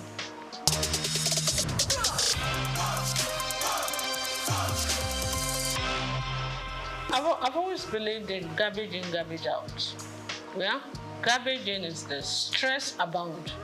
You cannot control that. But you can control your attitude towards stress. Stress is the #1 killer and ages of everything in this world. It's your attitude to stress that you have to manage, and that depends on you.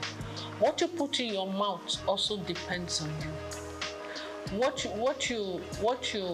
Your mind, your heart, your spirit, your soul. You have to be loving, you have to be forgiving, you understand? All that depends on you. So it's actually you that decides whether you're going to age gracefully or you're not. Forget about the genes first. It's true. You understand? Some people are so malicious, when you offend them once, oh my goodness. They will carry it in their chest and the chest will be expanding and they won't sleep well and they begin to have problems. Meanwhile, the person you're angry with does not even know you exist. It's crazy. So for me, it's just be free and take life easy. Take it as it comes and always be grateful to God.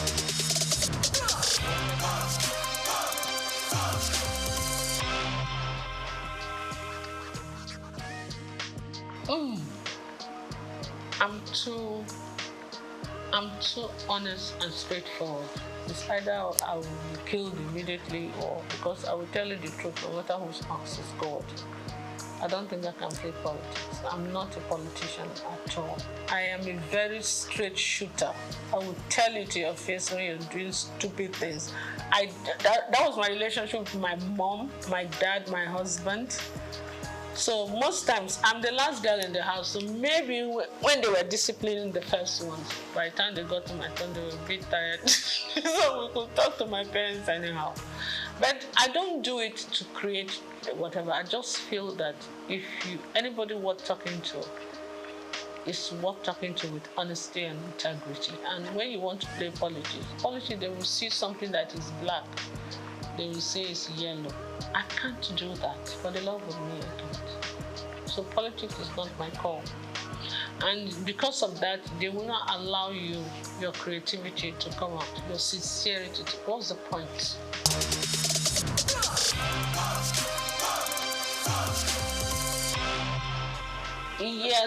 Yes. I'm actually planning some kind of... I met some of my old models that are doing very well.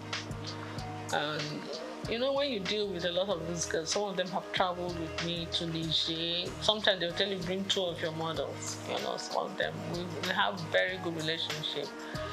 We're going to do a reunion one of these days. It will be fun. And they are all calling, when are we going to do this? I say, don't worry, we'll get a reunion done. Because we need to revisit the fashion industry, see how things are going. They're doing well. The new ones are doing well. And I just pray that the environment will not discourage them, you know.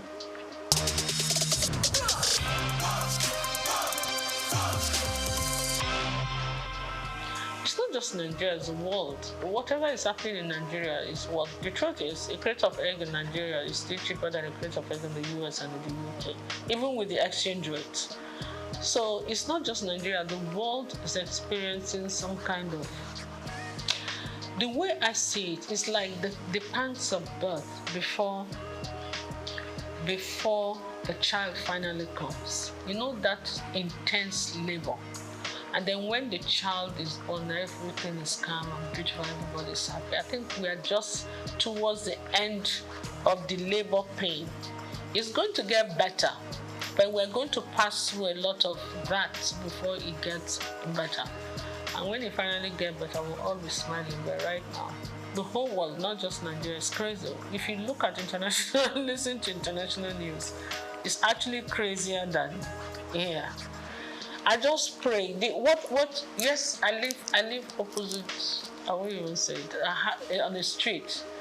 One of the big men that live on that street, his birthday was yesterday, and the whole street was filled with beggars, hungry people. It was really crazy. I felt so bad. We were pushing each other, killing each other, fighting just to get a plate of jollof rice. It was very sad. It didn't used to be that bad. There were a few people who would come hang around, but the whole street, I couldn't move anywhere yesterday because of it. But I hope it gets better soon, so that the best in all of us can come in. Because hunger and poverty can actually bring out the worst in people.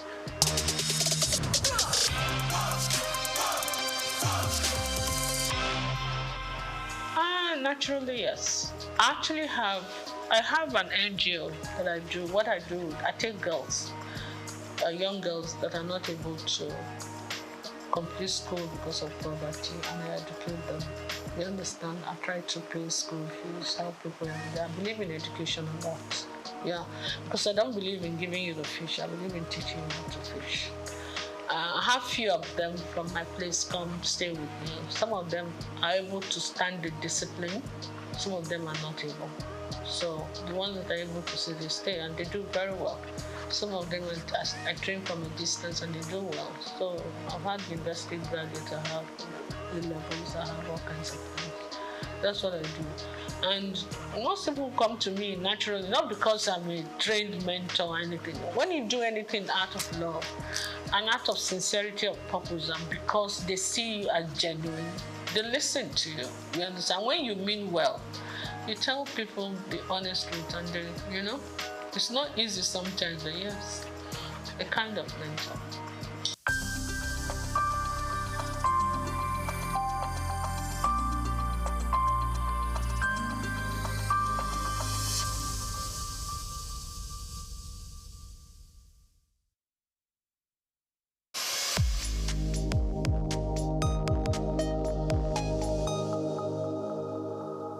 The National Assembly, in collaboration with the African Development Studies Center, ADSC, held a 5-day national capacity building workshop on treaties, agreements, and protocols for federal MDAs, with the theme, Enhancing Institutional Capacity for Effective Treaty Negotiation, Implementation, and Oversight in Nigeria.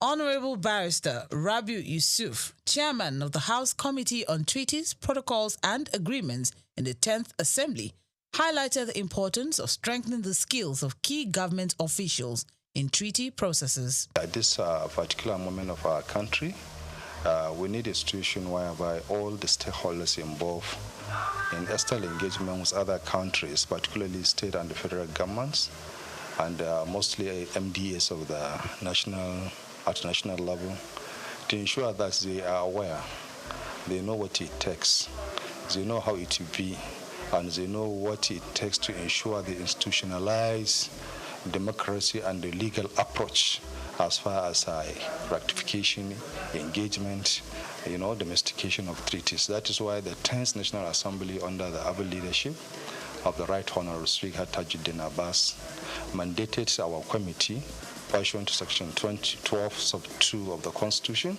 that we should reach out to all necessary stakeholders who are personally stakeholders on this engagement to ensure they know how it takes and they know how to execute it.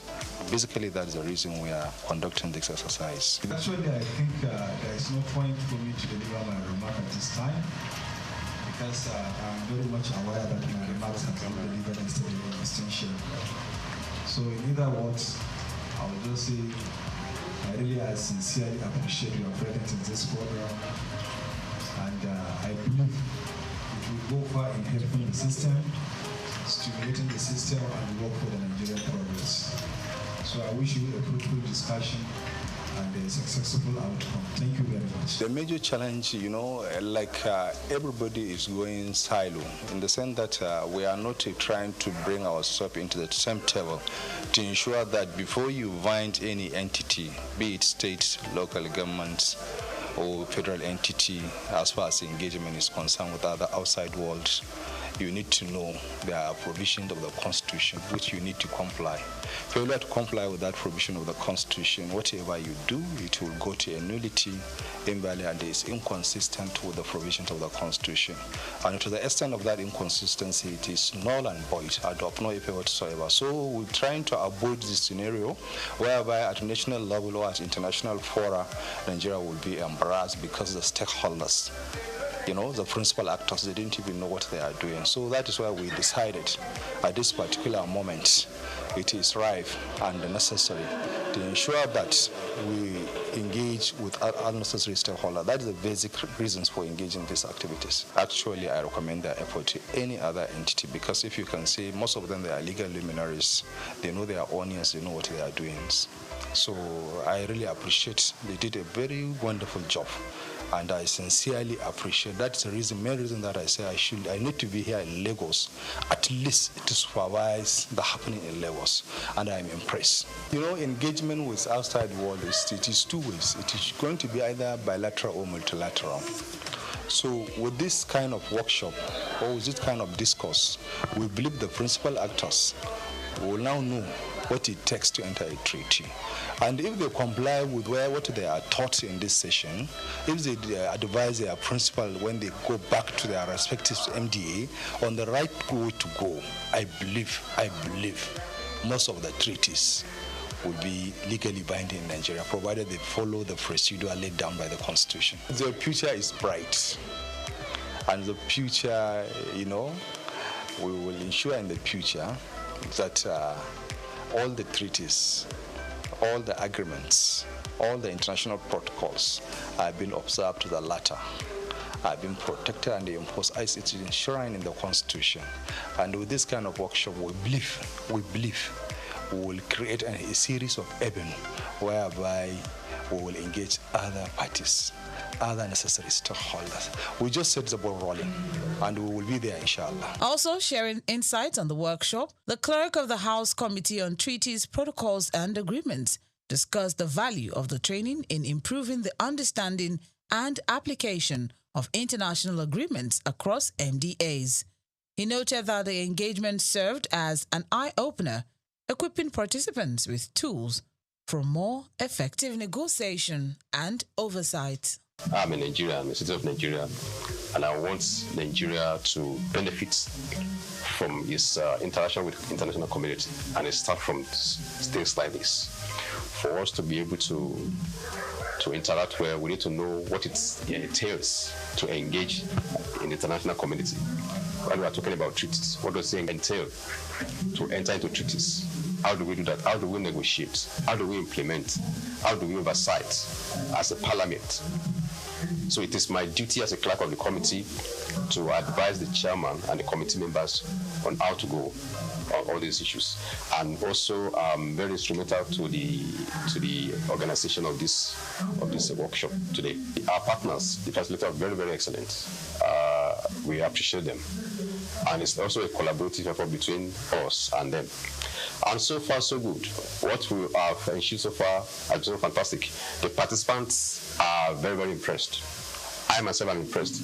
And I also, there are some things I'm taking home. For instance, now, Nigerians used to think before that our negotiators who negotiate treaties will just go abroad, go on tea party, shopping, but it's not more the case. By what I'm seeing here now, I can see experts, technocrats who know their honors, who take the bull by the horn and do what's supposed to do.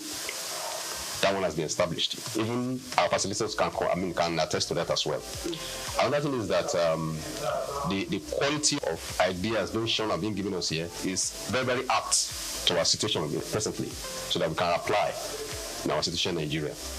And going forward, if this lesson continues, it's going to impact a lot because the MDs, many of the MDs are here, even state governments, like Kogi State Government is here, the SSG is here, the Attorney General of Plateau State was also here, and also some top directors in the federal MDA, they are here. So it's a high-class, high-level engagement workshop. We are in a political environment, I must tell you that. But we, technocrats are supposed to be the advisors and movers of policies. So they don't need to bend. They need to stick to the rule. And I also to advise our government, our leaders, that as well as they are making policies, they should also consider the benefits, the interests of the country, not just politics. They should not play politics with it. They should consider the interests of the country first, and also the people. It's an appeal that everybody that has a responsibility to do, either in the public service, or in private sector, in government, do your responsibility as much as you can, in a good faith, in a sincerity. Don't put your personal interests above national interests. Ladies and gentlemen, good afternoon. It is my pleasure to be here to make a closing remarks on behalf of His Excellency, the Right Honorable Speaker, 10th National Assembly, Right Honorable Candidate Abbas.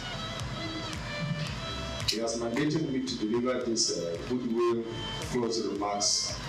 We appreciate your time, your dedication, and your efforts in trying to attend this program and attentively pay attention to the discourse and the further issue being deliberated here.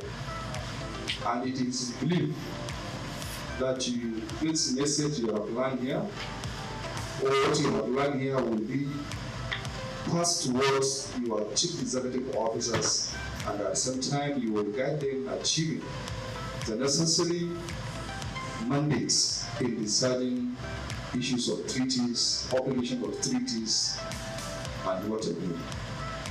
So at this juncture, on behalf of the Right Honourable Speaker, we wish you a safe return to your various destinations, and we believe you will pass the message to all others necessary stakeholders.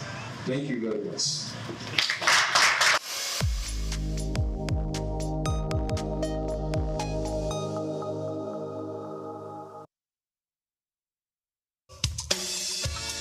Fellow Nigerians, did you know that constituency and executive projects in your communities are not gifts from your legislators? They are projects sponsored by the legislators and funded by the federal government to improve your life and the lives of those around you.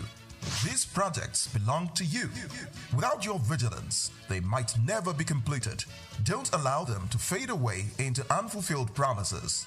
Stand up, take ownership, monitor their progress, demand accountability, and report concerns to ICPC. Call our toll-free line now on 0800 2255 4272 or WhatsApp only on 0806 656 4726. This message is brought to you by the Independent Corrupt Practices and Other Related Offences Commission, ICPC, with support from MacArthur Foundation and the Center for Democracy and Development in Africa, CDD.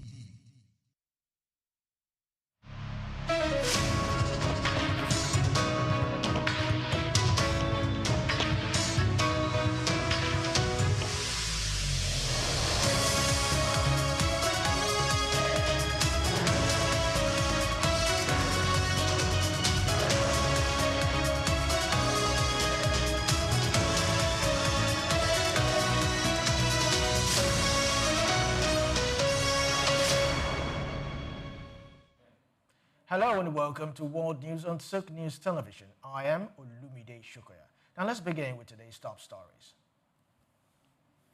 Director of Public Affairs of the Nigerian Midstream and Downstream Petroleum Regulatory Authority confirmed suspension of plans to implement proposed 15% import duty on petrol and diesel. Taiwo Oyedele proposes tax system for cross-border earners and remote workers residing in Nigeria. President Cyril Ramaphosa says the United States boycott of the G20 summit will not derail the summit. Swiss and United States economic ministers meet as both nations enter a critical stage in trade negotiations.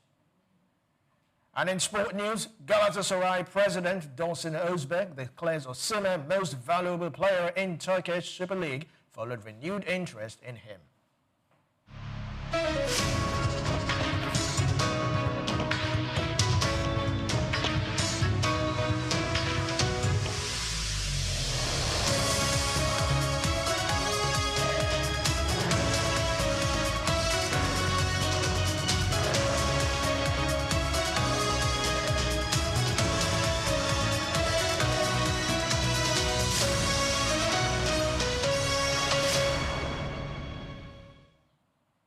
Let's begin. The Nigerian Midstream and Downstream Petroleum Regulatory Authority, NMDPRA, has suspended plans to implement the proposed 15% import duty on petrol and diesel. NMDPRA's Director of Public Affairs, George Anita Ita, confirmed the decision in a statement on Thursday, urging Nigerians to avoid panic buying. The duty, initially approved by President Bola Tinubu on October 29, 2025, was expected to increase the landing cost of fuel and potentially trigger a rise in pump prices. The approval followed a proposal by the Executive Chairman of the Federal Inland Revenue Service (FIRS), Zacchaeus Adedeji, and was conveyed through a letter signed by the President's Private Secretary, Damilotu Aderemi. With inflation and fuel prices already straining households, stakeholders had raised concerns over the economic implications of the planned tariff. The reversal appears to be a response to mounting public fears of worsening economic hardship. Now, senators urge Finance Minister Wale Edun to urgently reconsider the newly approved 30% capital gains tax (CGT) on large share sales after the Nigerian Stock Exchange lost 2 trillion naira in market value last week. The increase included the Nigerian Tax Act 2025 raises CGT from 10% to 30% on share disposals worth 150 million naira and above, and is set to take effect from January 2026. The policy has triggered concerns among investors and analysts over its potential to discourage high-value investment and deepen capital flight. Chairman of the Senate Committee on Capital Market and Institutions, Senator Sita Izunaso, made the call during the 2025 Moneyline with Nancy Investment Forum in Abuja. He stressed the need for a balanced approach for taxation to support revenue generations without harming market stability or investor confidence. Nigeria and the United Arab Emirates have signed a memorandum of understanding to collaborate on digital education and skills development targeting Nigerian youth. The agreement was sealed on Thursday in Dubai between Nigeria's Federal Ministry of Youth Development and the UAE Digital School, a project of the Mohammed bin Rashid Al Maktoum Global Initiative. The partnership is aimed at expanding access to quality digital education and practical skills acquisition through the Nigerian Youth Academy, positioning young Nigerians for opportunities in the global digital economy. Officials from both countries described the agreement as a significant step in building digital competencies, reducing youth unemployment, and promoting inclusion in emerging technology sectors. With this MOU, Nigeria seeks to equip its youth population with the tool needed to thrive in the rapidly evolving landscape. The federal government has signed agreements with over 100 countries to obtain data on Nigerians earning income remotely, especially those online or for foreign companies, as part of its push to boost tax compliance and digital economy. Chairman of the Presidential Committee on Fiscal Policy and Tax Reforms, Taiwo Oyedele, disclosed this during a webinar organized by the National Rotation Agency on Wednesday, titled Simplifying Nigeria's Tax System. Oyedele explained that all remote workers residing in Nigeria, regardless of where their employer is based, are obligated to declare their earnings and pay their appropriate taxes. The agreement allows Nigerian authorities to track incomes earned through digital platforms and cross-border jobs. He added that the reforms is not to penalize citizens, but to ensure fairness in taxation, especially as the digital economy grows. The move also aimed at increasing Nigeria's non-oil revenue amid mounting fiscal pressures. Now, Nigerians may face a major food crisis in 2026 as farmers across the north, central, and northwest regions raise alarm over worsening conditions threatening food production. Farmers in Niger, Nasarawa, Kogi, and Kaduna State have say high cost of fertilizer, fuel, and labor, coupled with insecurity and massive post-harvest losses, are pushing them to the brink. Many warn they may be forced to abandon farming if urgent interventions are not made, despite government promises to reduce food prices. Smallholder farmers report that the sector remains unprofitable. Now, in separate interviews, found some reports that noted that without immediate action to curb the inflation, improve security, and subsidize input, food production will decline sharply in the coming year. Experts warn that if the trend continues, Nigeria's already fragile food supply chain could collapse, worsening hunger and economic hardship for millions. The federal government has called on aviation operators across Africa to uphold transparency and accountability in their financial dealings, stressing this as a key obligation under the Cape Town Convention framework. Now, the call was made as part of efforts to enhance sustainable aviation development on the continent. Nigeria, in particular, recorded a significant progress with its global aviation compliance rating under the Cape Town Convention rising to 75.5%. This marks a major improvement and reflects the country's growing adherence to international aviation financing standards and practices. The Cape Town Convention serves as a global framework to protect creditors and promote aircraft financing by ensuring a legal certainty. The government says its full implementation is critical for sustainable growth in Africa's aviation sector as it boosts investor confidence and supports access to capital. Nigeria's progress is now seen as a model for other African nations to follow.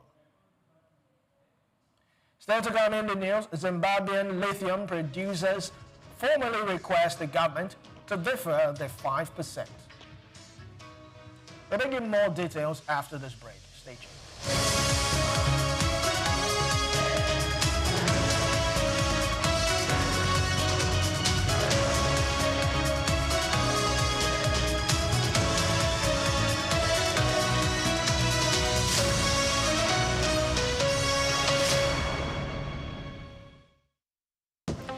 Dubai to Lagos, Nigeria, and across the globe, SOUQ News TV is your #1 station focusing on business, economy, and development.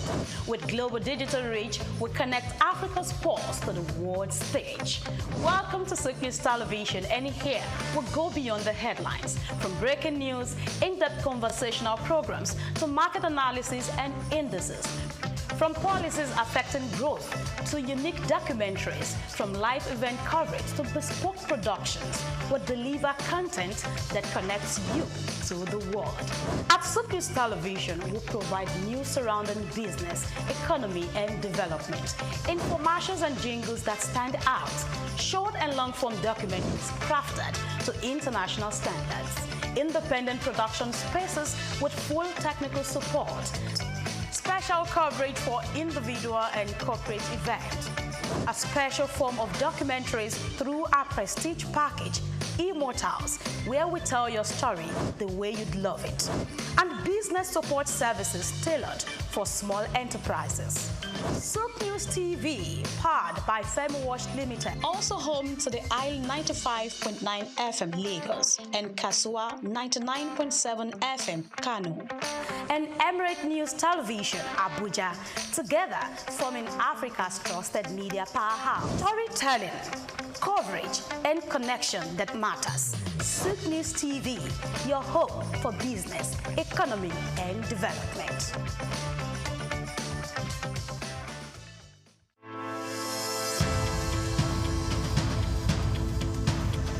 The growing growing interest in Nigeria's lithium reserves comes as countries worldwide scramble to secure supplies of the mineral which is essential for powering the green energy revolution. In this special report by Bayo Olaoye, the need to harness this resource for growth and development is examined with the evolution of electric vehicles and renewable energy storage systems. Lithium is a key component in the production of batteries for electric vehicles and renewable energy storage systems, and Nigeria is positioning itself to become a major player in the global lithium market. Nigeria's vast lithium reserves, valued over $34 billion, is no doubt attracting world attention, while lithium factories are springing up in different parts of Nigeria already. The attention of the international mining industry is also focused on lithium because it is critical raw material for the production of solar panels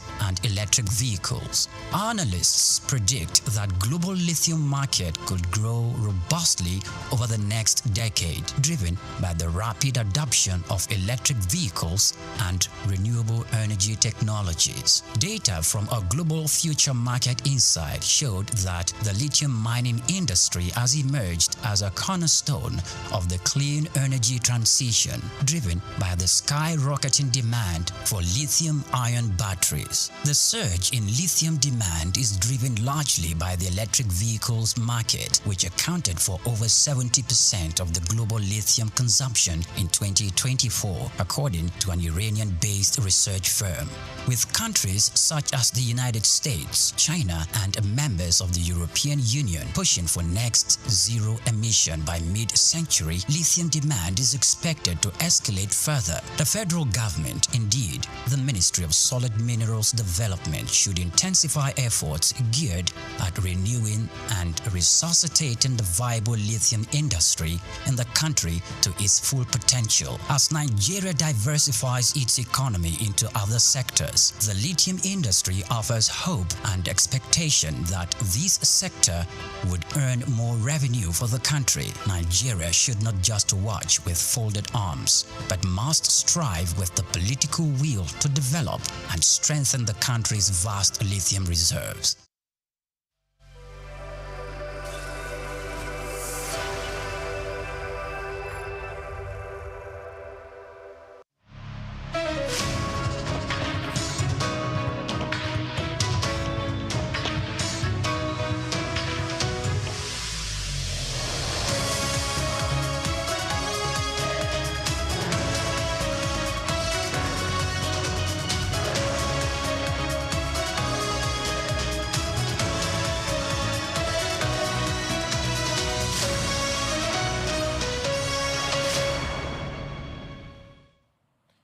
Welcome back to the World News. South African President Cyril Ramaphosa has criticized U.S. President Donald Trump's decision to skip the upcoming G20 Leaders Summit in Johannesburg, saying the boycott politics doesn't work. Trump cited debunked claims of white persecution in South Africa as the reason for the U.S. absence. Speaking outside Parliament, Ramaphosa told reporters that the boycott was their loss and would not derail the summit. According to the report, he emphasized that the U.S., as the world's largest economy, was abandoning a vital global leadership role by refusing to attend. The G20 summit is expected to address critical global issues, including economic recovery, climate change, and geopolitical tensions. Ramaphosa's remarks underlined South Africa's commitment to multilateralism and its refusal to be swayed by disinformation-driven diplomacy. Despite the U.S. withdrawal, the summit will proceed with participations from world leaders, reinforcing Africa's growing influence and shaping international dialogue.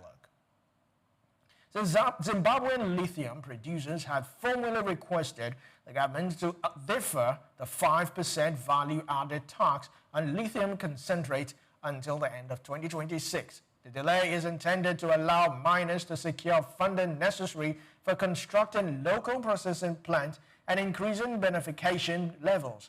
Currently, lithium concentrates are subject to VAT unless processed due to specified level, creating additional financial pressure on miners. Industry leaders argue that postponing the tax will facilitate capital investment, promote promote local processing and enhance Zimbabwe's competitiveness in the global lithium market. Government officials are reviewing the proposal amid calls for balancing revenue collection with industrial development. Analysts note that granting the moratorium could accelerate domestic lithium production, attract foreign investment, and support Zimbabwe's strategic ambitions in the electric vehicle and energy storage sectors. Singapore's Airlines Limited recorded its lowest net income in over 3 years for the second quarter, with earnings plunging about an 82% year-on-year to $52 million for the 3 months ending September 30, 2025. Now, the sharp decline was largely driven by continued operational and financial difficulties at Air India Limited, where SOUQ borrows at a 25.1% stake. Now, despite modest 2.2% increase in overall revenue to $4.9 billion, when excluding results from associate, SOUQ's core operations performed more strongly, without quarterly operating profit rising about 23% to $398 million. Now, this indicates the airline's main business remained resilient, even as challenges in its associate companies, particularly Air India, exert downward pressure on consolidated earnings. Now, the company emphasized that Air India's struggles continue to weigh heavily on its bottom line, underscoring the importance of strategic management of investment in subsidiaries. Singapore Airlines aims to stabilize and optimize its financial performance by focusing on operational efficiencies and mitigating risk from associate entities, signaling a cautious but proactive approach for the coming quarters. China experienced its weakest credit expansion in over a year during October, reflecting slowing borrowing demand and reduced government bond sales. Aggregate financing, a broad measure of credit, rose by 851 billion yuan, significantly below 1.2 trillion yuan forecast by economists and marking the lowest level since July 2024. The slowdown signals caution among businesses and households, with weaker lending activity suggesting concerns over economic growth and investment prospects. Analysts point to subdued government bond issuance and restrained bank lending as key factors contributing to the decline in overall credit expansion. Policymakers may face pressure to introduce measures to stimulate borrowing and support economic activity. Experts warn that without intervention, continued weakness in credit growth could hinder China's broader economic recovery and dampen investors' confidence in financial markets.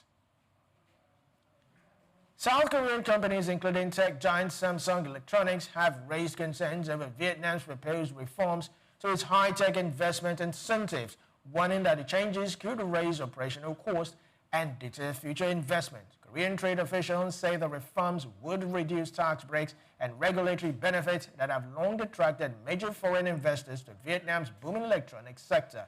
Now, the warning comes as Vietnam faces growing trade tensions with the United States, its largest export market. Since August, U.S. authorities have imposed a 20% duty on imports from Vietnam, with threats of additional 40% tariffs on products containing components, a move that could hit Korean-led electronics manufacturing hard. With Vietnam's trade environment becoming more uncertain, South Korean firms fear a shift in investment dynamics that could disrupt supply chains and reduce the country's competitiveness in global tech production. China's foreign ministry on Thursday demanded Japanese Prime Minister Sai Takaichi retract a egregious comment on Taiwan, warning that failure to do so would force Japan to bear all consequences. The diplomatic flare-up follows Takaichi's remark in Parliament last week, where she just suggested that a Chinese military attack on Taiwan could constitute a survival-threatening situation for Japan, a designation that could justify Tokyo's military involvement under its self-defense laws. Beijing, which considers Taiwan a breakaway province, strongly condemned the statement, calling it an interference in China's internal affairs and violation of the One China principle. The warning signals escalating tensions in East Asia as Japan reassesses its security posture in the face of growing regional threat and deepening its alignment with Western allies over Taiwan's security. Now, Chinese President Xi Jinping on Wednesday welcomed Spain's King Felipe VI with the call for deeper cooperation marked by great global influence as China seeks stronger support from EU members amid shifting global alliances. King Felipe's visit marks the first state visit by a Spanish monarch to China in 18 years, signaling a potential reset in bilateral relations.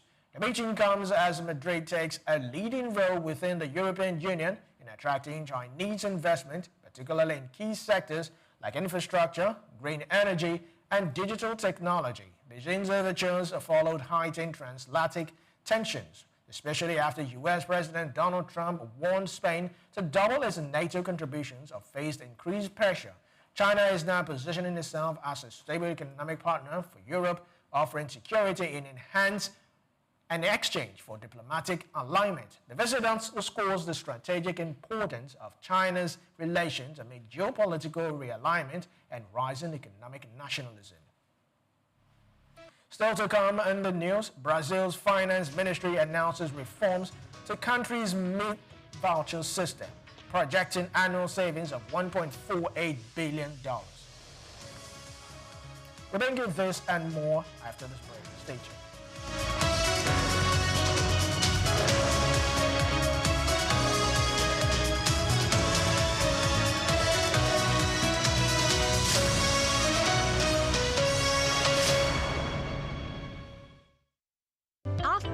Africa Development Studies Center, ADSC, we are committed to driving sustainable growth and development across Africa through innovative training and research.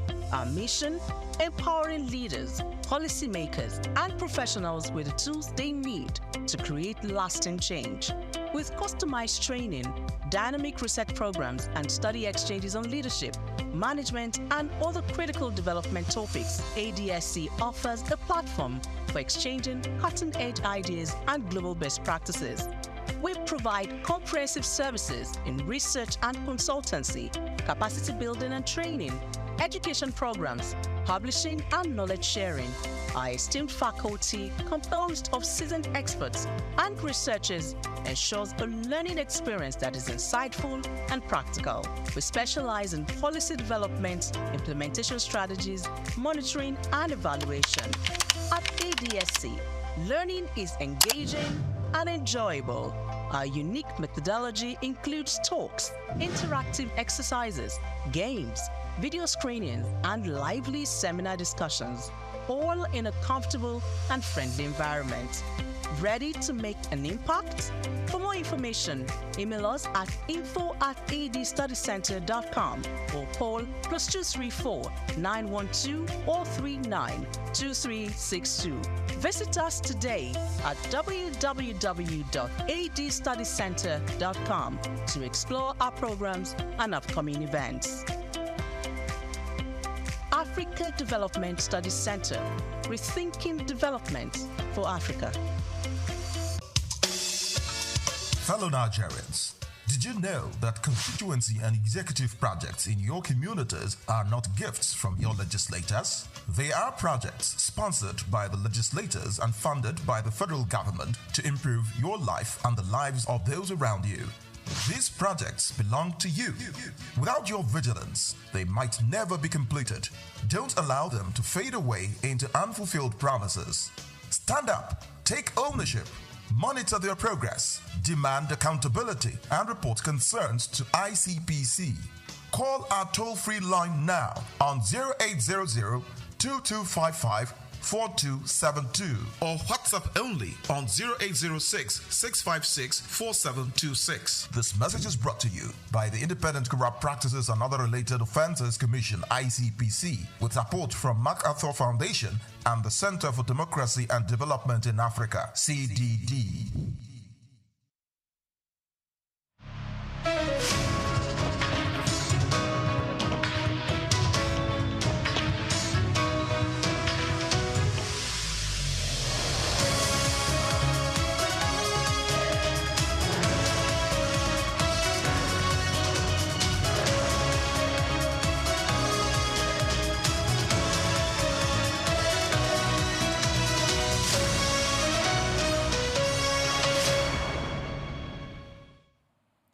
Welcome back to the World News. Swiss Economy Minister Guy Parmelin is scheduled to meet U.S. Trade Representative Jensen Greer on Thursday as both nations enter a critical stage in negotiations aimed at easing steep tariffs on Swiss export. Switzerland is pushing for a reduction in the 39% import duties imposed by President Donald Trump in August, which have significantly impacted Swiss manufacturers.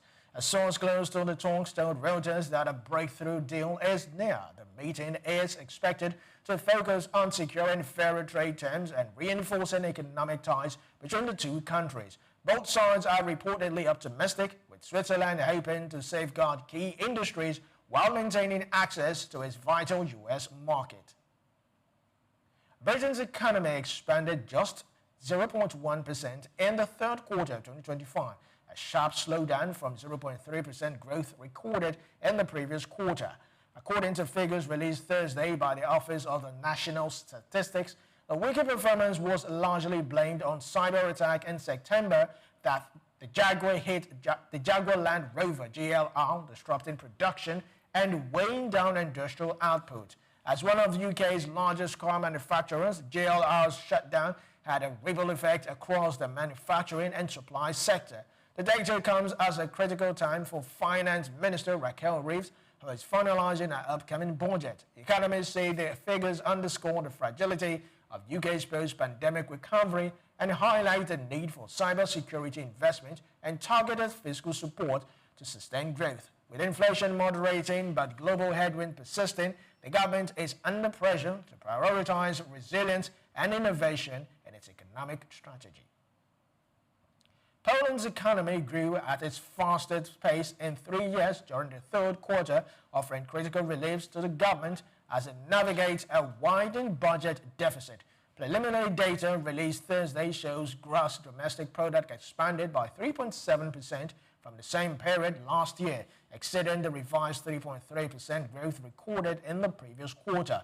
Analysts had anticipated this growth, which marks the strongest quarterly performance since the third quarter of 2022. The surge reflects robust industrial output, increased consumer spending, and steady export demand, signaling resilience in key economic sectors despite fiscal pressures. Government officials welcomed the growth as a timely economic boost, noting that higher revenues from increased activity could help stabilize public finances. Experts caution, however, that sustaining this momentum will require continued structural reforms and investment in innovation and infrastructure to prevent future fiscal strain. Now, Brazil's finance ministry has announced reforms to the country's meal voucher system, projecting annual savings of about 8 billion reais.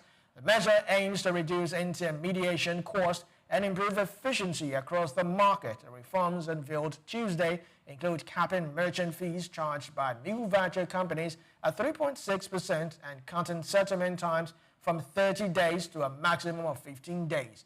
These changes are designed to ease financial pressure on food vendors and ensure quicker payment cycles. Finance officials say the overhauls is as part of a broader effort to boost transparency and competitiveness in Brazil's financial ecosystem. By limiting excessive charges and accelerating fund disbursement, the government hopes to stimulate economic activity and reduce hidden costs that burden businesses. Analysts expect the reform to benefit small and medium enterprises most, while encouraging further innovation in Brazil's growing fintech and digital payment sectors. President Donald Trump on Wednesday signed legislation officially ending the longest government shutdown in U.S. history. This came just hours after the House of Representatives passed a funding package to restore essential services and pay hundreds of thousands to federal workers. The Republican-led House approved the bill in a narrow 222 to 209 vote.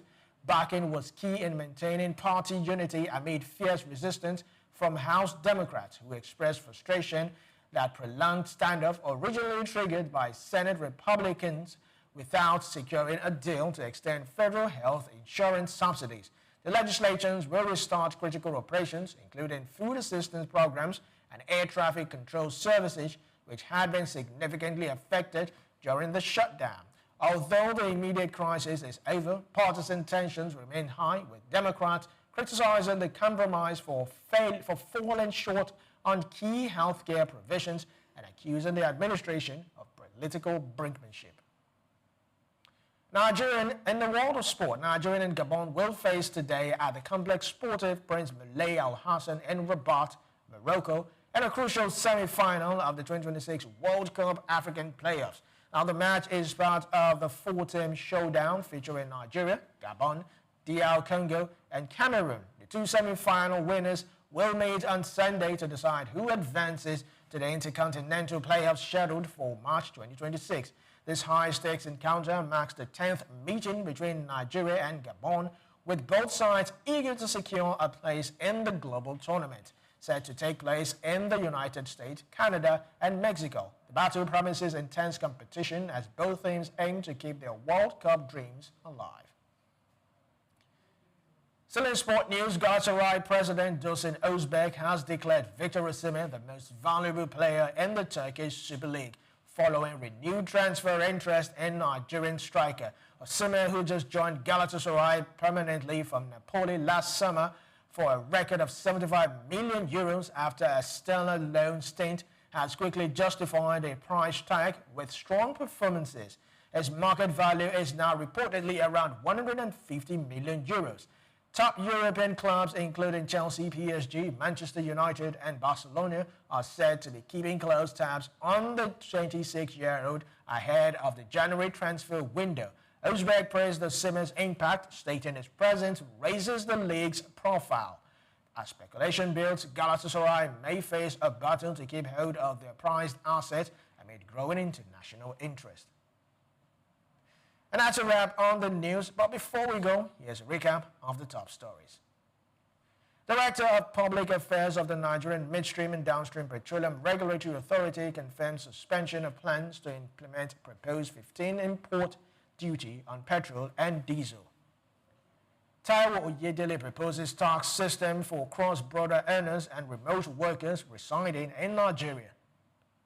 President Cyril Ramaphosa says the United States boycott of the G20 summit will not derail the summit.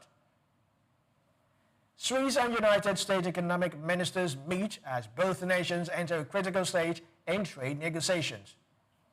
And in the world of sport, Galatasaray president Dursun Özbek declares Osimhen most valuable player in Turkish Super League following renewed interest in him. Many thanks for watching. Do well to follow us on all our social media platforms at SOUQ News TV. I am Olumide Sugar. Thanks for watching.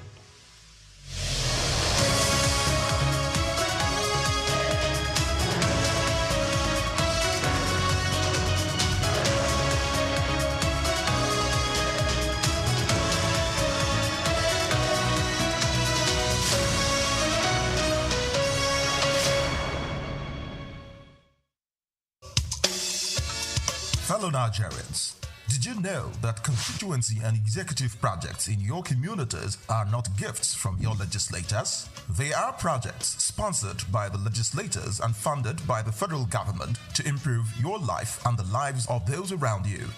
These projects belong to you. Without your vigilance, they might never be completed. Don't allow them to fade away into unfulfilled promises. Stand up, take ownership, monitor their progress, demand accountability, and report concerns to ICPC.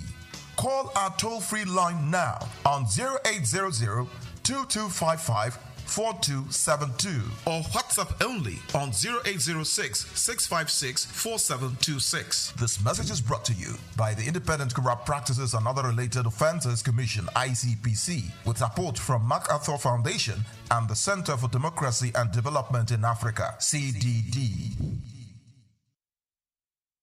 At the Africa Development Studies Center, ADSC, we are committed to driving sustainable growth and development across Africa through innovative training and research.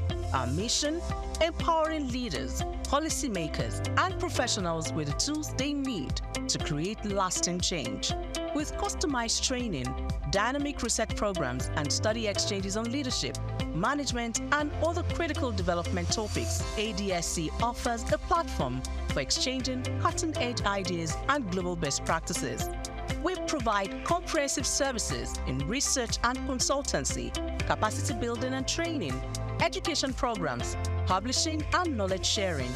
Our esteemed faculty, composed of seasoned experts and researchers, ensures a learning experience that is insightful and practical. We specialize in policy development, implementation strategies, monitoring, and evaluation.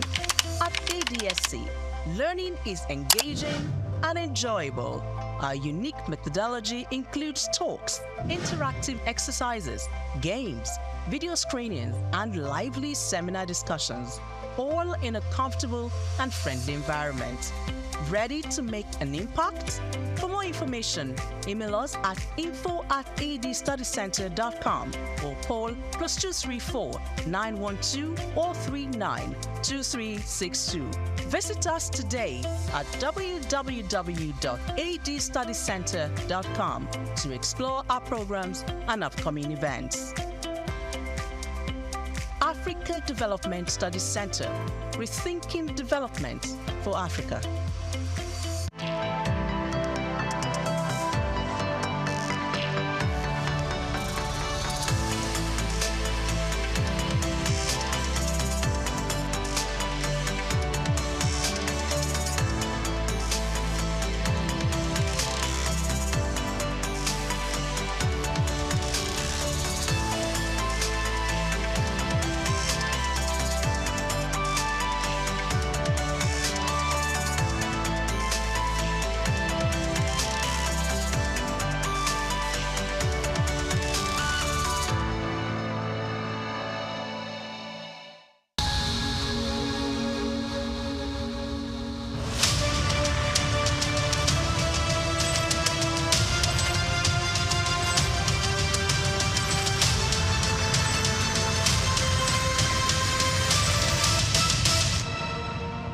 The bank was totally gone, so there was nothing to say they had.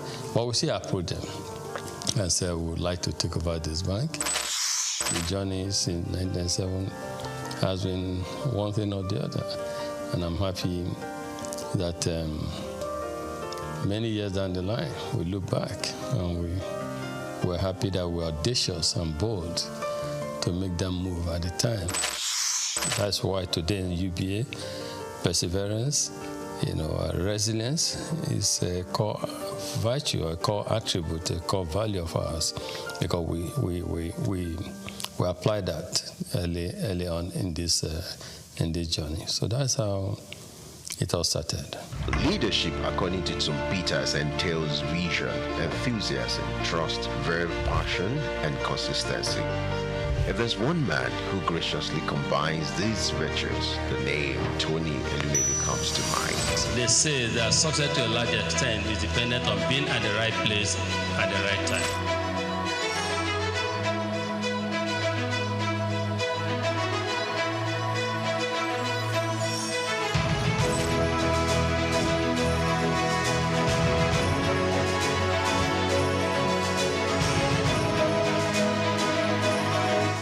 I say to people, my elder brother, who is 7 years older than me, he don't have gray hair. I have gray hair. My gray hair started from the merger, because making it work, serving your customers, making sure that everyone in the universe or the institution, which was 428 branches at the time, that it was same level of service across board. Customers of standard trust bank that were used to a certain level of service delivery, you will not want them to come to the new institution and have a drop. From the womb of time, Tony Elumelu has been an embodiment of nobility and excellence. He remains one of the flying eagles and shining heads of the banking industry. The life and times of Tony is an inspiring tale. He is one Nigeria who is unmoved by material wealth and self-aggrandizement. Tony's noble qualities were earned from his humble background. Growing up with 4 siblings in Jos Plateau State, the cowboy of the banking industry who hails from Anocha North local government area of Delta State, believed in the democratization of law combined with hard work. He began his career as a copier salesman. The Ambrose Ali University graduate of economics also bagged a master's degree in economics from the University of Lagos. In 2019, he received an honorary Doctor of Business degree from Bayero University, Kano. Going to university, I just thought I wanted to be a businessman because my mom's brother, my mom and his brother were just two of them. So my uncle was a businessman, in Nigeria, and was quite successful at the time. And I was influenced. I thought he was very rich, and also I wanted to be a businessman, but not knowing whether just a businessman, you know what I mean? Because he was described then as a businessman. And but in the university, that was why I read economics, just to see. But in university, I got more enlightened because I knew more how things operated. And first degree, I was saying I just wanted a good job that would give me the start. But when I came to do my master's at Unilag, being in urban or Unilag, a lot happening at the time. And that was the era of new generation banks, a lot happening. Our friends, in banking, our friends, some got jobs in some banks. And so that's all of us who were doing masters at the time. I did masters in economics.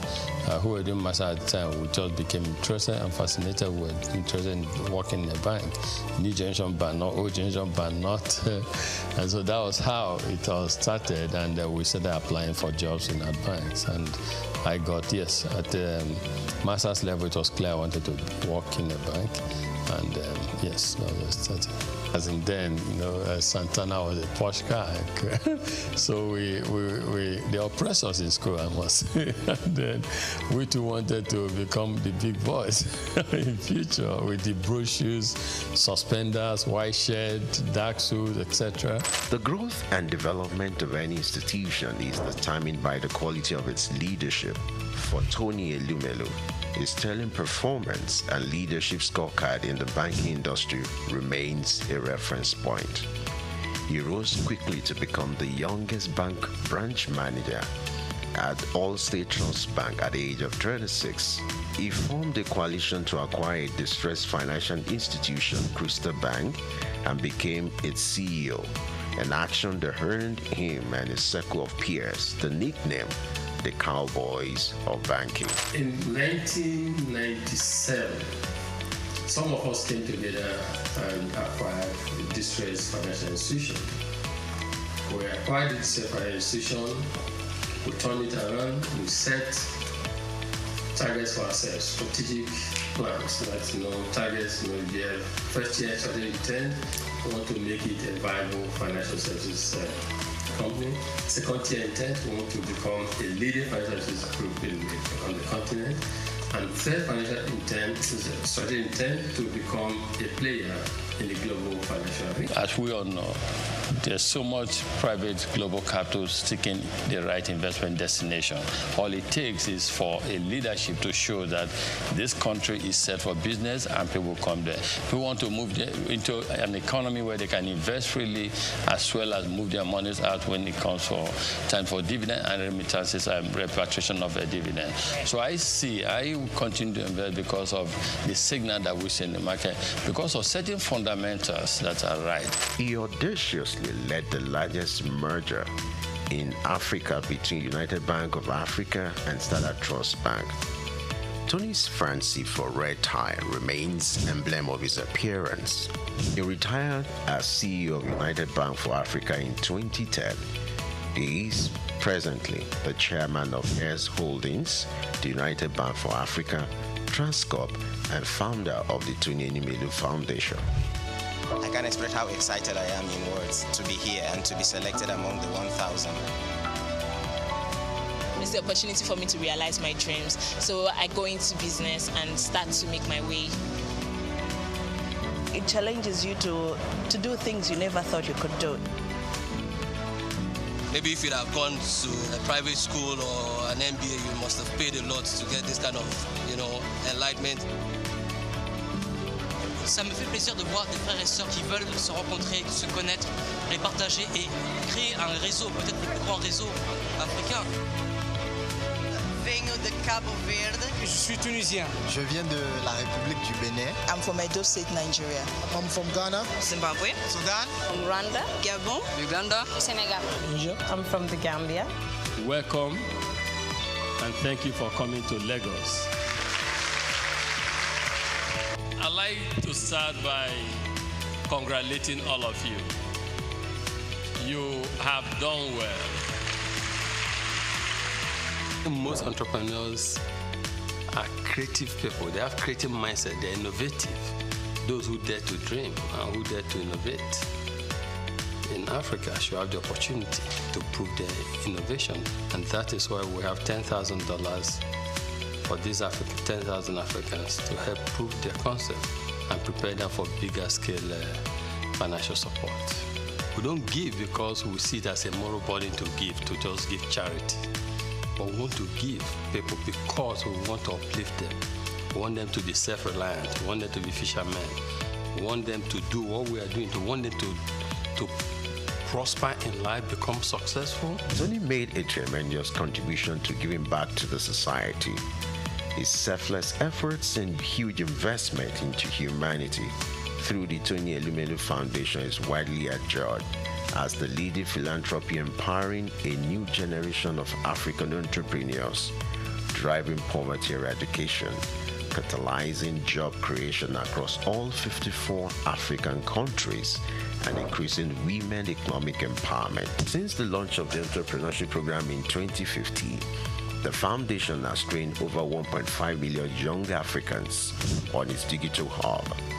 Tony, the Nigerian economist, entrepreneur, and philanthropist, holds the Nigerian National Honors, the Commander of the Order of Nigeria, CON, a member of the Order of the Federal Republic, MFR. He has been responsible for creating business that are critical to Africa's economic development. He is a proponent of Africa capitalism, an economic philosophy which advocates for the private sector's commitment to Africa's development through long-term investment in strategic sectors of the economy that drive economic prosperity and social wealth award. He was awarded the Daily Times the Nigerian Man of the Year in 2016. He was honored with the National Productivity Order of Merit Award in 2019. He is also on the list of Time magazine's 100 most influential people of 2020. On October 11, 2022, Elumelu received the National Honor of Commander of the Order of the Federal Republic of Nigeria. Tony, as a staunch professional and chairman of Foremost Bank, may understandably runs a busy daily schedule like that of a bee, but he balances the equation with creating time for sports. His love for lawn tennis and football stands undeniable. My good workout memories, I think I would say that I like to jump on the sport. I love yoga, as you said. Yeah. But these days I'm trying to get in the group of planking. Tony is not just a champion in the backyard. He equally balances the equation when it comes to family life. For me, as a family man, though, I try to make sure I balance things. I try to make sure my family side is not so. In that process, I was also growing a family, having my kids and co. So, but everything came together. Tony is happily married to Awele Vivian Elumelu, who is the chairperson of Harvey Medical Practice Limited. Vivian also oversees the healthcare investment of his holdings. She holds a Bachelor of Medicine and Bachelor of Surgery degree from the University of Benin. The marriage was consummated in 1993 and blessed with 7 children. According to Forbes' list, Tony is among the top 10 richest entrepreneurs in Nigeria with a net worth estimated at $1 billion. We don't just preach. We don't just theorize, we practice. Tony has stooped to conquer not just in the banking industry, but in life. The strides of this living legend, popularly referred to as the Lion of Africa's financial industry, remains iconic. So entrepreneurs who are listening, quick one, short one, straight to the point. Entrepreneurship is a long-term journey. Stop seeing it as a short-term goal. Long-term journey. Great companies, great and accomplished entrepreneurs did not make it in 1 year. They didn't make it in 3 years.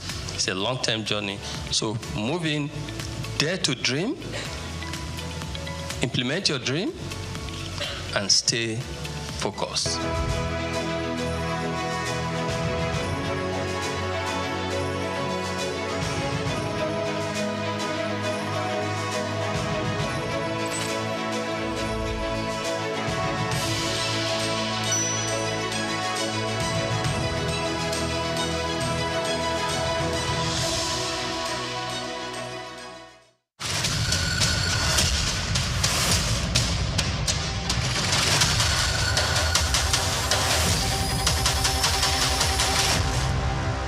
Palm oil has long been a vital component of Nigeria's agricultural heritage, with roots tracing back to pre-colonial times. Originally serving local needs, its importance has grown exponentially, propelling Nigeria into a prominent global producer. Spread across regions like Edo, Delta, Cross River, and Ondo states, the country boasts extensive plantations and advanced processing capabilities. It takes about 4 years for oil palms to produce fruit suitable for harvest. Each tree will then continue to produce fruit for up to 30 years, at which point they will have grown to around 40 feet tall. According to reports, Nigeria's palm oil production increased to 1.4 million metric tons in 2023, witnessing steady growth since 2009, with a peak surge in 2010. Despite a surge in domestic consumption, reaching 1.8 million metric tons in the 2021-2022 crop year, Nigeria still imports 350,000 metric tons, primarily from China and Malaysia. Similarly, some of the challenges plaguing the sector include declined production, outdated equipment, and insufficient financing, resulting in a notable production deficit. To address these challenges, government intervention is imperative, necessitating increased funding, favorable policies, and enhanced environmental protection measures. Furthermore, Nigeria and other African countries must move away from the local way of producing palm oil to a more mechanized method for effective and efficient production. Additionally, fostering collaborations among farmers, processors, marketers or consumers, and equipment fabricators is vital for sustainable production and value chain development. Israel Adeyemi, SOUQ News. Cocoa has more than tripled in costs over the past year and is up 129% this year. The rise in cocoa prices is likely due to a global cocoa shortage. Climate change-induced drought has ravaged crops in West Africa, which contributes around 80% of the world's cocoa output. According to the International Cocoa Association, global cocoa supply will decline by almost 11% over the 2023-24 season. The world produces nearly 6 million tons of cocoa beans each year, and consumers may begin to feel the impact of this shortage by the end of this year or early next year. Nigeria's cocoa earnings in the first quarter of this year surged by 279%, driven by a sharp increase in its prices in the international market. Data from the National Bureau of Statistics (NBS) indicates that in the first 3 months of the year, the value of cocoa exports totaled 408.66 billion naira. This represents an increase of 279% from the 179.5 billion naira recorded in the first 3 months of 2023. When compared to the preceding quarter, total cocoa exports increased by 138% from 117.29 billion naira recorded in the preceding quarter.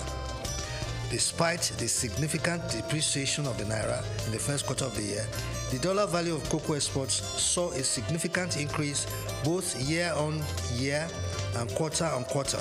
There was a 63.3% increase in the dollar value of Nigeria's exports between the fourth quarter of 2023 and the first quarter of 2024. Using the closing rate of the dollar to the naira at the end of December 2023, cocoa exports for the period stood at $188.83 million.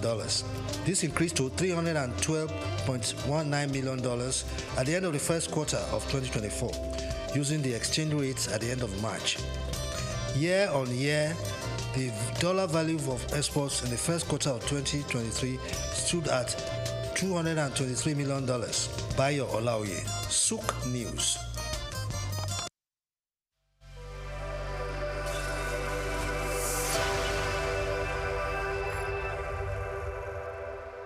For more than a century, Zambia has stood as a prominent figure in the mining sector, particularly renowned for its copper production, which remains a cornerstone of the nation's economy.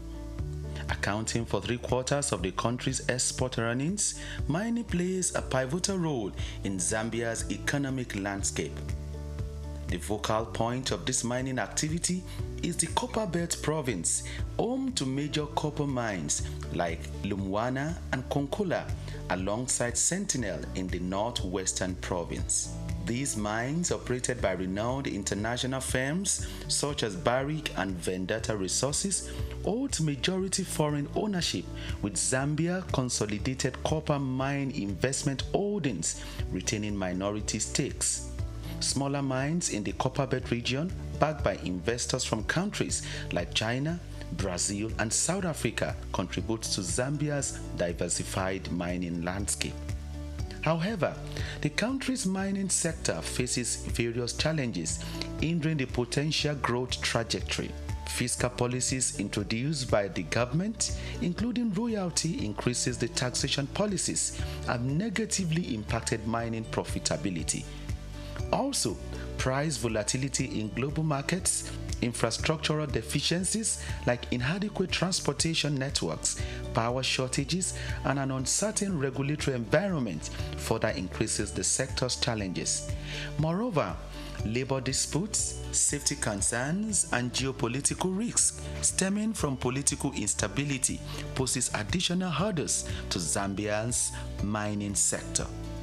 To propel the nation towards its 3 million tons copper production goal, strategic measures are crucial, and these include leveraging digital technology through partnerships with AI and machine learning firms to enhance sector's efficiency and investment, stable policy framework in order to attract and retain investment, and provision of a conducive regulatory environment. Infrastructure strengthening supported by donor funding and concessional financing can also alleviate critical constraints such as transportation and power shortages. More so, environmental conservation is vital for sustainable development. Hence, mining companies must provide government-approved environmental management plans, prioritize durable equipment, and proper waste disposal techniques to minimize environmental degradation. Given copper's expected dominance in Zambia's exports, maintaining its position as Africa's economic hub demands a concerted effort. Israel Adeyemi, SOUQ News.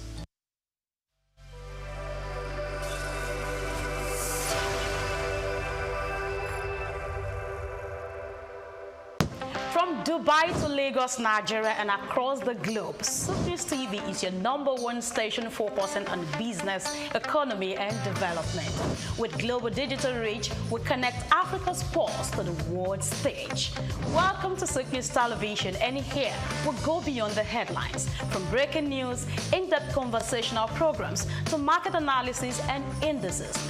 From policies affecting growth to unique documentaries, from live event coverage to bespoke productions, we deliver content that connects you to the world.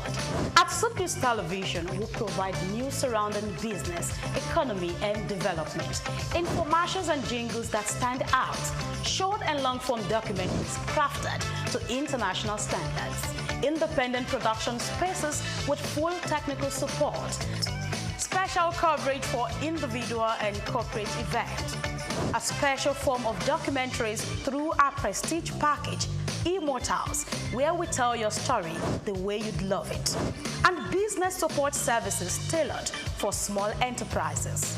SOUQ News TV, powered by FemWatch Limited, also home to the Isle 95.9 FM Lagos and Kasua 99.7 FM Kano, and Emirate News Television Abuja, together forming Africa's trusted media powerhouse. Storytelling, coverage, and connection that matters. SOUQ News TV, your home for business, economy, and development.